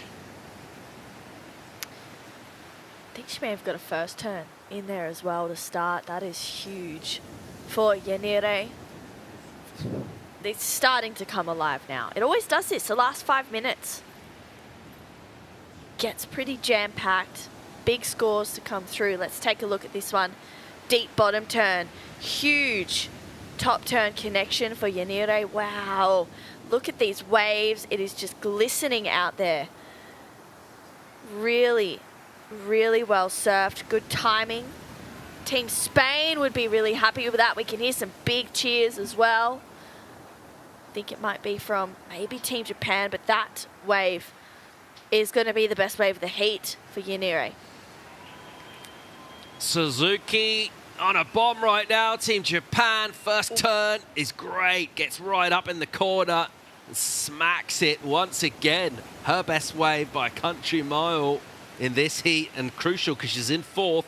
Don't think she's going to stay there, and she's going to apply some real pressure here. Yeah, she has to. Woo.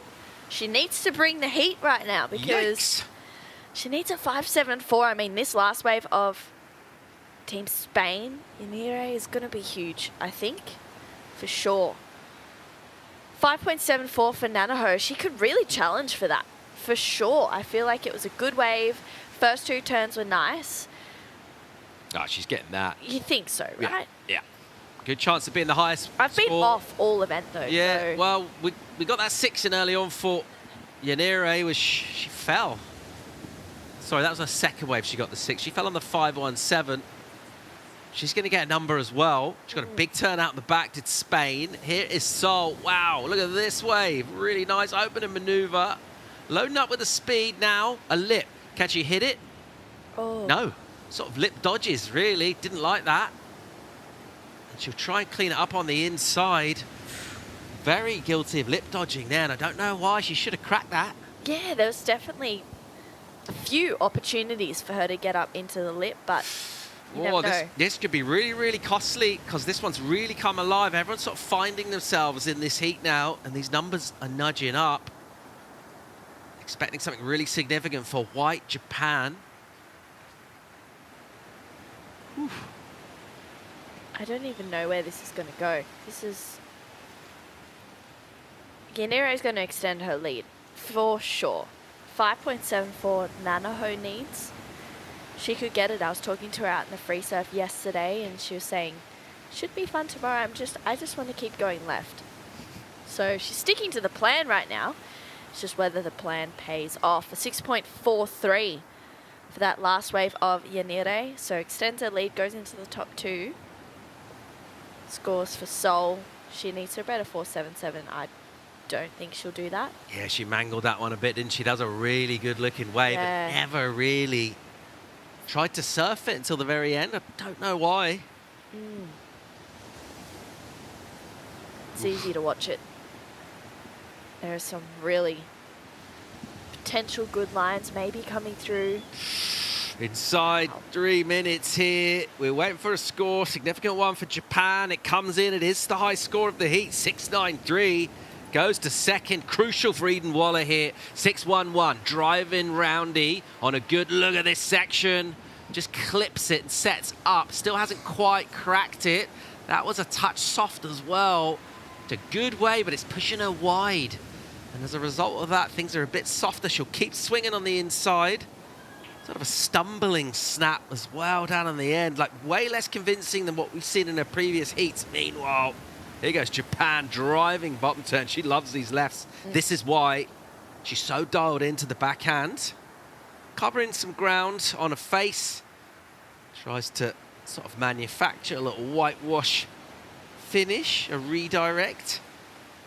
4 points, her low number. I don't know. I don't think if she betters it, maybe not by a lot, but I don't think it was necessary to go that. Eden Waller.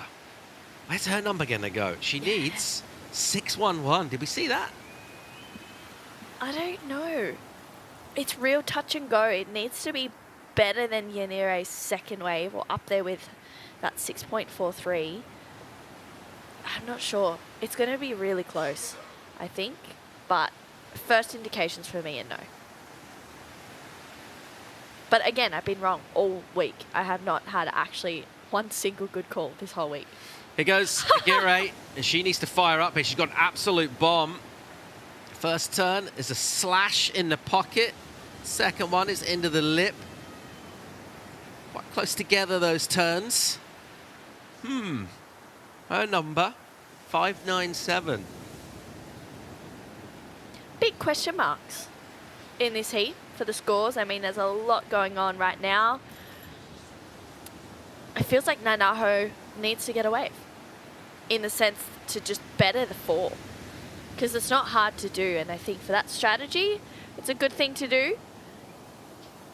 We've got this score, obviously, for Eden and Seoul to lock in. They're pretty important numbers for them because if they get knocked out of this event, this heat, they're out of the event. We'll see. 25 seconds, wow. Important numbers. Counting down here.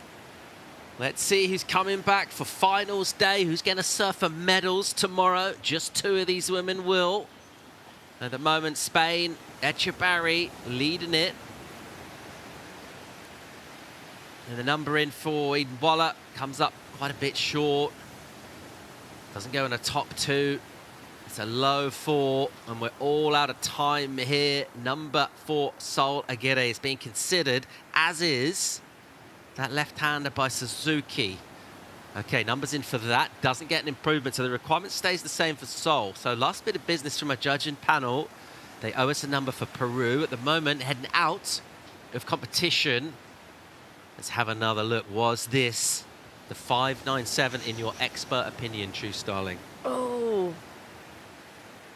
Oh, it's going to be really close.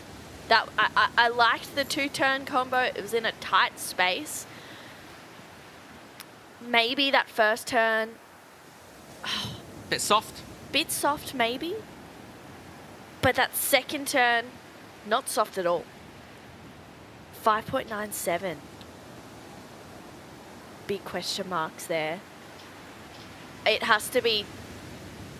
Oh, I don't think she gets it. 4.9. Yeah, comes in under. So not quite enough. She did well to rally. And bit of an upset to see Eden Waller, who was excellent this morning, go out there. Just never quite finding quality opportunities. She rode loads of waves. She rode 8 waves in that 25-minute heat, and none of them above, well, a high 4. Anyway, you have to say Zorionak to Yanire Echebarri, 12.43. Good totals again. Loving those lefts. Well done to Suzuki of Japan. Time for a quick break here. When we come back, we'll wrap up the day. Doug Silva, Teva Bushka, Alonso Correa, Ruben Vittoria hitting the water really soon.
Drama at La Bocana ISA World Surfing Games 2025. We're one heat away from knowing who's coming back on finals day, who's going to dispute medal matches. Paul Evans joined by True Starling. The surf is absolutely pumping. Who's going to stay alive? That's a big question everyone wants to know the answer to, right? Doug Silva, Teva Bushka, Alonso Correa, Ruben Vittoria.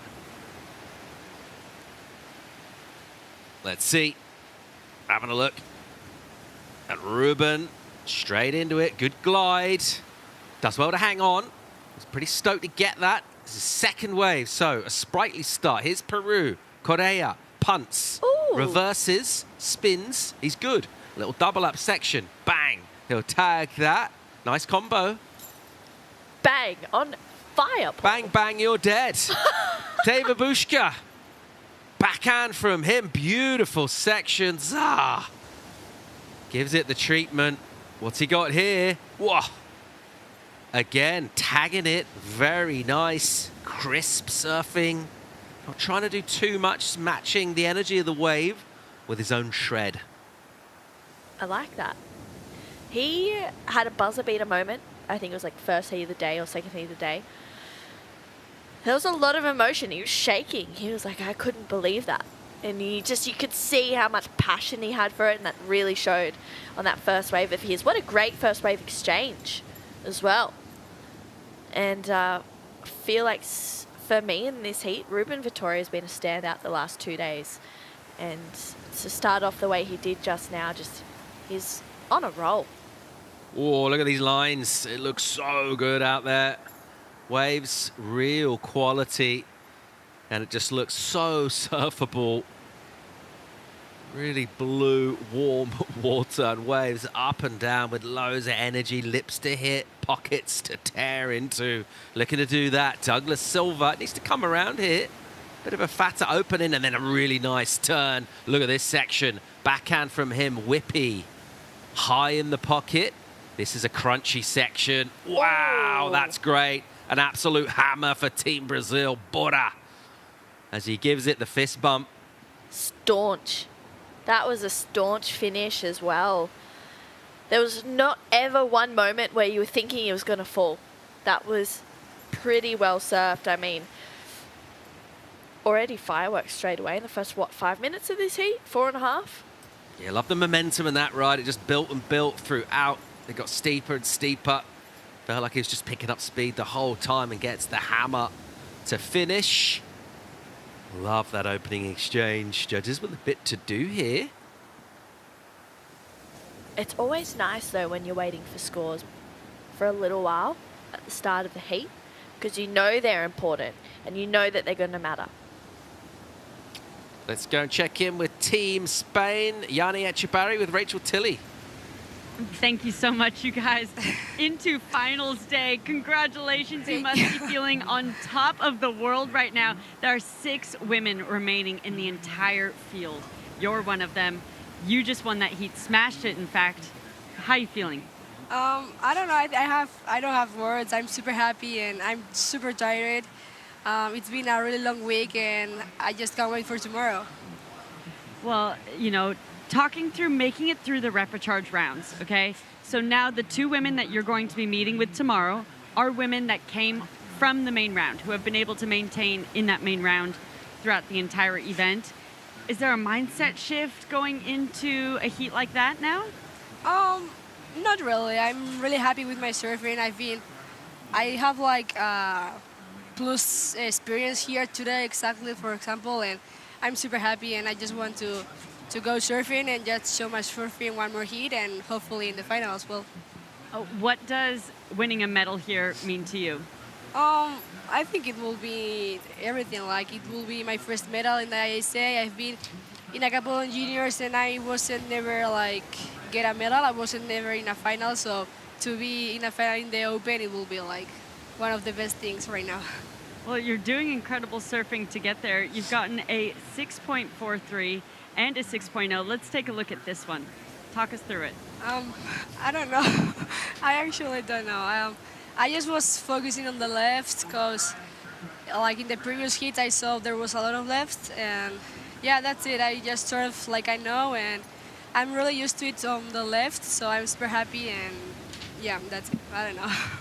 Yeah, well, your surfing's looking really powerful, explosive, beautiful. Thank you. We love to see it, and I'm very excited for you to be on to finals day tomorrow. Thank you.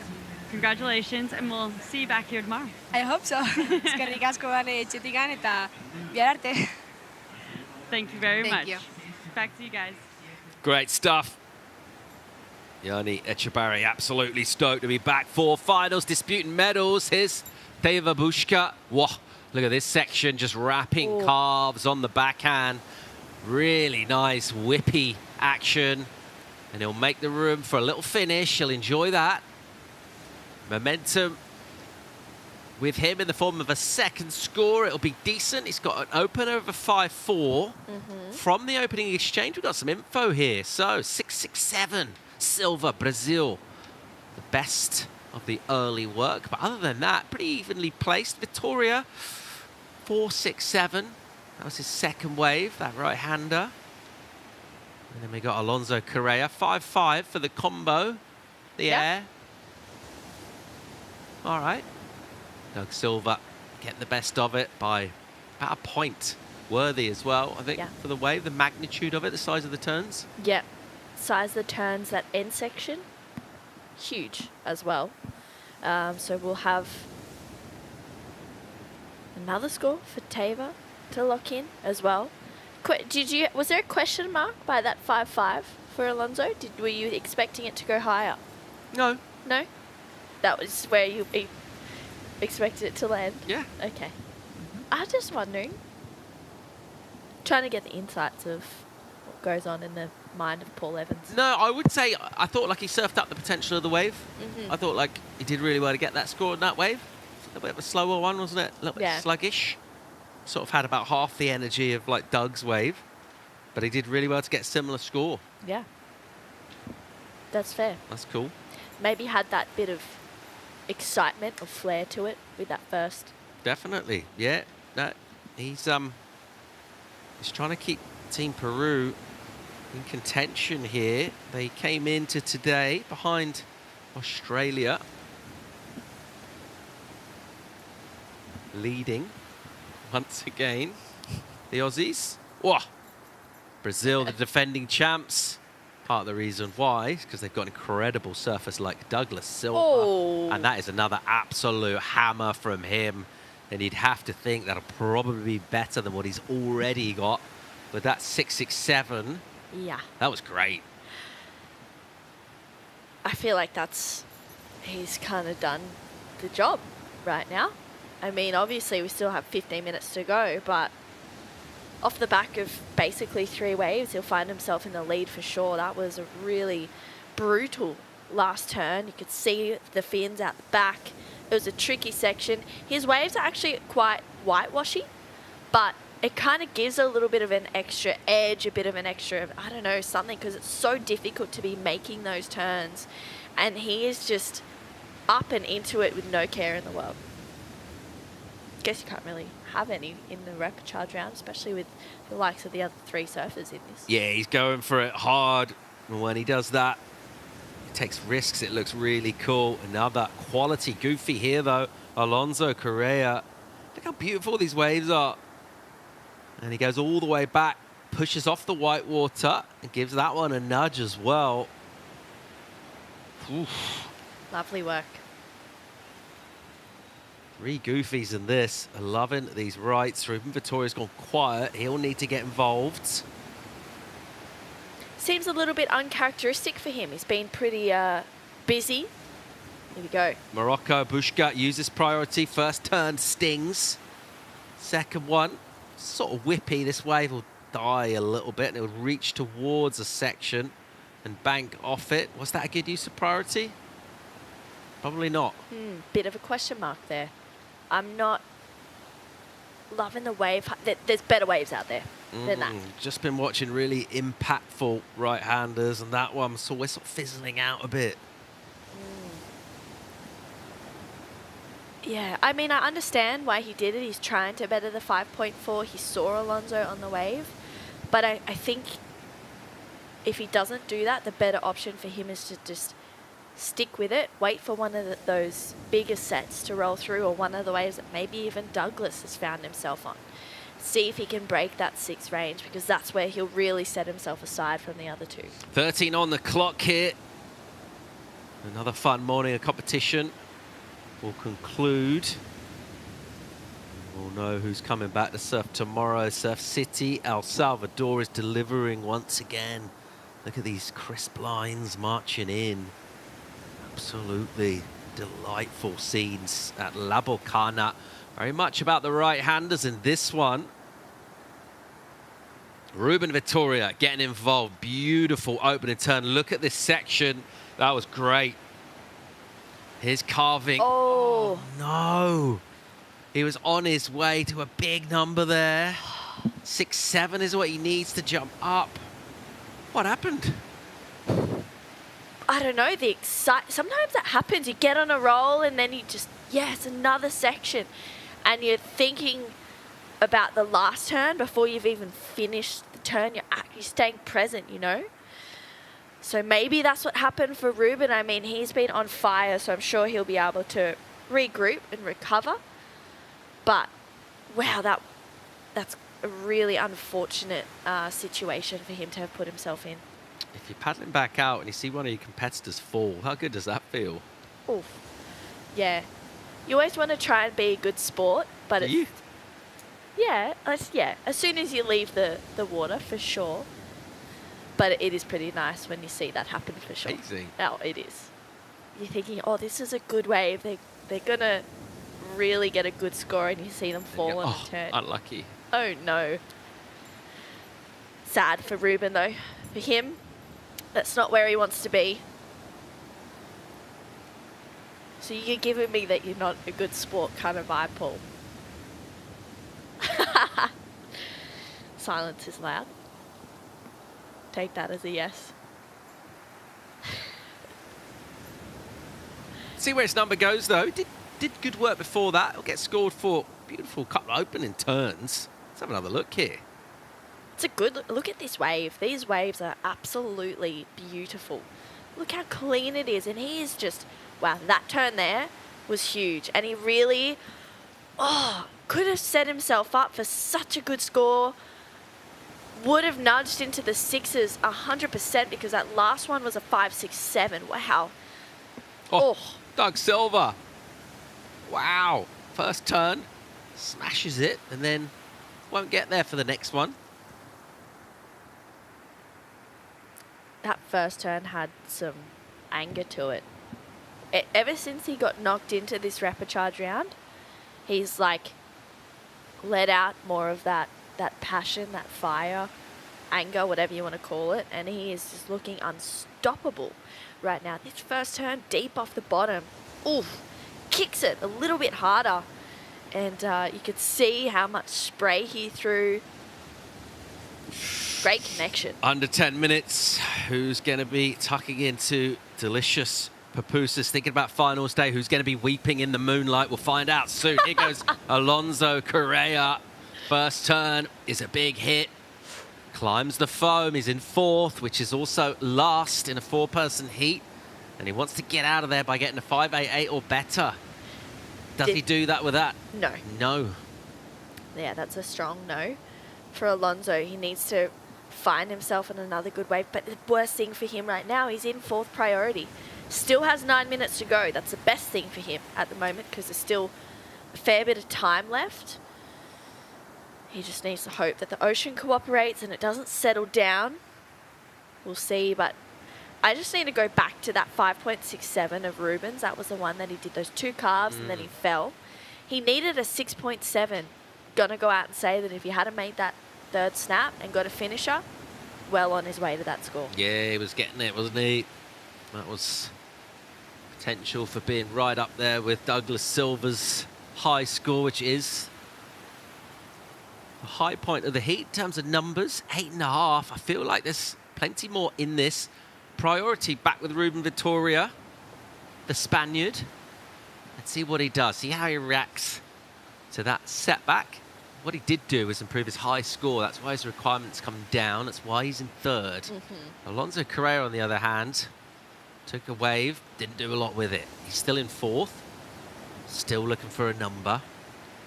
I understand why Alonso did it though. He was in fourth priority, had the opportunity to get a wave under prio and see if he was able to make a score out of something, but I think he's really looking for waves in the sixes. Hold the phone. Vitoria, what's he got here? Opens up. Now we'll see the section stretch out. He'll give it a clip. It is just one major turn. Was it major enough for a high five? He is just getting so many waves out there. I liked it. I liked the commitment. He hit the section early as well. You could see it kind of almost have another section a little bit to the side of him, but it's going to be real touch and go. Let's take another look at it. It's a good size wave. Nice first turn. It's a setup, really, for that. That was huge. A meaty section. A 5.71. What are your thoughts, Paul? Slightly underwhelmed. Okay. By how good the wave looked when he paddled in, and what it did, it was awkward. It went soft and then it ran away. And he didn't have a lot of choice with his line, did he? And as a result of that, they had to go a little bit safe, and it does come in, and it is under. Yeah. 5.13. Felt like that, just emotionally, rather than getting into the analytics of it too much. It just felt a bit soft. Yeah. Especially, you know, as soon as he stood up on the wave, you were already expecting something bigger. And you could hear the Team Spain, they were feeling it. They were trying to break down the building pretty much off that wave because they were so excited at 5.13, wondering if they thought it was a score or not. You know, it's easy to think it's a score for your teammates, but then you actually look at it, you watch the replays, and you're like, oh, it's touch and go. Yeah, I like the idea of banging on the tower, so the judges will kind of feel that through their chairs. Yeah. So rather than just shouting, Actually just sort of hammer on the walls of the tower. Tearing it down. Why not? Get loud. Inside 6 to go here. Brazil, Silva with the lead. Decent one as well. Tapping into the best energy, bringing the best surfing. Looking really sharp, looking angry in a good way with fire. Silva's good. He's got 12.87. Behind him, Morocco. First priority, Teva Bushka. 5.97 and the 5.4. There's not a big margin between him and the Spaniard Vitoria and the Peruvian Correa. They're not a long way back in terms of their numbers, but they do need numbers. Paddle from Ruben Vitoria from 4th priority. Might as well give it a go. What's Alonso Correa going to do next? Sit and wait. Oof, hang on. Teva Bushka. Here we go. Late entry. Already good shape to the opening section. Super vert and crisp. And then a rangy foam climb and a look back. Does he improve there? Good chance of doing that, I reckon. Here's Ruben. Another wave. The wave magnet. Bang! He'll tag that. No? No. Not the 5.71. Good surfing. Really love his surfing. I think he's on point. But it was just that wave height. You know, the judges are asking for bigger waves. They're asking for those more critical, challenging sections. Alonso has been on fire all day. You know, he's also a really good chance of getting that 5.88. So can he pull through? Can he hold that composure in the last 4 minutes? Challenge for that score. That's a big question. You just don't know what's going to happen. Inside 4 minutes, I've got a good feeling that La Bocana is going to keep producing this energy and sets and opportunities for surfers to either chase or to consolidate. Priority with Douglas Silva. He'll say, yeah, thanks, I'm going. Good looking wave here again on the backhand for Brazil. Big first turn. And he waits with a neutral body position. And then he fires to life. And goes super vert, makes some shapes. Does he improve there? Not sure he does. Not too sure, but he's surfing really strong. He's got a really good energy about him as well. Team Brazil didn't seem too stoked on it. So, feeling like that's not going to go into the top 2. Great positioning, though, for Alonso Correa right now. He has first priority. Needs a 6.1 because that last wave of Teva was a 5.63, so it goes into the top 2.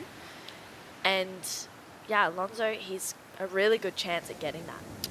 Yeah, marginal improvement, significant one. Bushka with the priority. If you've moved the dial, if you've moved the scoreboard along, you've done the right thing by going. He's done that. Just nudging up that number, touch. All right, so 2 minutes and 20 for Alonso Correa. Is this where the road ends for him? We'll find out in the next couple of minutes. 6-1 is the number he's hunting down. He knows exactly what he's looking for. You suspect it'll be a right-hander. His backhand's deadly, and he'll want a wave with good shape on the initial section. You saw Ruben Vitoria get one of those softer ones. If you go to a set-up turn straight away, it's always going to make things difficult. He ain't going to hang around. He'll go here. Backhand attack, drive and turn, really crisp, open and hit. Another one is a set-up turn, and he'll arrive really late, but he'll make it look good. He'll go really vert, and he'll ask a question. True, I'm looking at your face. And it's a face that seems to have more questions than answers. Yeah. In terms of where that number's going. I kind of think that's just me in general, though. I wouldn't say that. It's going to be close. His first turn, actually, that was pretty crazy. I just missed it. So, it's going to be really close. A 6.1 is what he's looking for. For Teva, for Alonso, we saw Teva get a score as well. Wondering how that was. It looked like that was a split peak wave. Yeah, well, actually, if I could draw your attention to the previous wave, that right-hander of Teva, we got the 5.63. Yeah. Yeah. pretty similar to that, right? The first turn. I'm picking up what you're putting down, Paul. I hear what you're saying. Ooh. It's with the judges right now. Scores to come in for Morocco and for Peru, crucially. On the prowl back out is Alonso Correa. He's hoping, he's praying all of Peru is for a 6-1 or better from our judging panel. We'll count down here. Oh my. Still waves on the outside. He'll go again. He's done the right thing by getting himself back in contention. First turn is nasty. I hope he didn't hit anything on his way back down. Why not get back out there and have a crack? All right, here goes Ruben Vittoria, 5.94. He needs really nice first section. No. Oh. And he'll poke the nose. Spain can't believe it. He's been so informed this whole event. That was so uncharacteristic of him. He had the ways to do it out there. You got to say, he'll look at the performance and he'll think, I surfed brilliantly through this, but I could be in a medals match because he had the waves to get the numbers out there multiple times. Yeah, he did. And particularly that last wave, that could have been a real buzzer beater moment for him because it had a really great first section. He didn't need much at 5.94. But it's this last wave of of Alonso and also for Tava that is of most importance. Yeah, so it was a split peak, was it? Tava went left, is that right? I believe so. Does he improve? Does he push up the number? The time that it's taken to get the score, if it was just a 2 or a 3, you would have thought it would have dropped in. So it must be in the ballpark. They don't know exactly what's happening yet, but a nice moment between Morocco and Peru. A couple of goofies. One goofy foot really shone out there. Was our Brazilian. Silva dominated the heat. Hang on. 5.67. So that was previous to last, so not enough for Alonso Correa, and then we just got that quick throw away. They're just going to give him a tiny number, but he's not quite going to get there. It will be Morocco who will advance and come back for finals day. And Team Peru, their run will come to an end through Alonso Correa's involvement. And he made a bit of a slip up this morning, had a tough heat in the main round, then he's rallied and blazed in Repechage. And that blaze has been extinguished by a very informed Douglas Silva of Brazil. That man, well done. Muito parabéns. Look how much it means to him. He's coming back to represent the defending gold medalist on finals day. He'll be competing for medals. He'll be deadly. It's going to be a big day tomorrow. He has been just flying through these repechage rounds. I mean, how's the passion and the pride coming from him and Team Brazil? Yeah, brilliant surfing from him. A great job from Tava Bushka. Correa, Vittoria, they'll be out.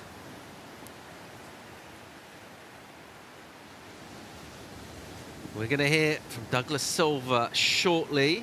In the meantime, let's have a look at some of today's highlights. The waves have been absolutely pumping.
Amazing scenes on a day of absolutely pumping conditions and beautiful images brought to you, of course, by our crew working tirelessly and brilliantly at Action Sports Productions.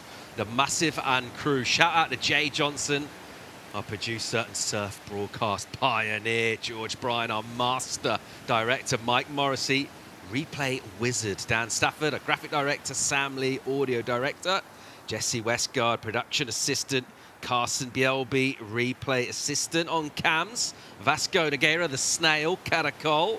He's our Portuguese assassin, Steve Kennedy, industry stalwart, Neil Goss, action sniper, Tak Sasahara, the Japanese master, AJ McClintock, the ultimate workhorse.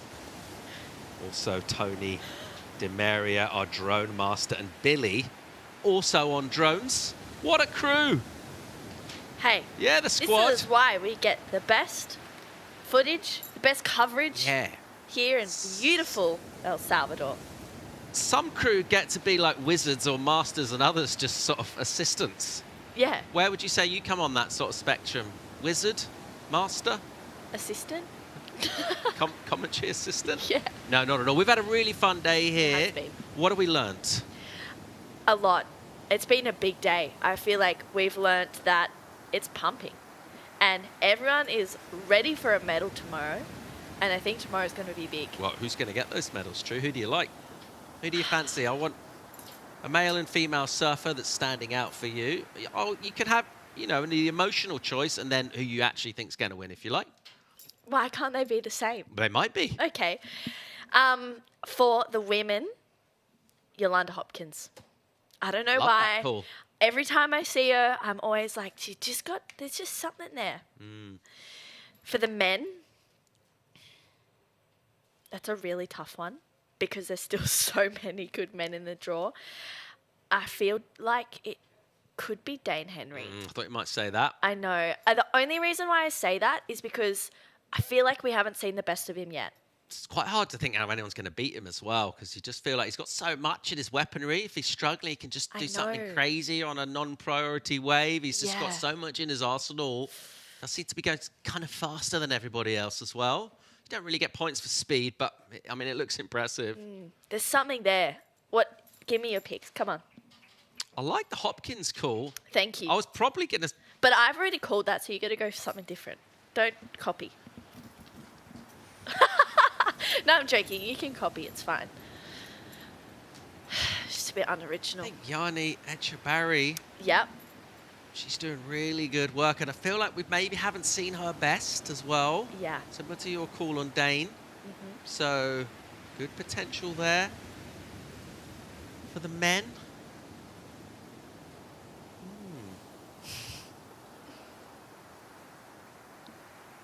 Going through the filing cabinet of who's left. Just trying to think of sort of slightly loath to back another Aussie. Uh-huh. But I'm going to do exactly that. Okay. I'm going to say Morgs. Morgs. Yeah.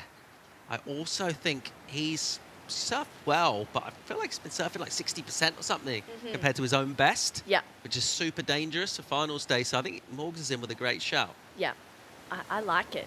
I feel like there's some really good calls. Let's see. Tomorrow, you've heard it here first. Well, our picks.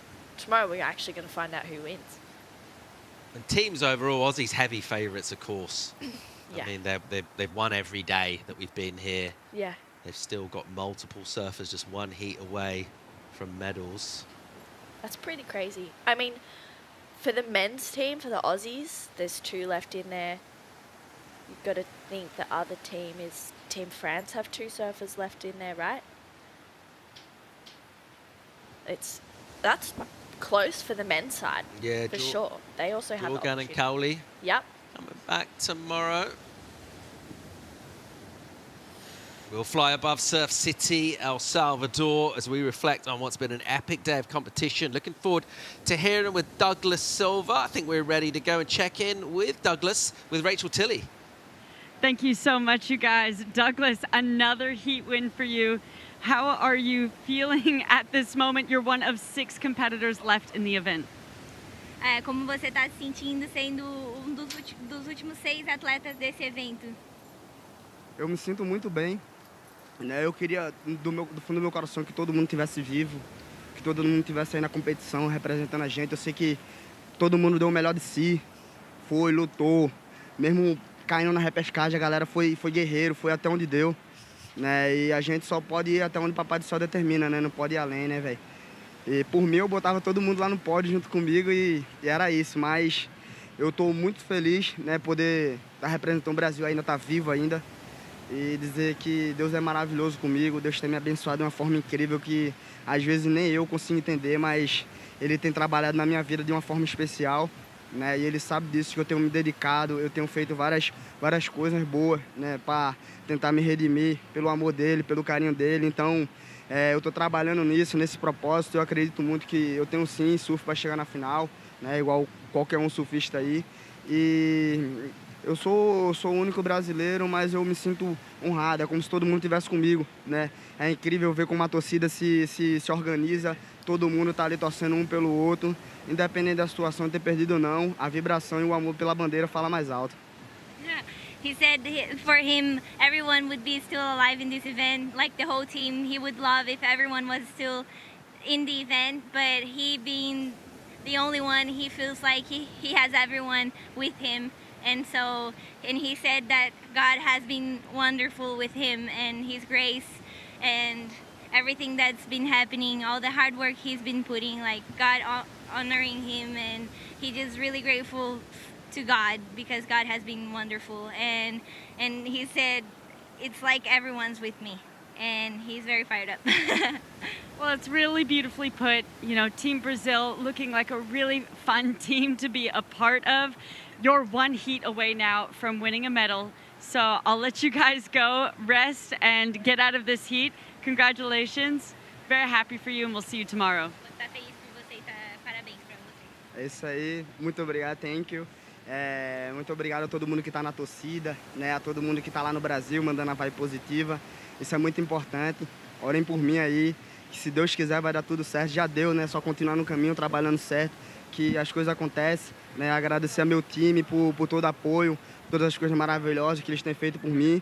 E é isso aí. Deus é o comando de tudo. Eu acredito muito que eu consigo chegar na final. Eu tenho certeza que Ele está preparando algo bom para mim. É Rocha, valeu. Thank you so much. Back to you guys. Valeu, Douglas. Love that guy. Love his intensity. He's going to be dangerous tomorrow. I would not want to draw him in a heat at all. No. One heat away from a medal. A great day of pumping waves here. It all comes down to tomorrow. Medals, matches. So we've got 6 heats to run tomorrow. We're going to start off with the men's main event and the women's main event before we head to Repechage, before we head into our finals. That's all going to happen slightly later. Okay. Calls at 7:15. Wow. How do you feel about 7:30 start? Don't mind it. Should we do that? Yeah, I think we should. Little sleep in sounds great. Should we go surfing now? Yeah, I think we need to get out there. See you tomorrow.